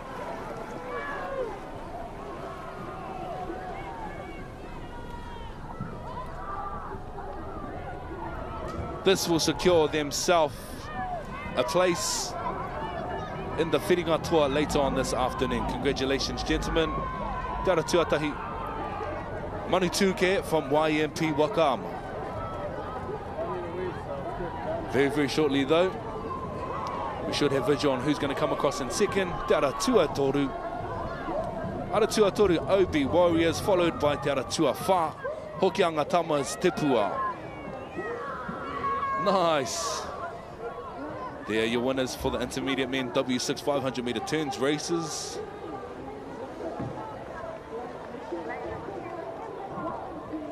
Here's our start again of that race.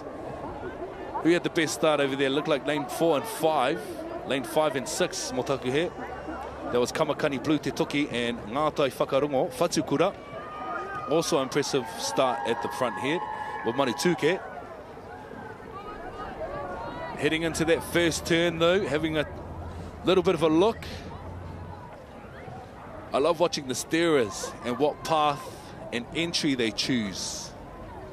Being mindful to stay in their lane, getting as nice and tight as you can to their buoy without knocking it over or allowing that flag to touch the water, then potentially wearing a DQ, a disqualification. Here they come now to complete their race. The race just gone. Te ara tuatahi, Manu Tuke from YMP with a beautiful time of 2:45. Followed in second place, Obi Warriors with 3:05. And in third, Hokianga Tamas with 3:08.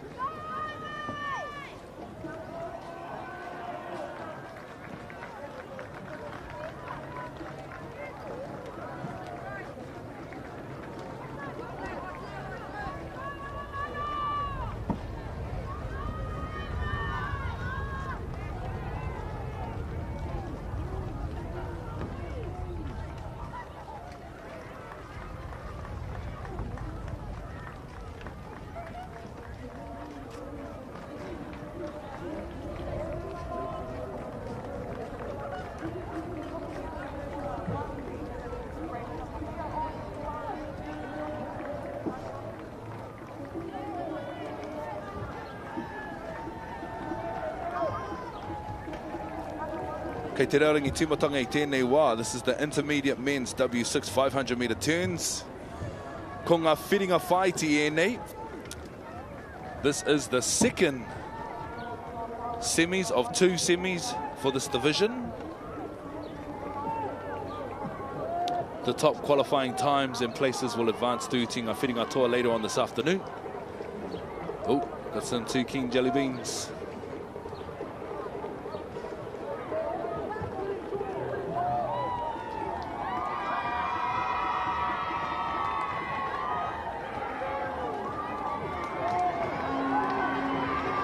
Oh, and lane number 8. Tuna kaha tauranga moana au were lucky with that rolling start in the outside there. Just snuck up with the ihu to the flag lines as that green flag was risen. Beautiful start from lane 7 and lane 4. Manu Kings for Manukau Outrigger. Also in lane 1 here, Ruamano Black from Ngā Rau Oranga o Ngāti Kahungunu. Te Rau Oranga, Motaku he. They've already gone down their first 50 metres in the course. Kore Taringa on screen now in lane 2. Lane 1, of course, is Te Rau Oranga, Ruamano Black. 2, Heitia Rahui Pōkeka Waka Sports. In lane 3. Lane 4, Manu Kings from Manukau Outrigger Canoe Club. Nice work, gentlemen. Kapu Manawa Whiti, anō Otaki Waka Hoi. As they approach the 250 metre mark, indication that half the race is done. All they need to do is complete their turn and pump out through the rest of the course. Anei rātou te kuhu atu nei ki te hurihanga. Ko tahi o āhua tō muri te aki i ana kai hoi ki te huri mai, kia huri mai ei te rā waka. O, kia kaha tamama ko matepea ki te hoki whakamuri. Kia roha mai rai, te disqualification tērā, ka roha tamama. Me kuhu tonu mai rā koe ki roto i ngā keti. O tō reina, ka hua uaua anō pēr tēnei. Ki taku mōhia, disqualification anō hoki tērā. Te ahua nei, ko piki haere te pupuhi o te hau. Reina tuatoru, e pērā nā anō hoki.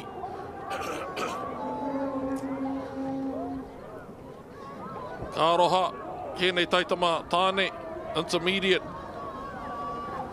So does that mean they're disqualified from the race, or will they have a time penalty? Nah, disqualification. Oh, heka mā. Ka roha hoki. Quite cutthroaty, konei. Yeah, I ngā whakataitai ao because of the efforts to get to those world sprints, they have a repecharge. So those who didn't do too well in the heats, they get another chance to try and make it through to the finals. Kare tātou e pērā I konei. Wowzers. They've eaten up half of the course now, and it's still maintained a comfortable lead. Ruamano Black, te reo oronga o Ngāti Kahungunu Waka Club. Just on the outside them in lane number 2. Kore Taringa. Approaching the finish line now. Lane number 1, I te ara tuatahi, te reo oronga o Ngāti Kahungunu, Ruamano Black. Followed in, I tai tuarua mai, ki te rārangi whakamutunga, ko Kore Taringa. Te ara tua whā, kei te whakawhiti I nāi nei. Manu Kings for Manukau Outrigger. To conclude progression race number 127, the intermediate men's W6 500 metre turns, ko ngā whiringa whaiti tēnei. This is heat 2 of 2.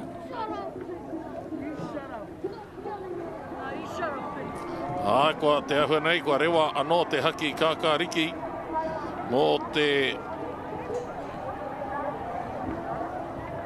rea ngā taitama tāne, a mana kau ko te tukuruatanga tērā. Rehi, tahi, rua, whitu.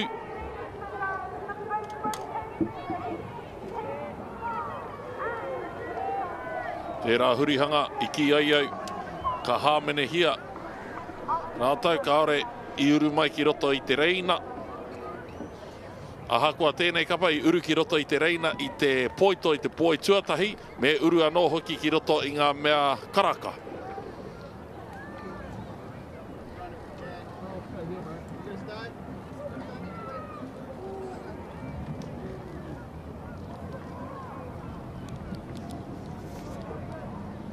Aha kua I whakawhiti tuatahi maira I te rārangi whakamutunga, tai hoa ke nei, tātou mōhio pūai, heha te aha mō rātou.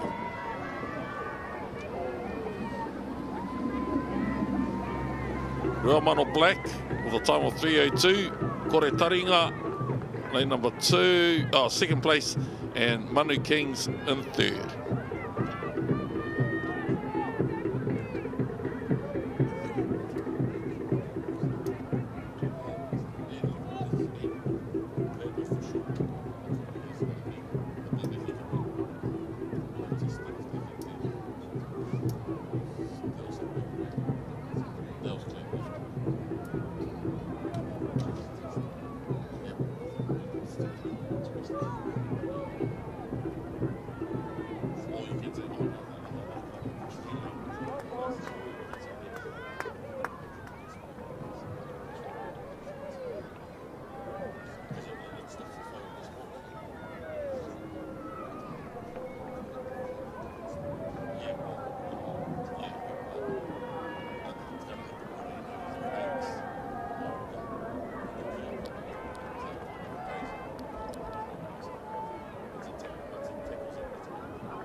keep on coming and coming, baby, please stop rocking my boat.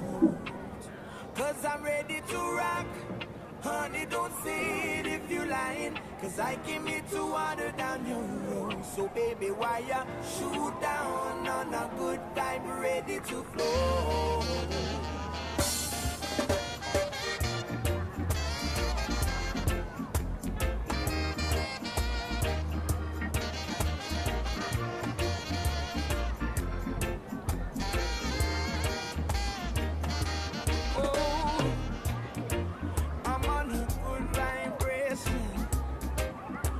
Whatever I am facing, can't keep me down, can't keep me down, down, down. 'Cause if this is love that I'm feeling, then don't ever let this feeling go. Come on, let it grow, let it grow, let it grow. There ain't no need to start you crying. When you come and shoot down on a good vibe, ready to flow. Keep on coming and coming, baby, please stop rocking my boat. 'Cause I'm ready to rock. Honey, don't say it if you're lying, 'cause I came here to water down your road. So baby, why you shoot down on a good time, ready to flow? 'Cause I'm ready to flow. Ready to flow. I'm ready to flow. Ready to flow. Lady, please take it easy. All I want is some good vibration.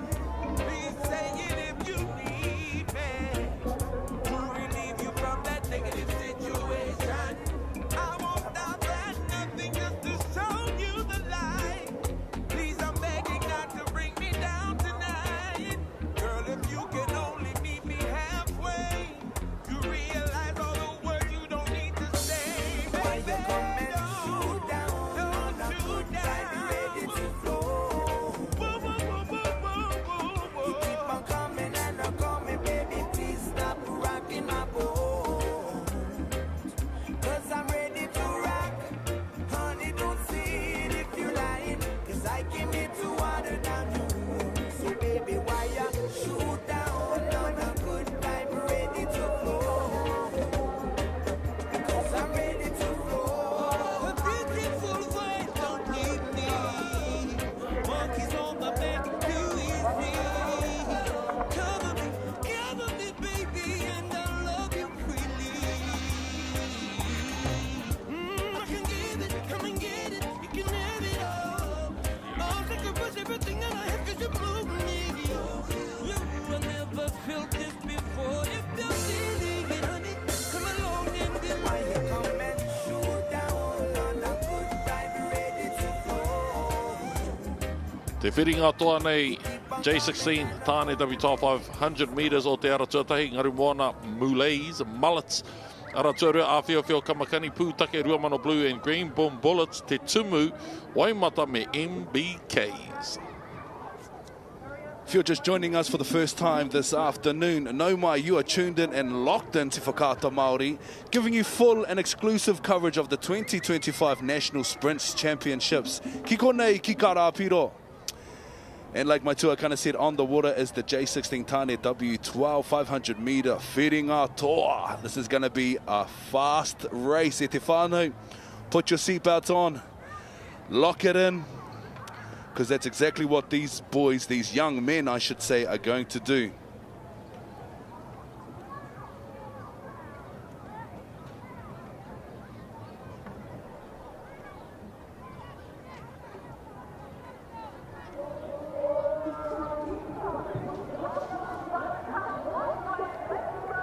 Kua rewa te haki whero, ladies and gentlemen, he whiringa toa tēnei. This is indeed a finals. Bearing in mind, in lane number 2, we have the Te Toki crew who were fortunate to take away the gold medal in the sixes 500 metre race. Ngaru Moana, obviously, given the faster lane, they must have had a faster time in the preliminaries, which afforded them lane number 1. outside of them in lane number 4, Ruamano blue and green. Outside of them, Boom Bullets, disciples of the great Peniula Open men's team. In lane number 7, Waimata from Māreikura.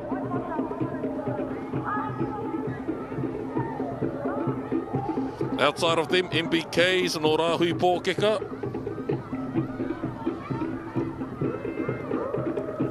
In lane number 2, the Te Toki team again, showing that unison, training together, understanding one another pays off, as they did well in the 6s. Here they are. It seems like they will be taking that gold again in the double hull. They are ahead. In together, out together is what they say in the Waka world, and that's exactly what you're seeing on this boat from Te Toki. You can tell the hours and dedication are finally coming to fruition on the water with a nice, comfortable, they've established a beautiful and comfortable lead. In lane 2, Te Ara Tuarua Awhiowhio Kamakani. Gunning now though on the inside of them and on the outside in lanes 4 and 5. Contending to close the gap to secure that silver podium finish later on in the afternoon. Ko Waikahua, Ko Waikatohu. Last 30 minutes down the course, we'll be able to see exactly who's going to take that 2nd and 3rd podium position. Later this evening, e te whānau, it's going to be close. Keep your eyes peeled to the screen. Our gold recipients for 2025, lane 2, Awhiowhio Kamakani, followed in by lane 5, Boom Bullets from Peniula. Hikama, what a fast-paced race that was. Amazing to see the skill and determination and power emanating from not only the Waka, Hikama. That Waka was moving with pace and intention. Congratulations, gentlemen. Beautiful race.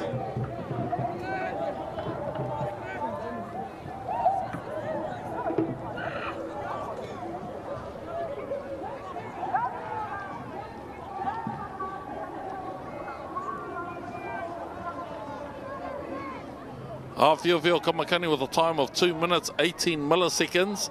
First place, gold medalist. Second place, Boom Bullets. And in third, Ruamano, blue and green.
Intermediate women's W6 500 meter turns race is on the water now. This is heat 2 of 2, I believe.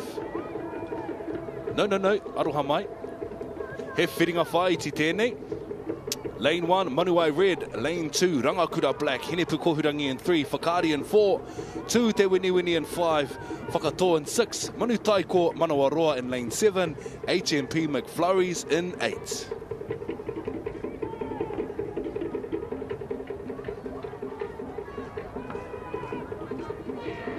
Wara te haki whero.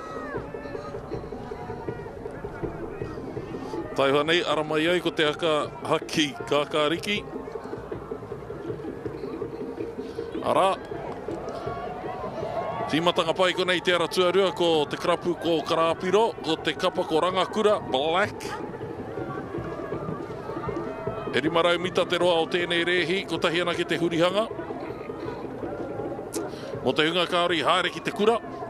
E ruarau rima te kau mita te hoenga, ka huri ai, ka hoki mai ai. I roto i tērā ruarau rima te kau mita. Aha kua pēhea nei tō pai, i roto i ngā hoenga tōtika. O te putanga o te ihu, kei roto i te pai o ngā hurihanga. Kāri, tērā mautere tapu o te moana a toi. Tū te winiwini, rāhui pōkeka. Ara tua rima, wahoti i arata ko whakatō no YMP.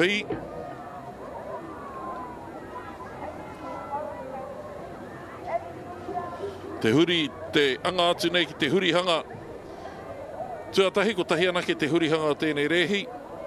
Manu taiko, kua hanumi atu ki e rao Manawaroa. Engari, kia kaikanohia ke rā tātou, kia titiro, mātakitakia ke tātou, i te kapa kei te ara tuatahi, ko Manuai Red.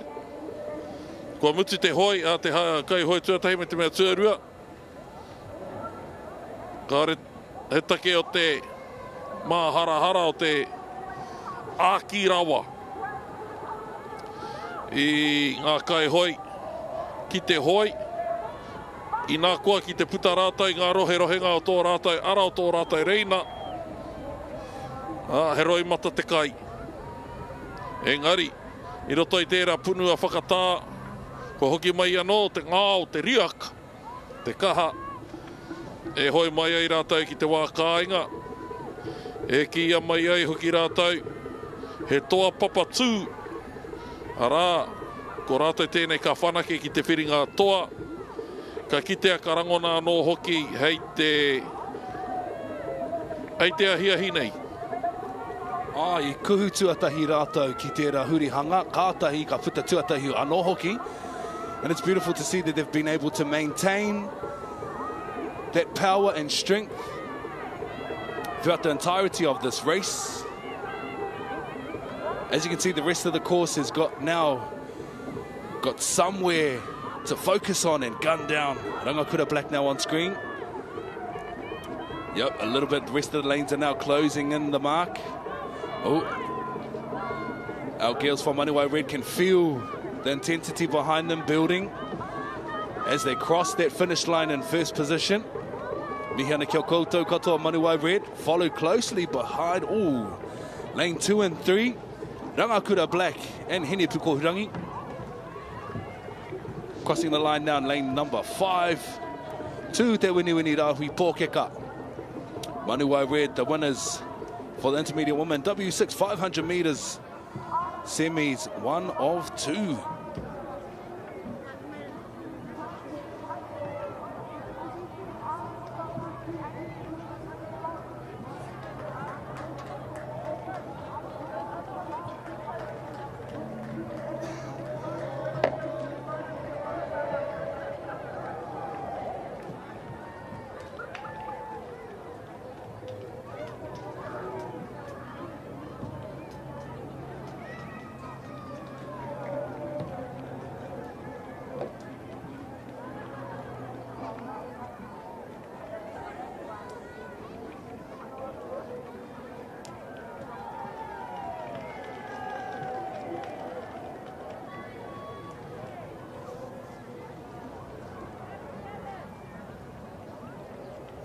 Nei ngā toa Manuai Red 257, 303, Rangakura Black me hine, pū, kohurangi, wei, te tai, te hau, pārua tuatahi o te whakataitai.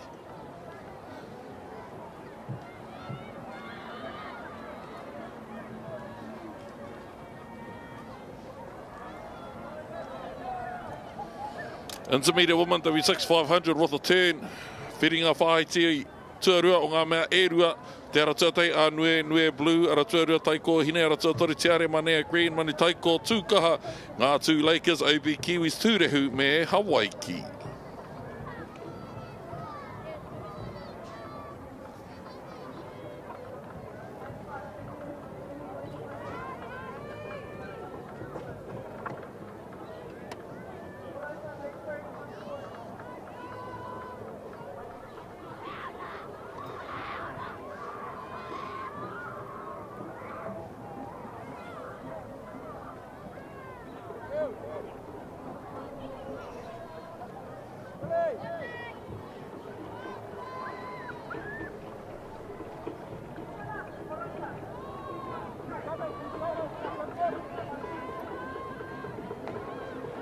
Kia ora te tātou te titiro, ki te rārangi timatanga I tēnei wā.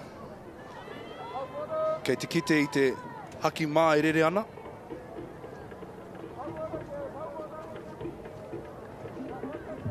He tohu kia whakaeke mai ngā pōti, tēnei te haki whero.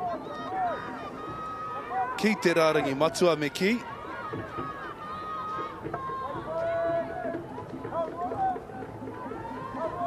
Aue, ko rewa hoki. Ko te haki pango. Just allow some time for that corner team, that team over in the back sticks there, just to reverse a little bit.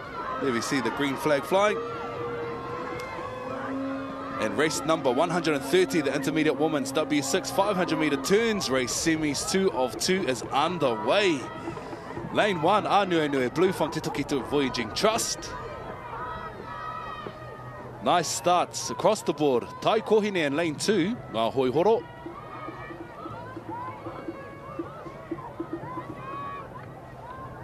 As we can see, atu I te ara tuatoru, Tare Manea Green. Manea, motoku he, Tare Manea Green. Ngā whanaunga ngō te kuki airani, no ngā kuki airani. Manu tai ko tūkaha. I te ara tua whā, te era. Over in lane 5. Ngātu Lakers, Rangiunu Sports Club. Beautiful conditions here. Amazing conditions for paddling, especially for these younger competitors at the competition. OB Kiwis now, as you can see on screen. Gunning down that first 250 metres like nobody's business. Tūrehu from Tarawera Aurika Canoe Club.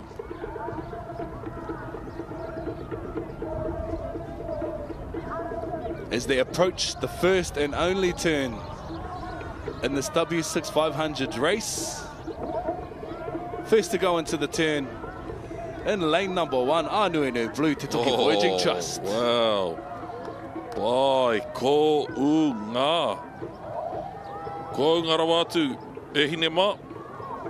Aore, I mau ia koutou ngā āheinga o tērā hurihanga. Te mutunga iho a pāngarau nei, o te pāinga kētanga atu me he mea he rimarau mita anake te roa o tēnei rehi. Ki te kuhu tawhiti, e tāpuritanga he āpitihanga mita era, e pau ai tōkaha, e pau ai te hau. Nō reira, ko te pai o tērā hurihanga, ka ore he makarauna, ka ore āpitihanga mita ki tēnei rehi, e uaua ake ai, tēnei rehi, kua uaua ake. Anei rātau, e hoki mai nei, kaua ki te rārangi whakamutunga kaunoa, engari e whanake atu nei, ki te whiringa toa, mo ngā kohine intermediate woman, ka kitea. Intermediate woman, ka kitea pea a kau. Rua karaka, takiwa o te toru karaka. I mua tatatu I te toru karaka ka mātakitaki ka kite rā hoki tātou. I te whiringa toa, mo tēnei reanga intermediate Ko te toki tēnei ānue kei te haere.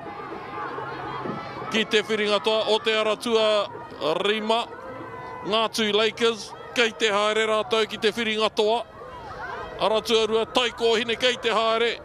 Tiare Manea Green. Ko e nei ngā kapa kei te haere ki te whiringa toa. Rua Karaka. Rima te kaumātoru meneti. Kia u mai koutou ki tēnei pāpā hotanga e ki te mai ai tātou katoa. I tētahi kapa toa whakaihuaka mo tēnei tau. Ānue Blue. Ka mātakina e ngā hoariri i roto i ngā meneti rua kei mua i a tātou. Kia pai ai tā rātou kimi i tētai huarahi e turakina ai a Ānue Blue i roto i te whiringa toa with a time of 2:53. Ānue Blue, Ngātui Lakers second and third, tai kohine.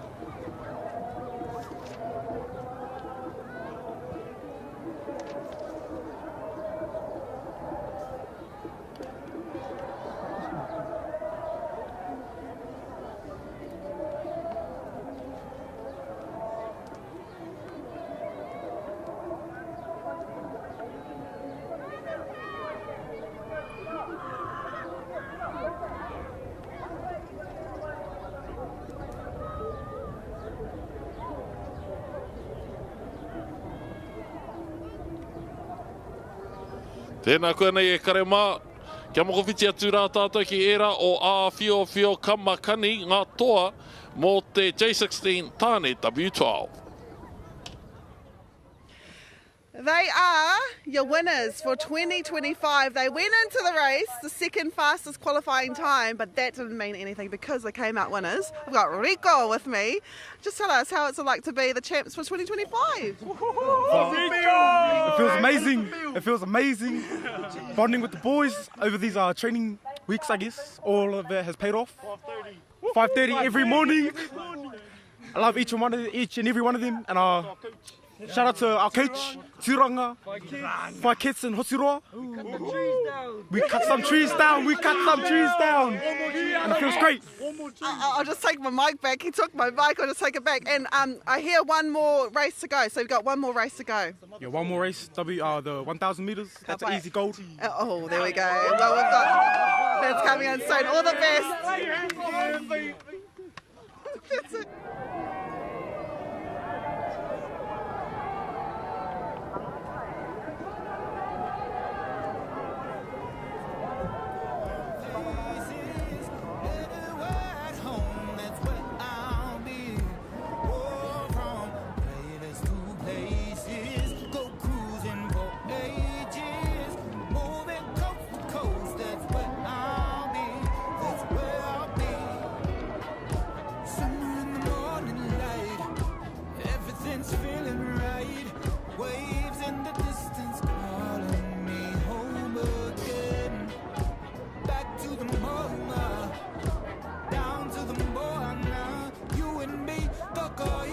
Kia moko whiti atu rā tātou ki ngā toa mō te J16 wāhine he whiringa toa no tērā ki taku mō hioko rāhia kei te pahu ki a rātou I tēnei wā. They came second last year, but this year they've come and they've done business and they've won a gold medal. Tēnā koe. Kia Obviously, that was an amazing race. How did it feel like on the water? It felt great, especially being with them, you know, being with the younger girls, 16 girls. It was nice finally get to doing a W12 with them. And yeah, it was nice being out there with them. Hopefully next year, yeah, we could if you want to still come together, because you know a lot of teams and a lot of clubs we see they have to go to other clubs to get another team, but you just had to look within Ngā Hoihoro. Yeah. They must be nice, eh? Yeah, it's really nice because especially Ngā Hoihoro has a lot of teams. Like we got a lot of midgies, a lot of intermediates, and yeah, just coincidence that there was two 16 teams in Horo, so. And look, you won a gold medal. How does it feel to be, gold medalists? Yeah. There you go, swing over there. Yeah. She's being too humble. You want to come over here? Look at their grins. It's the grins, it's the smiles that get you. Well, thank you. Winners are grinners, and you are the winners for 2025. Thank you very much. Thank you.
Nei, ko ngā intermediate men, W12 500, he whainara, he whiringa toa tēnei.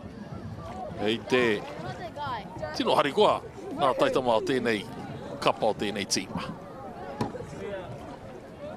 Kei konei ko Manu Tūke, EPH, ko Ruamana Black and White, ko Manu Kings, ko Eke Taringa, AB Riders, tuna kaha, holo ka makane me, te tumu kōrero.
Ua rewa te haki whero.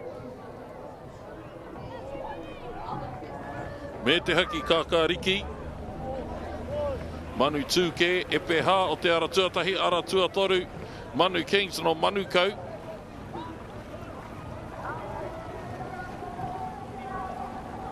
Ai, o Manu Tūke, e peha. YMP e ki mai ana. Tētahi o rātou kaiako, a David Jones.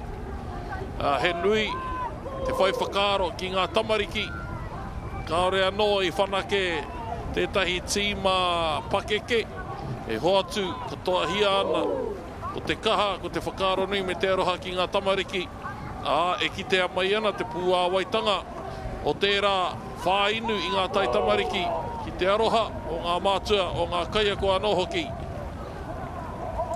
Kamakani Aratua Whitu, te krapu waka mo te toki outside of them in lane number 8. Te tumu kōrero whaurahui pōkeka.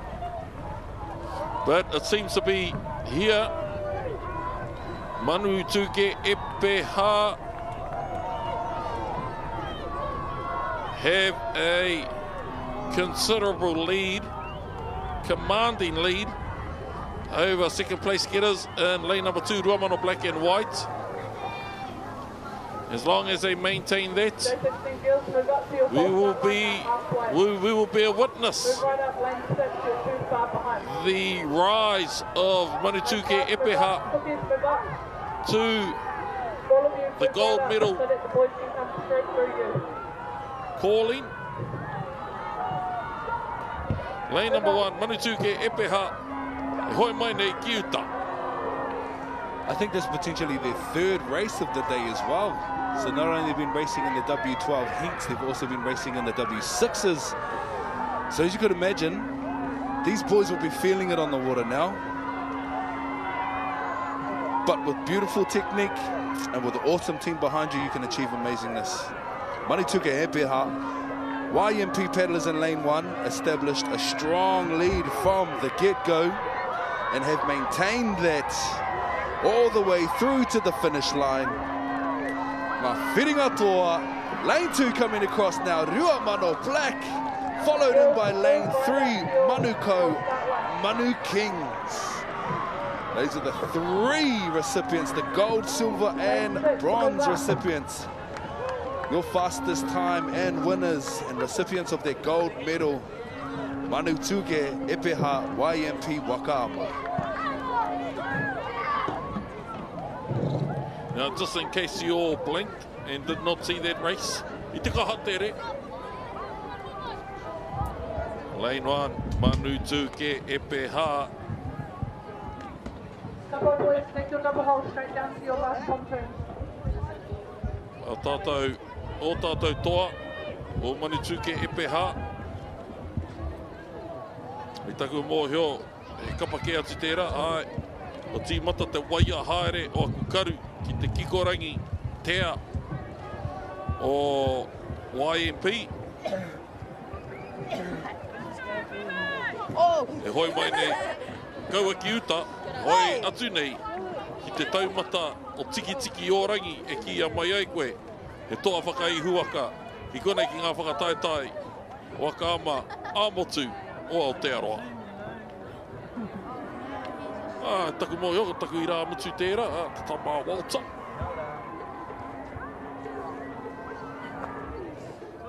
Manu Tuke Epeha with a time of 2:19, 2:25, Ruamano Black and White, Tuatoru Manu Kings.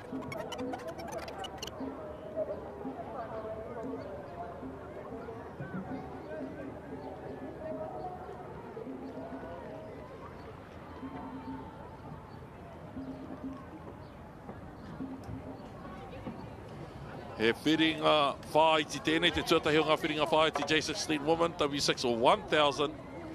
He toru rawa ngā hurihanga. Whiringa whaiti.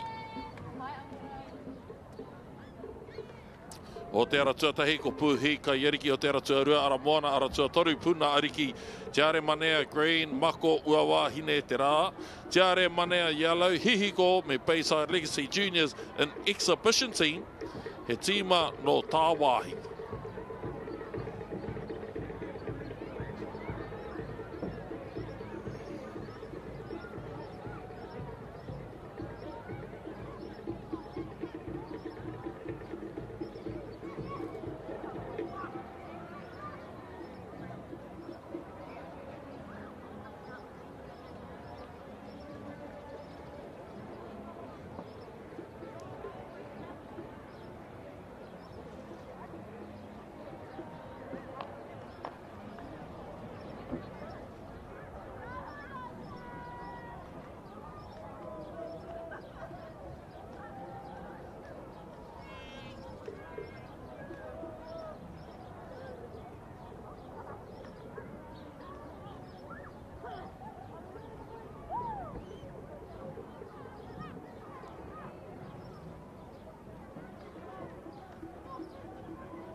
be right by your side. Let the lion tell you again. We can do anything we wanna do. Oh no, no. Long as I got you all to myself, to myself, to myself, to myself. Yeah, yeah, yeah. Can do anything we wanna do. Oh no, no. Long as I got you all to myself, to myself, to myself, to myself. The only one I adore, already told you before. It's no shame, help me deal with a situation like. From plenty love lately, I felt these vibes, they've been happy. Repeated words, we be loving like we already know. Just come and talk with us, come and walk with us. We making love with us. Let me explain it, yeah. What's the buzz up, listening, hold up. Give me this one time for your roll out. Let the lion tell you again. We can do anything we wanna do. Oh no, no. Long as I got you all to myself, to myself, to myself, to myself. Yeah, yeah, yeah. Can do anything we wanna do. Oh no, no. Long as I got you all to myself, to myself, to myself. We can do anything we wanna do. Oh no, no. Long as I got you all to myself, to myself, to myself. We can do anything we wanna do. Oh no, no. Tēnā koe nei kia heke rā tātou ki te pai ngā waka. E pai ei tā tātou whakarongo ki ngā kōiriri o te whiringa toa Intermediate Men W12 500. This is your champion team for the Intermediates double hole for 2025. These are all beautiful faces. We're going to come here to Bronx. How was that race? Good. How was it like on the water? You know, because you guys had the fast qualifying time, so did you think, you know, that you guys had it in the bag? Yeah, we just all had to believe in each other. That's what we needed. And just to let you know, so Bronx has been paddling for quite a bit, him and his sister, but a few of these faces, they're pretty new, including this one over here, and my little friend Toa here. I mean, this is your first nationals, eh? Third? Oh, third nationals. Oh, it's his first nationals. This is your third nationals, but how many golds have you won? 2. 2, but how does this one feel? Good. Good. I gotta let you guys know, Toa's mum, Candice, actually gave up the gym just to make sure that her kids come to Waka. That's dedication. So congratulations! Yay!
while you're waiting, place that water on your shoulder to keep you cool.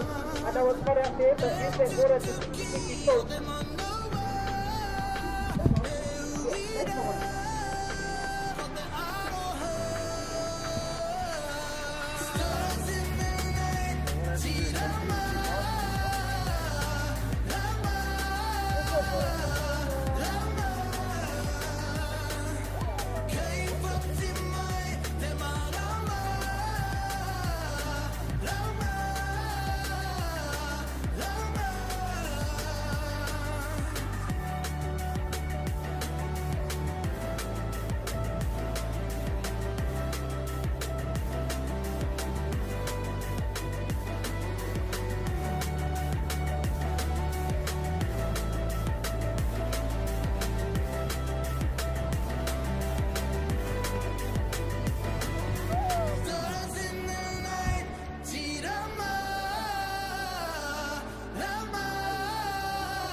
Conversation.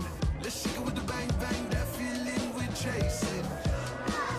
Pink sunset skies are all I ever wanted. It's summer again. Is this what it feels like? Again. I'm waking up daily, living a daydream. It's summer again.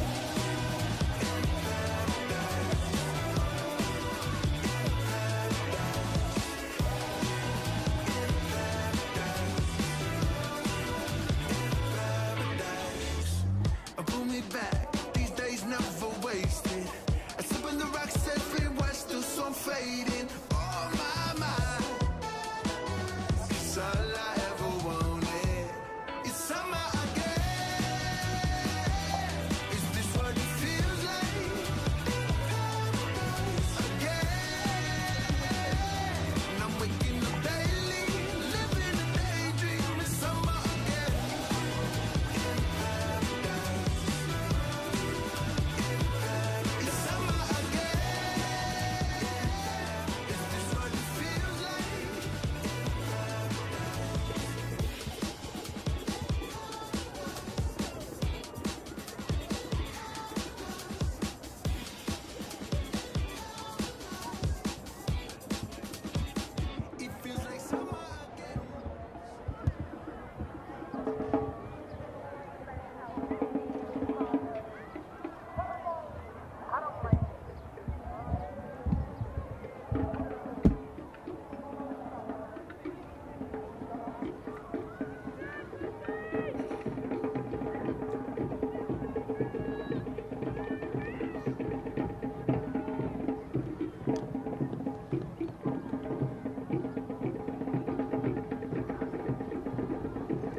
Kua rewa te haki whero.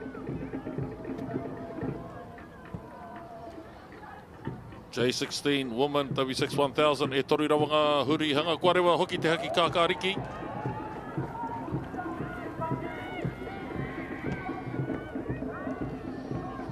O puhika i ariki tēnei o te aratua tahi. Kei te aratua rua ko ara moana, aratua toru. Puna ariki. Kua whakawhiwhia ke hia rātou ki tētahi mētara koura me tētahi mētara hiriwa. Mō taku toko pūhake. Puna ariki o te reina tua toru o te ara tua toru. E hoi atu nei ki te hurihanga tua tahi o ngā mea e toru. He whiringa whaaiti tēnei. Ko ia ka whakawhiwhia ki te tūranga tuatahi me te wā tere katoa. Ka riro rā i aia te ara tuatahi, te ara tere, i roto i te whiringa toa. Nei, rātou, te hoi atu nei ki te hurihanga tuatahi. First of 3 turns.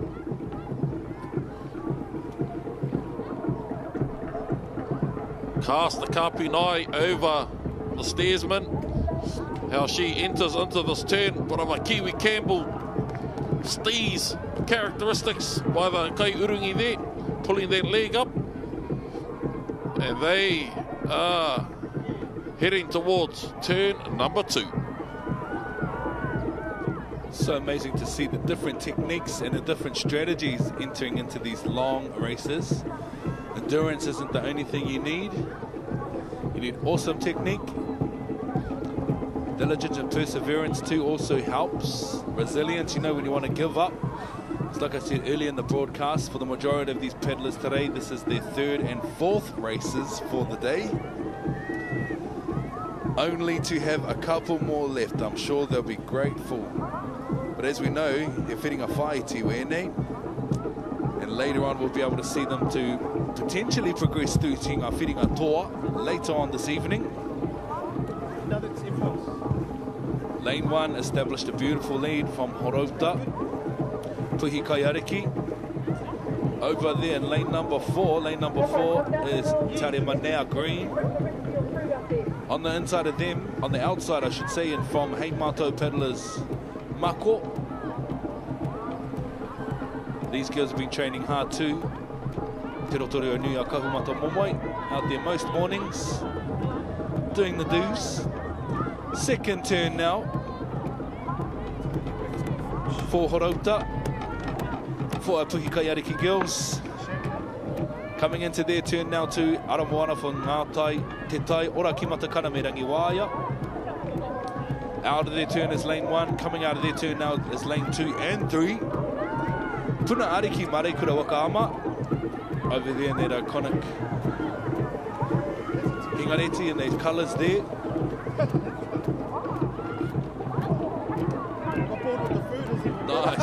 Nice. Into those long and strongs after that wind up. Pumping out of that turn. Getting that Waka nice and high in the water. Look how locked in they are, man. Not a care in the world. They know they've got a job to do. And they know they have to do it well to grab one of those podium finishes. Nei rātou e ahuatu ana ki te hurihanga whakamutunga. Whiringa whaaiti tuatahi o ngā mea e rua. Koe nei ngā toa mō te 5 raumita. Whakawhiwhia ki te mētara hiriwa i roto i ngā rehi waka haurua. Kei te āhua o te pai, o te hira o rātou i roto i tēnei rehi. Ki te mahi a mataia i ngā mahi a rua kēnana, a tāwhiao, a te kōti. Māma tonu te ki, ka whakawhiwhia anō pēr rātou ki tētahi mētara koura i roto i ngā rehi ko tahi mano mita.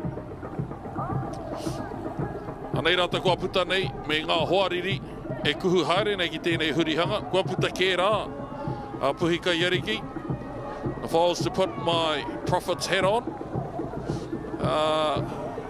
my wisdom would tell me that Puhi Kaiariki are heading towards the 2nd gold medal and 3rd podium positioning for 2025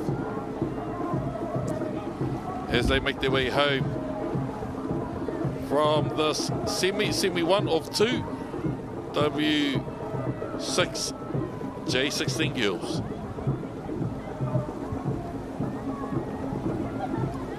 Pumping down the remaining meterage in the course. Established, maintained, and now have executed a beautiful race plan to secure their next lot of progression races. Ki ngā whiringa toa later on this afternoon. In the back of their coverage there we see lane number 5, Makos from Heimatou Paddlers. Lane 2, Te Taiora ki Matakana Merengi Waia Aramoana. Digging in deep now, Mareikura on the outside of them. Puna Kaiariki, coming across now, they Puhi Kaiariki. Horauta Waka Hoi Club Incorporated, securing their first place. Oh, looked like lane number 3, Mareikura. Puna Ariki, come across in second. There you have your champions for the next progression races. Ki ngā whiringa toa later on this afternoon, J16 Women's W6 1,000 metres. Puhi Kai Ariki no Horauta Waka Hoi. Cruising back now to the start of that race. From the inset, look, they established a clean break from the pack in lane number 1. My brain's a bit late to the party. Mouth's running a bit fast, then the brain can catch up and comprehend. But you know who can comprehend? Is these women on the water now, pumping into that third and final turn. As you can see, Horauta, the steersman at the back, utilising not only her blade but her body as well. Like Matai said, iconically anti-Kiwi. She chucks her whole body into her paddle when she's at the back there in seat number 6. Stunning form across all lanes, not just here in lane number 1. Uda Puhi Kaiariki here, massive mihi to our Mako girls from Heimatou. Taria Manea yellow. But here are your fastest progressing times. Lane 1, Puhi Kaiariki, 5:54. Lane 2, second place I should say, Puna Ariki with 6:08. Third place, Mako with 6:08.68 as well. Beautiful times. Wahinema.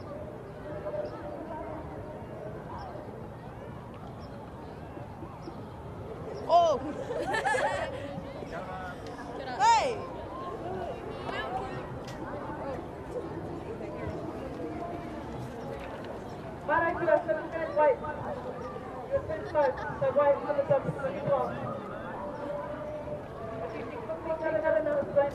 O te Aotearoa team te are Aotearoa Manawaroa Aotearoa Pānia ki tai. Just saying Puhi kai moana mania potokotuku kahutia te pō and Paia White.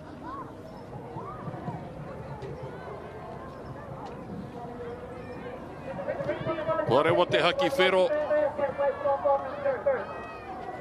Semi 2 of 2.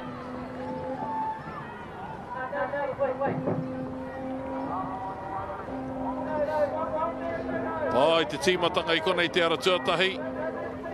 Team Tiare. Me te Aotearoa whā, just saying. Team Tiare tēnei.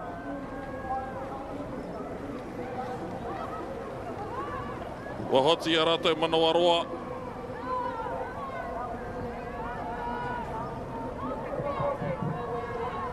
Aotearoa Pānia ki tai.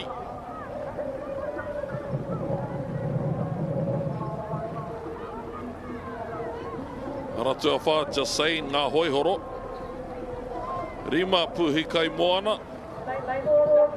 Aotearoa whā ki taku mōhioi tēnei wānei, just saying. Heading into turn number 1 of 3 turns.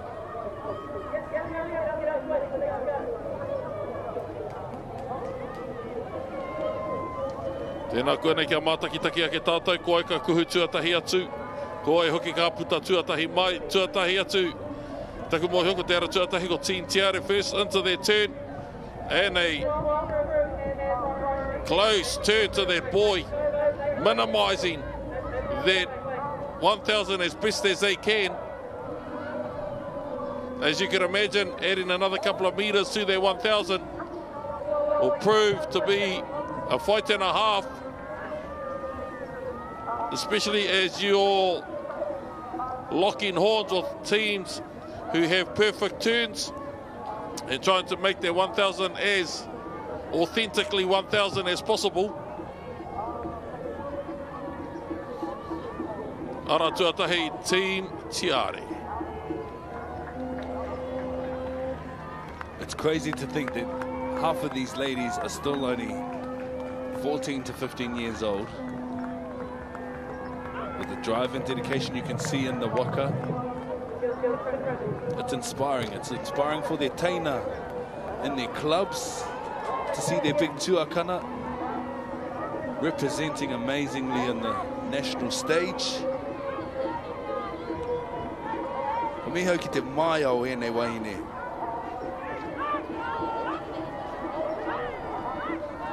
Digging in deep now as they come around for that second lot of turns, I believe. Watch some people go wide, some people approach nice and tight. It's all dependent on how you've trained your turns, how you've practiced your turns. Nice turn from Team Tiare there, ngā hoi horo. Bit wide over there in Tūranga Waiwai Manawaroa, but still anyone's game. There's still one more turn at the opposite end of the course to complete before they gun down their 250 to claim a spot ki ngā whiringa toa later on this afternoon. Team Tiare established a strong lead. Those turns have been nice and clean as well, which will help them maintain that positioning on the course this afternoon. But if I look across the images on my screen over in the back there, looks like the other hoi horo whānau, hashtag just saying, have got their eyes on their tuahine.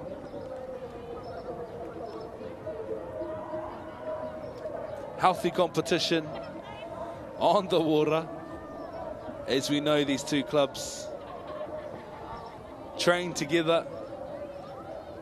So undoubtedly they've been spending the last couple of months, couple of weeks, honing in those turns, fine-tuning those race plans. And today here at Karapiro we get to see all of that hard work pay off for not only these young women, but all of our teams we've seen grace the lake. Wow, another stunning turn from lane one, Team Tiare ngā hoi horo, as they now progress down the course of the last 250 meters of the race course. That was a beautiful turn from Manawaroa as well, from Tūranga Waiwai Waka Sports. 250 now to complete the race for them. Ai, ko ngā hoi horo J16 tērā. Ko Team Tiare tēnei no taua karapu tonu rā.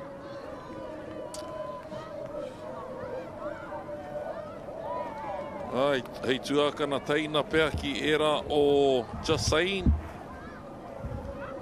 Karanga whanaunga rānei, hei karawa rānei ki a rātou. Ngari ko Team Tiare tēnei. E ki te mai nei tātai tēnei wā. Ngā whakataitai ko nei Karapiro.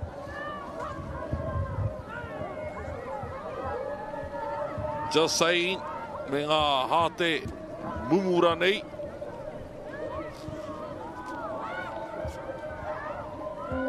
Tēnā koe nei kia mātakitaki ake tātai ngā mita whakamutunga. Whiringa whāiti tuarua, ngā whiringa whāiti e rua. Team Tiare tuatahi. Tuarua o rātou karawa, o rātou whanaunga. O te ara tuawha, J16 ara tuarua mana waroa. Kei te haere ki te whiringa toa.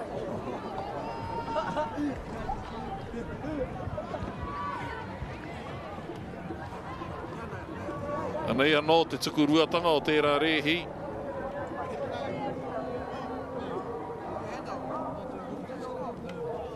Te hurihanga tuarua.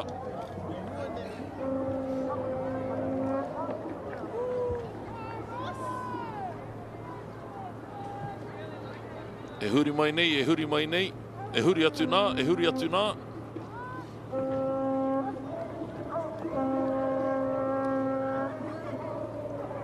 Tau kume hia ana e te kai urungi. Te hoi. Kia pai ai. Te aro atu o te ihu. Ki te rārangi whakamutunga. Te hurihanga tuatoru tērā. Team Tiare, ngā hoi horo.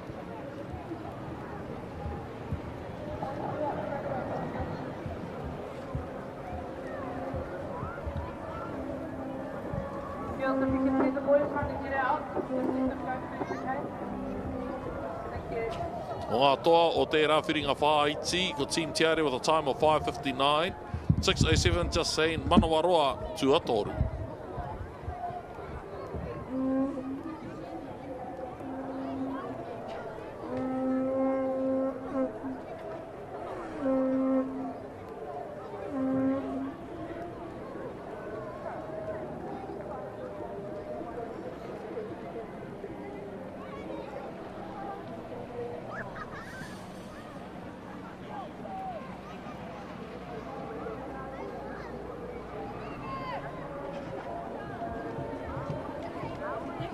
Wea tēnei ko ngā intermediate woman, W12, 500, he whiringa toa tēnei.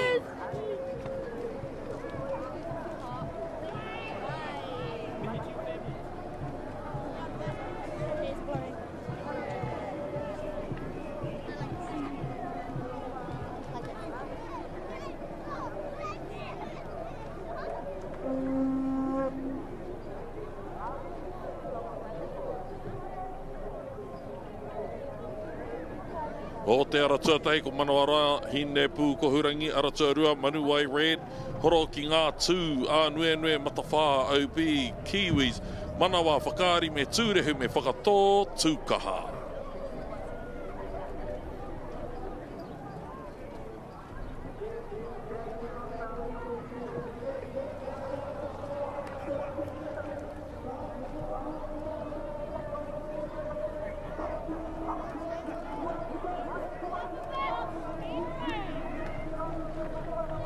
Ko rewa te haki whero i tēnei wā, kia timata i tēnei reihi.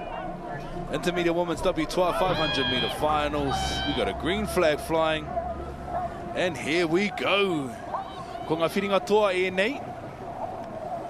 Beautiful start across the course, but nice little lead out the front there in lane number 2. Manuwai Red from Manukau Aotearoa Canoe Club. Manawaroa Hine Tukohurangi from Horauta Waka Hoi Club.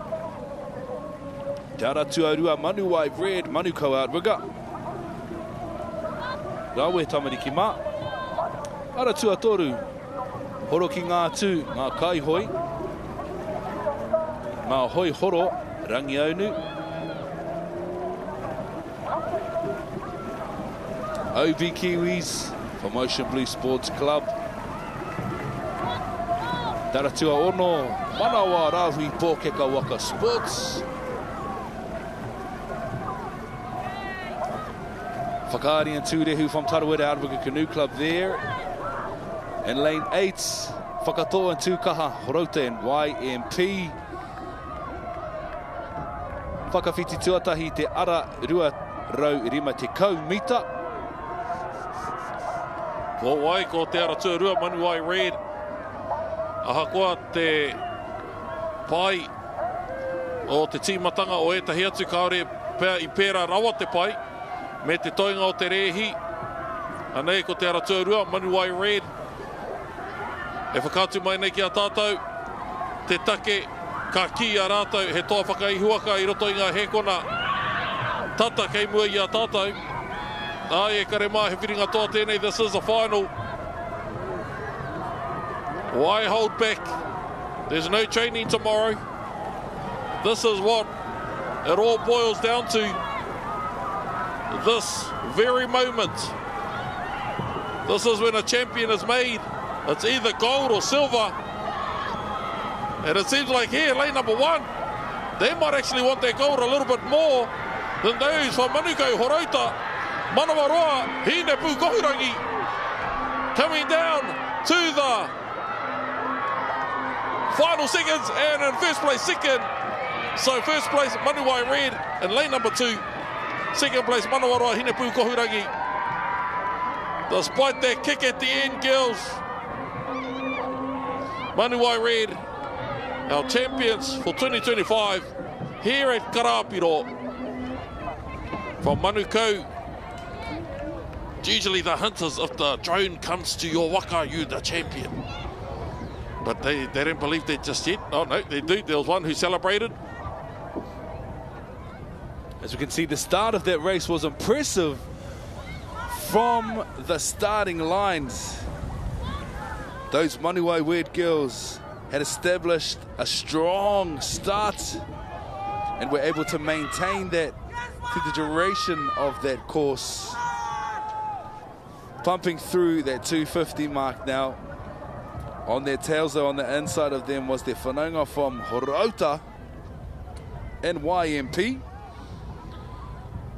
But Manuwai Red were just able to keep and maintain that intensity for the entire race. That last push there, as you can see on screen now, unfortunately wasn't enough to catch that front boat, Manuwai Red. Beautiful work done. As you can see, Manuwai Red 2 minutes and 22 seconds. Only a 0.48 from silver and gold. Nui Matawha with the bronze position with a time of 2 minutes and 27 seconds. Ka rawe hoki. What an amazing race that was to watch.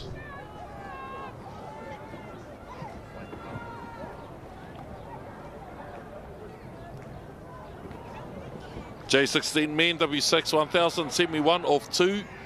The final races for today are the finals for this division. We have a red flag in lane 1. We have Aotearoa Blue, who have the gold medal in the 500 straight in the double hole straight. Outside of them, Te Manu Aute. Now we have a black flag. Some of these kaihaka a little too eager to start this race.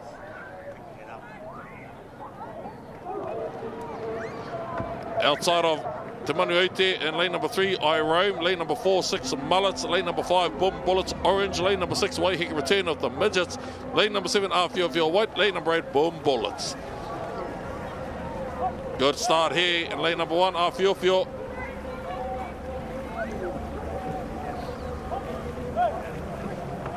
We'll see how polished those turns are soon. There are 3 turns. Commanding lead here in lane number 1. I Roam, Ngā Hoi Horo. 2, 3, at least 4 strokes ahead of the rest. Aotearoa Blue putting themselves into a safe position and lead into this turn. Who are now at a 3/4 of a waka length lead. Not to overcompensate in this turn. They have enough of a lead, but outside of having a good turn, doing well in the semi, it's to also have a fast time to be able or to claim lane 1 in that semi-final. In their final, Kia ora maira. Strong lead and entrance into that turn means that Aotearoa Blue from Te Toki Trust were able to pump out of that first turn. They're going to complete a series of 2 more turns here to complete the race. Going to watch those outside lanes too as well. We've got Waiheke Return of the Midgets out the back there. We saw them do really, really well in their heats. 6 Mullets as well from Horauta Wakahoi. They've been amazing throughout the day as well. Like we said earlier, this is the race number 4 and 5 for most of these paddlers.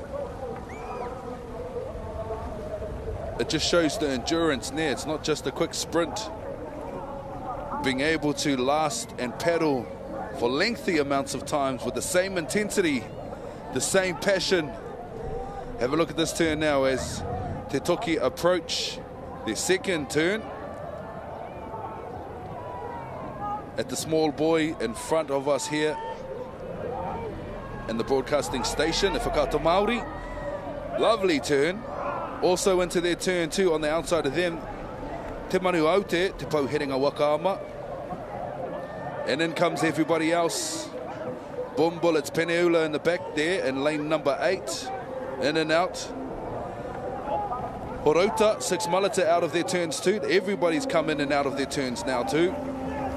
They're going to head down to the opposite end of the course to complete the third and final turn in the series of 3. In case you've just joined our broadcast here at Whakaata Māori, this is the J16 Men's W6 1,000 metre semis, heat 1 of 2. Anei, Whio Blue, e ahua tinei ki te hurihanga whakamutunga. Ai, pena hia te kaha. Mai moa tia te kaha.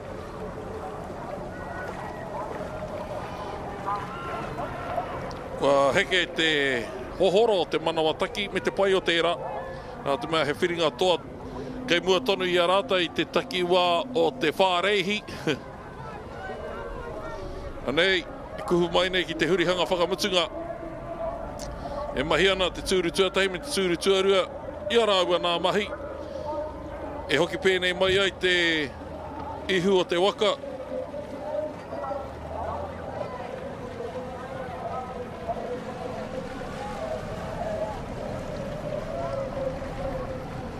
Hua tawhiti tērā o te ara tuarua, te manu aute.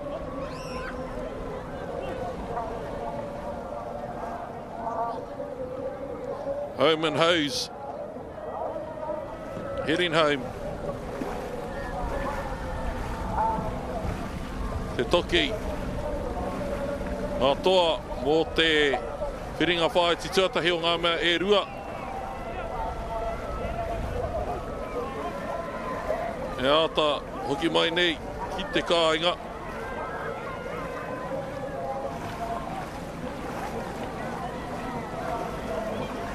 I te kaha tawhiti o Whio Blue i te toinga o te māpū nei.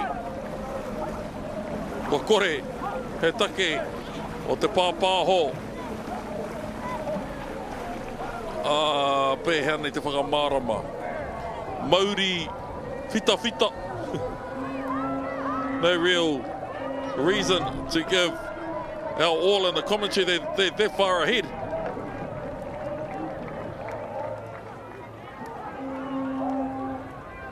The next team weren't even in shot. Ka pai, love the humility, boys. Second place getters Te Manu Aute. Third place, lane number 8, Boom Bullets. Through to the finals.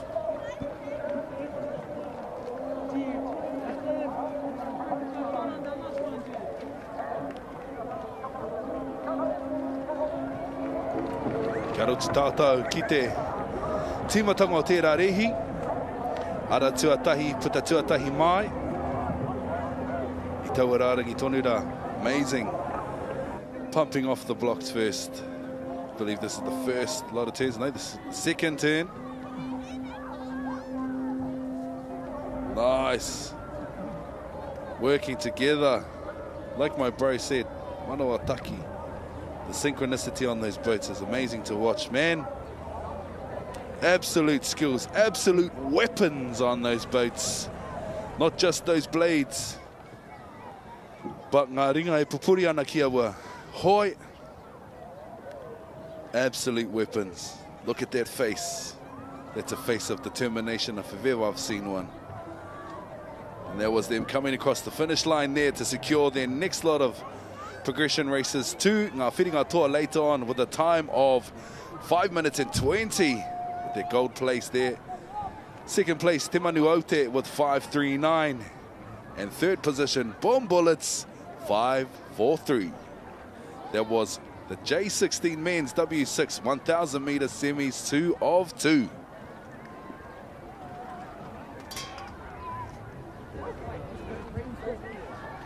Anei te whiringa whaiti tuarua o ngā whiringa whaiti e rua. J16 Men, W6 1000. O te aratua tahi ko ruku pō, o te aratua rua ko ngaru moana, aratua tori no Māraikura ko taru heru, aratua whā Waimata, aratua rima the Dow Boys, aratua ono ko Tāmaki Tūkaha, aratua whitu MKB's Black, aratua waru Manga Kaya. Te tuarua o ngā whiringa whāiti, W6 J16 Men.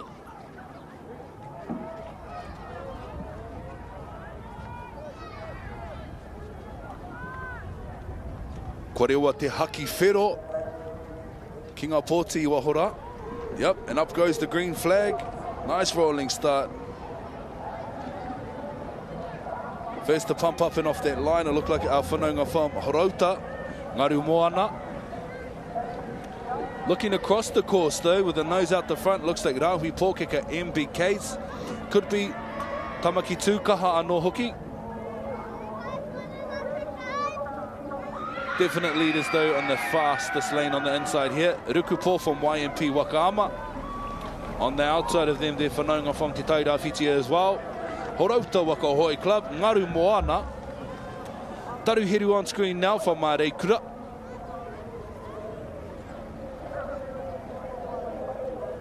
Waimata out there in lane 4, Māraikura Wakaama anō hoki.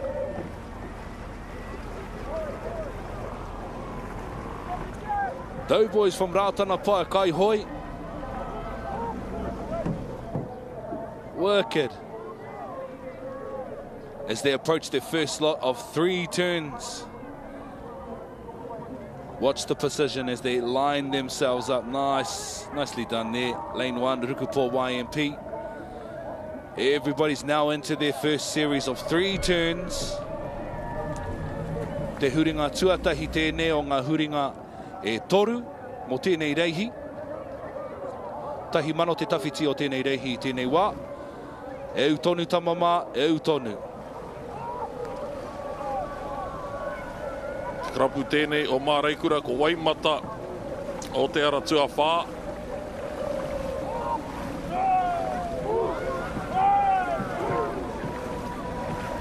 Aratua tahi ruku pō YMP.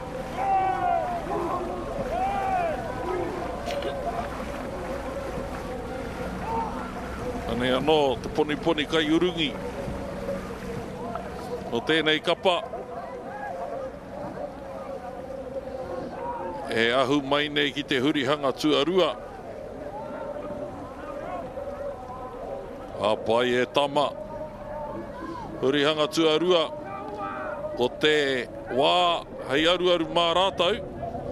Taki wā o te rua meneti, rua te kau hekona. Te wā tērā ki era o Āwhiowhio Blue. Ko puta. Oi. Kuhutua rua atu, kei te aratua toru, ko taru heru.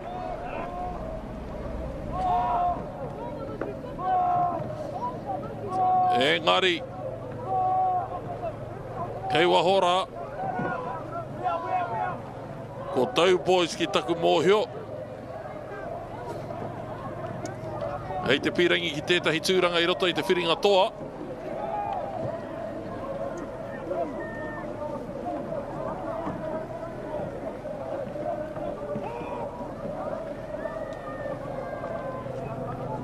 Solid lead from the boys in lane 1, Rukupo.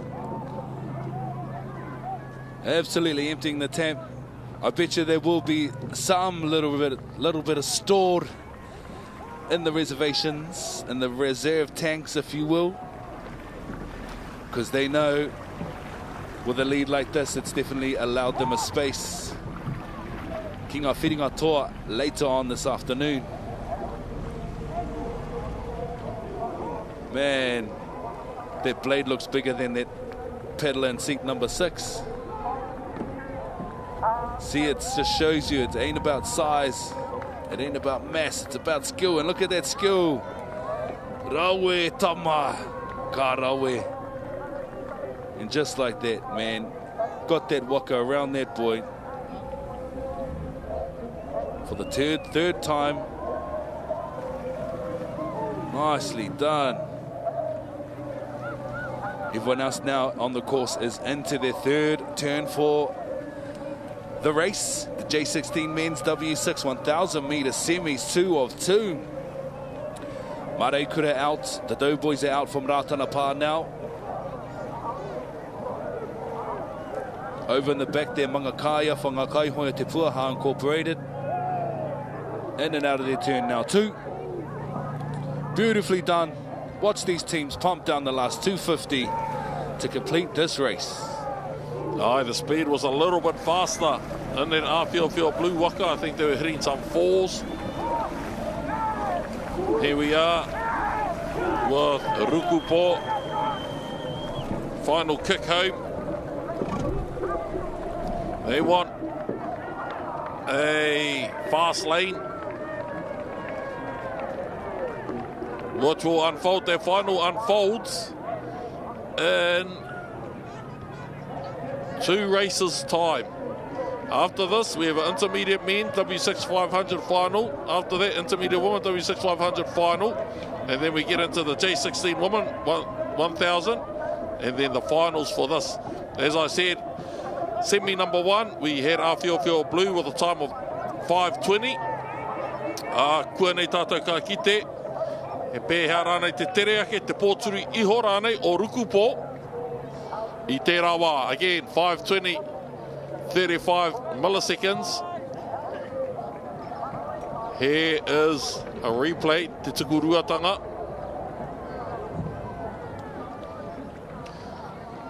Nei, te hurihanga tuarua. Me tā tātou, tāhai, poto poto, pāpaku nei. E urungi ana.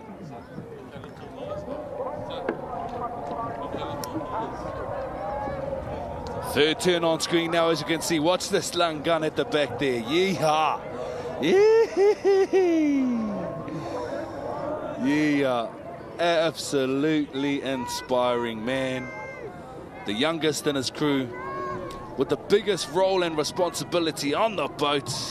Not only to keep a straight line, but to be able to angle in and get into those turns, and he did that impressively. Oh, 5:06. That's much faster than Aotearoa Blue. This is going to be interesting. 3:18 at 3:18 p.m. we will find out who takes out this W6 1000 J16 men. I tēnei wā, intermediate men W6 500 with a turn. This is a final.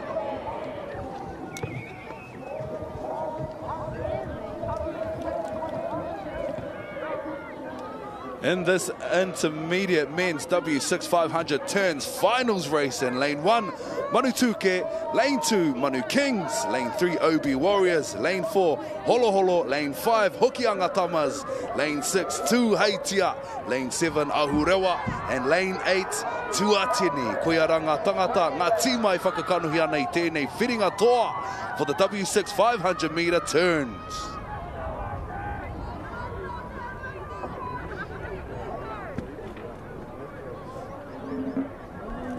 Tēnei wā kei te rewa, te haki mā.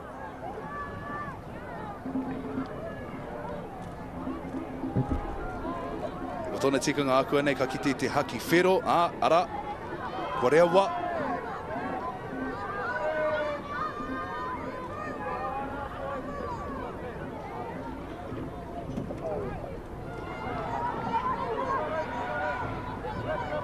Oe, two King Jelly Bean.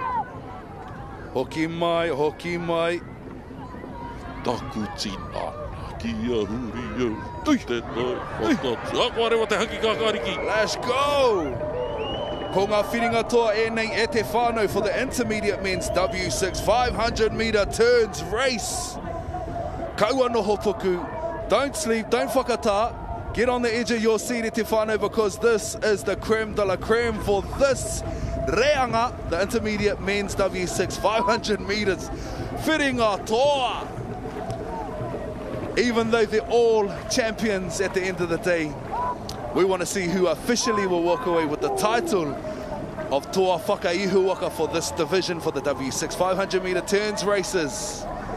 E hika mā, keep your eyes peeled to your television sets e te whānau. This is going to come hard and fast with only one turn at the opposite end of the course. They will gun down to complete 250 meters to finish right here in front of us. So kia mautonu mai te whānau, it's going to get very, very intense, very interesting, very, very shortly.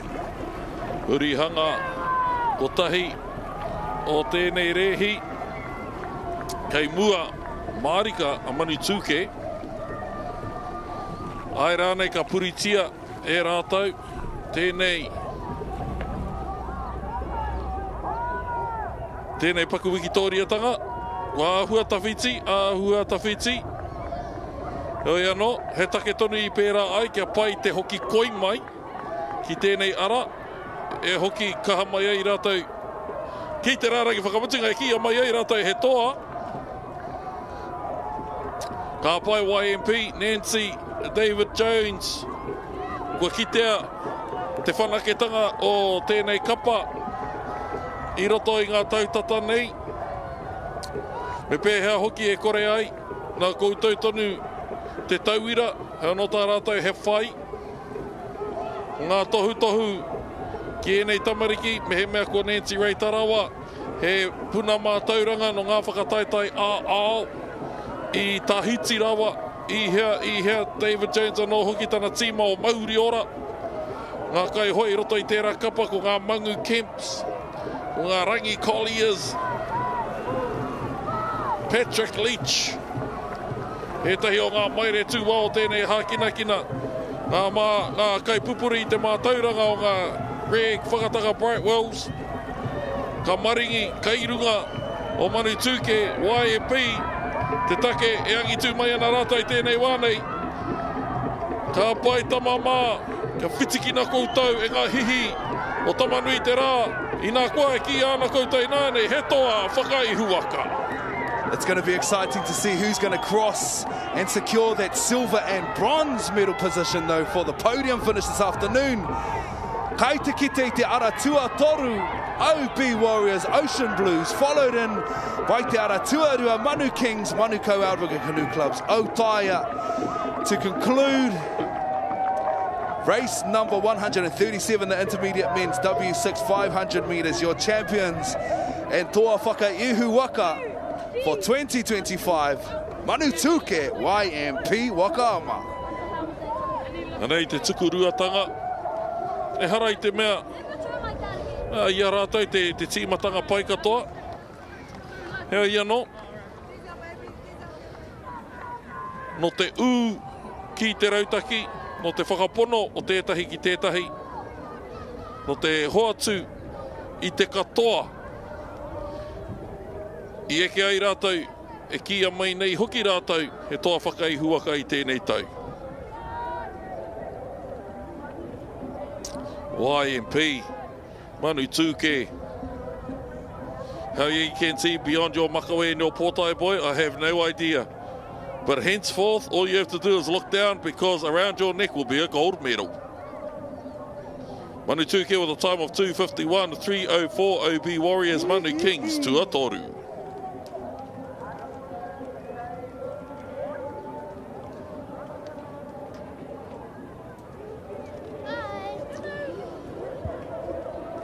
He takirua te haere o ngā mea katoa I roto I te Amauri arunga araro te tika te he te pō te ao kua kitea ko te taha ki ngā tāne I nānei ko ngā kohine.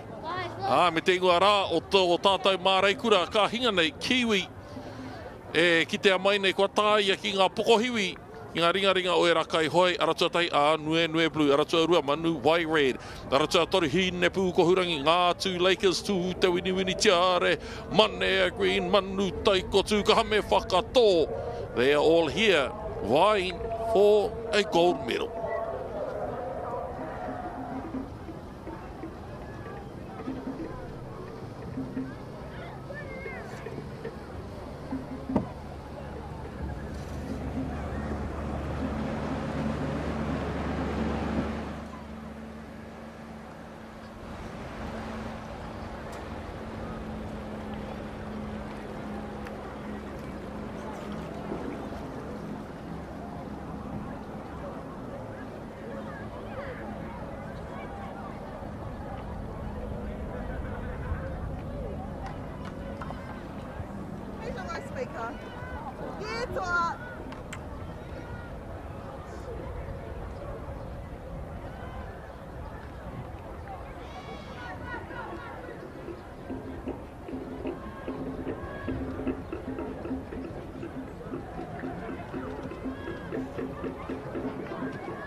We've got some flag action happening on the boats there. As you can see, the red flag is flying. Kia tohua kia rātou ngā kai hoi, ki runga i te wai, to advance up to the official start line in preparation for the intermediate women's W6 500 metre turns. Final e te iwi. Exciting stuff. After all of the races that have been completed today, these wahine have progressed throughout the day to represent in this puna, in this finals, for the 2025 National Sprint Championships, ki kone ki Karapiro. This is this is lane day 3 underways. Aotearoa Blue from Te Toki Voyaging Trust in lane 1. I te Aotearoa, Manuai Red, Manu Kauranga have had an awesome day on the water. Just like Te Toki as well. Te Aotearoa Toru, Hene Puko Hurangi Horauta Waka Hoi Club.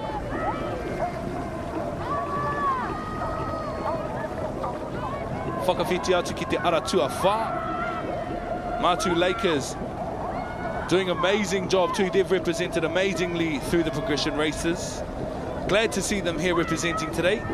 To te wini from Rahui Pōkeka. Anei, ia humai nei ki te hurihanga o tēnei rehi, ko tahi ana ki te hurihanga o te Aotearoa ko Manuai Red. Kua toa ke i a rātou ētahi metara e hia ke nei. I've been watching them in their prelims. Not this lane in particular, but lane number 2, they stop pedaling so they don't overshoot the buoy. Slows their waka down, keeps the speed of their waka manageable, and it seems to have worked in their favour. But will the speed that led Aotearoa Blue into the turn help propel them out? Ātai nei tātou ka kite. Manuai Red starting to pick their pace up, as they know. He whiringa toa tēnei. Kei mua, I whai hua tā rātou rautaki, o te kore e hoi, koiraru. Koiraru te waka I roto I tērā hurihanga, engari Aotearoa Blue. It's been a grueling battle between Aotearoa Blue and Manuai Red over the past couple of days. They seem to be in first and second place, or lane 1 and 2 throughout. And it seems at the moment, only at the moment, that Manuai Red has an advantage. It's going to be very, very interesting to see, watching this last 100 metres of the race, exactly who's going to empty out the tank. As we know, this is a whiringa toa. This is the finals for the intermediate women's W6 500 metre turns races, with a beautifully and well executed turn down the back end of the course now to solidify their place with a podium finish. It's still anybody's game until you cross that finish line. But coming across to secure the gold medal and the champions, Toa Whakaihu Waka for 2025 for the intermediate women's W6 500 metre goes to Manuai Red in lane 2, followed in and receiving the silver medal, Te Toki Voyaging Trust Aotearoa Blue. Followed in third position, receiving that gold medal. We'll find out very, very shortly. At the moment, as you can see on screen, is your instant replay. Beautifully done. Nice. From the outset, Manuai Red established a good and strong pump out of that starting blocks. They're locked in. Had a quick little glance across to their whanaunga on the inside lane of them. Nice and tight turn from Manuai Red, as we can see in lane number 2 there. Beautiful work there from Te Toki to just to stay in, keep that nose in the inside their lanes. Full lanes here for turn races. Manuai Red pumped out of their turn, gunned down their 250, secure their place with a gold medal on the podium later this evening.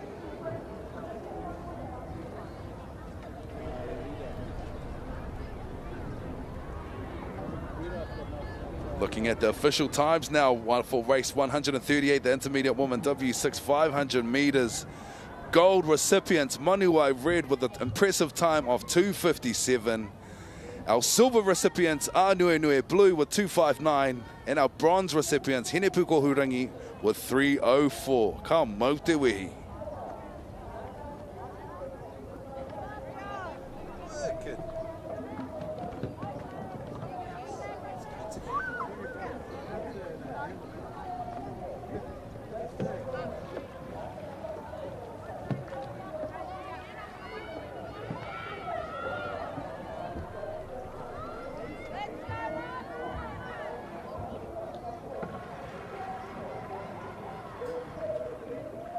E rua atu anō ngā rehi kei te iwi mō te rangi tuarua o ngā pāpāhotanga mo te rangi tuatoru o ngā whakataitai. J16 Women W6 1000 kei te ara tuatai, ko Puhika Yariki ara tuarua, ko Team Tiare. Ara tuatoru, ko J16 ara tua whāpuna ariki, ara tua rima, Mako ara tua whitu manawaroa, ara tua Mutaku he, ara tua ono manawaroa, ara tua whitu ara moana, ara tua waru. Hihi ko Pukarawa, Puka Tuiga. Kua mate ki te kūpēke. Kua rewa, ko te haki kākāriki. Aha kua pēhea. Ki te anau, e raru ana tērā i te, o te kapa o mārei kura. Puna ariki. Put your pedals up, put your pedals up. Oh. Not to say that's a cheat code, but if you put your pedal up, they'd have to restart that race. Oh well, Puhika Yariki, you have to do it within a certain amounts of meters, and that's unfortunate for Puna Ariki. The race has had to continue. Team Tiare in lane number 2. Puhika Yariki pumping. Just saying, Aratua Toru outside of them. Puna Ariki with that unfortunate start. Oh, someone lost the pedal, someone broke a pedal. Karoha. Puhika Yariki making their way into turn number 1 of 3. This is a 1,000 meter race. Puhika Yariki wrenching that K around. Ah, bye. I want to muck around with her.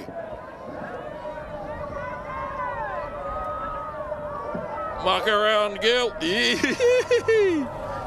Ah, bye. Wicked work, wicked work. As we know, Horota strong contenders in all categories across the board, through multiple generations. This is the succession plans of many of those coaches that we've seen come through the same competition. And today, they'll be bursting at the seams with pride for all the time that they've dedicated to these young ladies to help them achieve greatness here at the Whakataitai. Not only here at the Whakataitai, but many other kaupapa in which these girls put their hands to. Stunning paddling we can see on the water. The grit and determination, the focus. Nice, they've established a beautiful lead here. Hurihanga tuarua o ngā hurihanga e toru. Making their way down to turn number 2 with a commanding lead. Puhika Yariki. What's that stairs woman again? Yee! Whipping that K around. Make it whoop, make it nene eko. Lash down. Pull that ihu around, girls. Stay in your lane. Out skis. Making their way through to the 3rd turn. Looking across. I know you're not supposed to look across, but it's human nature to see how far ahead you are or how far behind you are. There's a level of satisfaction, contentment, and looking over and knowing that you're a waka length ahead. You tend to stand a bit taller. Some confidence is found in some of the crevices of your heart, of your pukahukahu, of your lungs. Gives you some stoic energy as you make your way through to the last turn. Here they go. No need to overcompensate. Just do what you've been doing. Another day in the office. Just another day in the office. Just imagine being on that Gisborne River there, making your way down, and this turn like clockwork. You should know how to do these turns like the back of your hand. Here we go. 1 and 2 will reach out, pull their nose around, your stairs woman. She's wrenching that Waka, the key around. Seat number 5 is helping. 3 and 4 keeping their Waka, keeping the momentum in their Waka. Now they know for sure that their gold is within reach. So now time to bask in this last 250 metres. Enjoy it, e hinema. Enjoy it. They'll definitely be enjoying on the strengths of all of those who have come before them to enable them to represent today. Look at the smiles on those faces. They know all of that hard work is about to pay off as they pump down the last 250 metres of the course to secure their place with a podium finish, taking the gold medal back to Te Taira Whiti. Nice. Look at those looks of elation. They look absolutely elated. Bye, girls. I'm sure Kiwi will be watching. Absolutely proud at what you have all done for the club, for your people. Mō te iwi Māori, our champions. Yeah! Puhi kaiariki. Well deserved, wahine mā. Take a bow, ladies. No, don't take a bow, don't stand up. Nice. Tai tuarua mai, te ara tuatoru. Tuatoru over there in lane 6, I believe. Puhi kaiariki, yo toa whakaihu Waka for the J16 Women's W6 1,000 metre finals. Tama mark and practice your haka.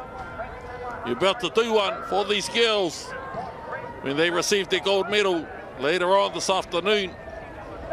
Hautoto, surely Hautoto will be the haka. Having a look back now at the replay of that last start from the fastest race gone. I reckon the fastest race, obviously. These are the fastest qualifying times from the day. Second turns now on screen, as you can see. Tirohia ki te kaiuringi muri te Aotearoa Waka.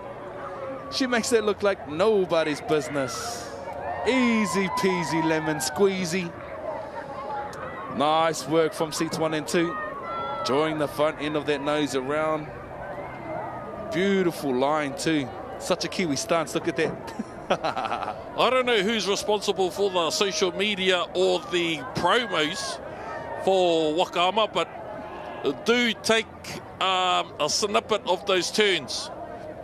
Those turns were amazing. It showed every emotion needed to win a race. You saw grit, you saw determination, you saw focus, and in those last 200 metres, happiness, elation, everything Wakama brings. Puhi Kaiariki with a time of 5:50, 10 seconds behind them, just saying, 5 seconds behind, just saying, Manawaroa.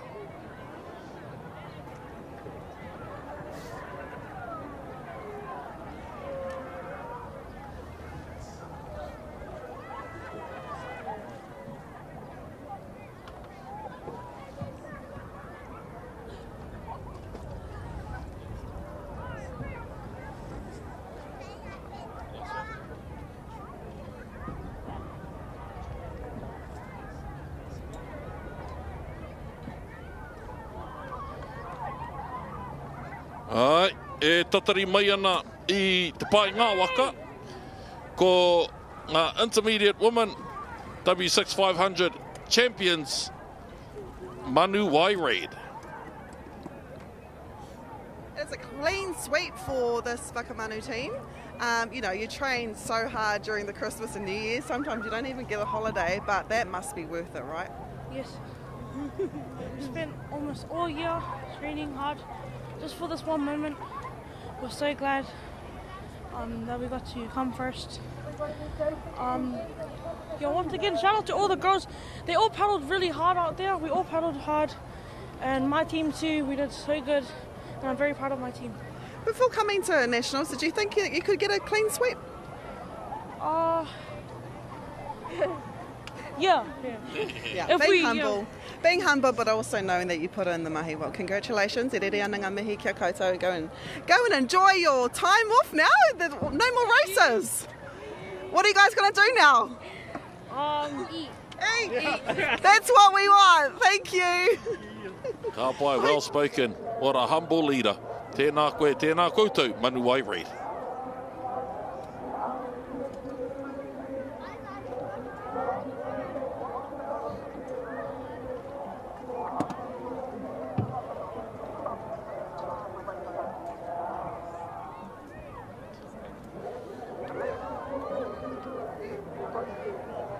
The last, the final race of the day, as I've said.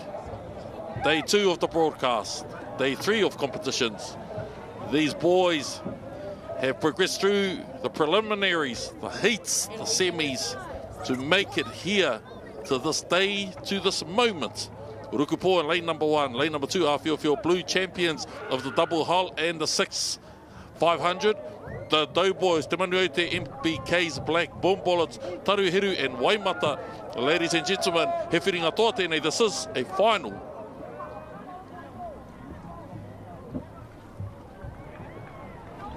Let's see how the start unfolds. This could be the determiner.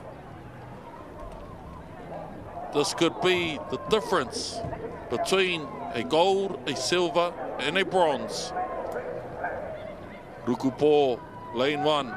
Aotearoa Blue, lane 2. Creeping up to the start line, and we have a black flag. That is Waka 1, 2, 3, Waka 6, Bomb Bullets.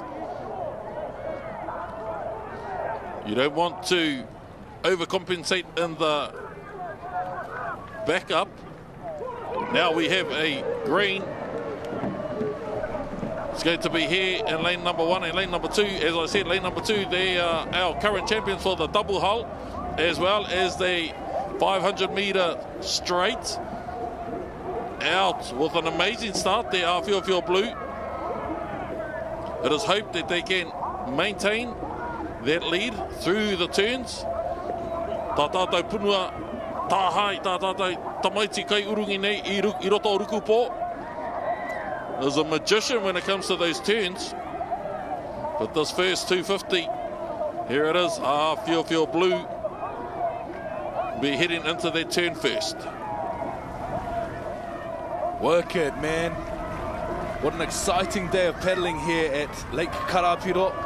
Te mani Aotearoa on screen now, as you can see. It's been an exciting day to watch all of these teams progress throughout the day to finally come and represent at ngā whiringa toa. First series of turns, 1 of 3. I love watching the different styles. Ngā momo taira, ia rātou e kuhu ana ki roto I te hurihanga. I ngā hurihanga me ki. Beautiful. Everybody's in those turns together. Pumping out together now too. YMP securing their posse out in lane number 1. Smashing down the course, but not allowing them to be complacent as their Te Toki boys on the outside of them are Aotearoa. Looks like they're the first in and out of the turns as well. Aye, Rukupo, your steersman, the young boy here, nearly overshot, or nearly undershot that turn which you all hesitated in. With regard to that turn, the 3 turns in the semi-finals, that's what gave you the fast time. Stick to that. Don't be tempted. Don't be influenced by the turns of Aotearoa. Stick to your plan because it's a winning plan. These turns are where you have it over Aotearoa. Stick to that. As I said, here we are again. You're out first. You got in second, you're out first now. You've got 2 more 250s to go. This is your 3rd turn. Stick to that strategy because that strategy seems to work. Regardless of how fast Aotearoa Blue come in, don't be influenced by it. You just stick to your game, boy, and you're going to come home a gold medalist. Anei koutou, Rukupo, heading towards your third and final turn. Let the big muscles of Aotearoa propel their waka in those 250s, because it might be too fast as they enter this last turn. Stick to your game, stick to your lane, tunnel vision, and you'd be atoa whakaihuaka. Ka pai Rukupo as you make it through to this final turn. Yeah, they're definitely locked in. You can tell the synchronicity is there, the intention is there, the focus is there, the power is there. Those are all the key things you want to have on your waka and on your side to make sure that you are a strong contender for those finals. And as we can see at Te Whānau, that's exactly the execution plan, obviously. Beautifully done again, far out. What the swear word, as my auntie Kelly Kore would say. Ka pai, e te kai urungi. You stuck to your game plan. I can see your smile. Ka harawene atamanu I te rā, I te rā mene. You stuck to your game plan. You didn't let these boys bully you. You entered in there, you trusted your gut and went to call that uni. Ka pai, Rukupo, fast time in that semi. You were awarded lane number 1 for a reason, and here's the reason. Absolute weapons. This whole division has been so super exciting to watch over this day. It's been the first lot of our J16 races. It's been absolutely incredible to watch. Now we're going to see the first lot of finalists and recipients of medals.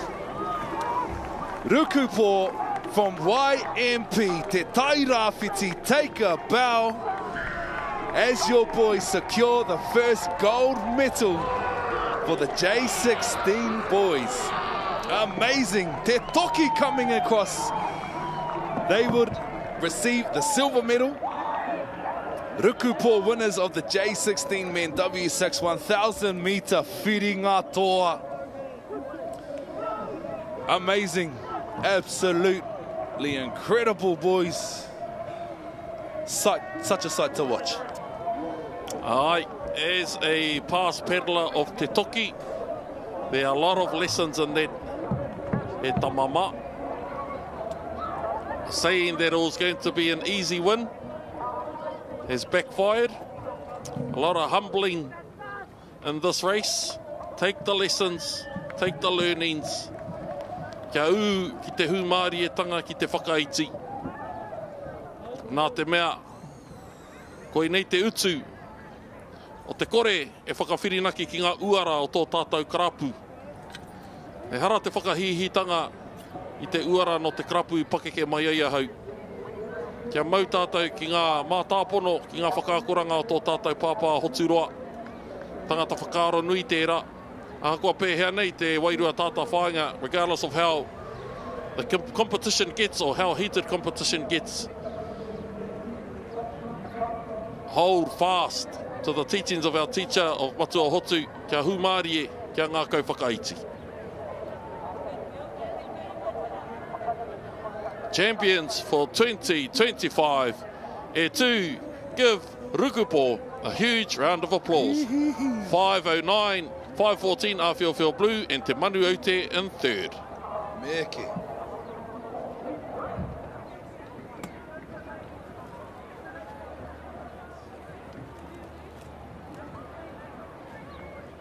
Ka pai tūranga, ka pai. Haere ki te hariru I te hunga I toa. Ara tūranga, an exemplar of the teachings of his father, Hoturoa. Haere ki te whakanui I ngā toa.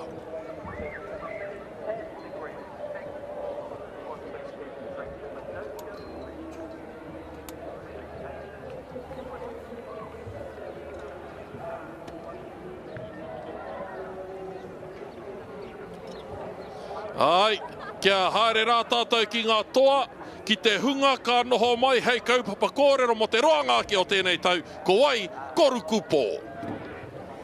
Well, this is Rukupo, all the way from a beautiful town called Turanganui-a-Kiwa Gisborne, from a club known as YMP. I have Te Oranga here. How old are you, first of all? I'm 12. He's 12. How was that race? Yeah, that was good. Yep. You guys went in as kind of the favourites, but it was that second turn. And I'm not going to let you talk about your turn. What are your thoughts about that second turn? Because it was the second turn that got you the gold. Years work. I mean, he's only 12 in a J16 category. Man, how are you feeling? Because on the banks, we were all in shock. I've still got goosebumps from watching that race. How were you? Yeah, it was pretty exciting for the finals, you know. Work hard. Not that hard though. And I mean, you know, YMP have had to travel all the way to Muriwai to train. You guys train all year round pretty much. You train during Christmas and New Year's. This must be worth it. Yeah. Yeah? And how is it like to be 12 years old and you've won an under 16 J16 title? Yeah, it's good. It's good. Pretty cool. Yeah, it is pretty cool. You're pretty cool too. You're pretty cute as well. E re rea nā ngā mihi kia koutou. Go and enjoy your win. I know there's a lot of people that want to give you guys hugs. Thank you very much. Sure. Ai, I ngā toa mō te wāhi ki ngā tāne, I raro I hoi te 16. Kia kōrero anō hoki tātou ki ngā kōhine, I raro I hoi te 16 ki ngā toa mō te rehi, ko tahi manomita. I toa I a rātou tēnei reanga I te rātou, ana kua hara mai, kua hoki mai, kua toa anō I a rātou te taitara nei. I've got Bentley here, kia ora. Kia ora. Just tell us about that race. It was good. We were staying consistent in the straights, and we had it from the start. Yeah, you did. Yeah, you did. It's okay. It's okay. You're allowed to say that. I was just looking around too because, you know, when you look at the paddlers, you kind of look at a paddler with two paddles, and I see you've got two paddles. Are you the steerer? No. Were you the steerer? You're the steerer. Okay, how would you rate her turns? For her first year, 10 out of 10. Oh, wow, well done. And so you've won this last year, you won it this year, you've still got a year in under 16s. Are you going to stay together? Yep. And are you going to come back and try and win it again? Yep, definitely. Ka pai. Well, we'll see you then. Thank you. Thank you. Koe nei ngā toa mō ngā kōhine I raro iho I te 16, puhi ka yariki ngā uri o ngā mātauranga o tērā māreikura o tātou o Kiwi Campbell. Kiwi, kei te tuahine. Titiro iho mai rā ki o uri, ki au rurenga hā, ki o mātauranga. E ora nei, e whanakene. Kia huri noa ki ngā kai hoi katoa I tēnei rā. E hara I te mea, me noho mai ko te mētara koura te tohu o te toatanga o te angitūtanga. Engari ko te aroha o tētahi ki tētahi, ko te tupu o te mate aone, ko te kite I ngā hoa, ko te whakarauora mai anō I tō tātou hā kinakina, toi tū te ahurea, toi tū te hā kinakina o te waka mai.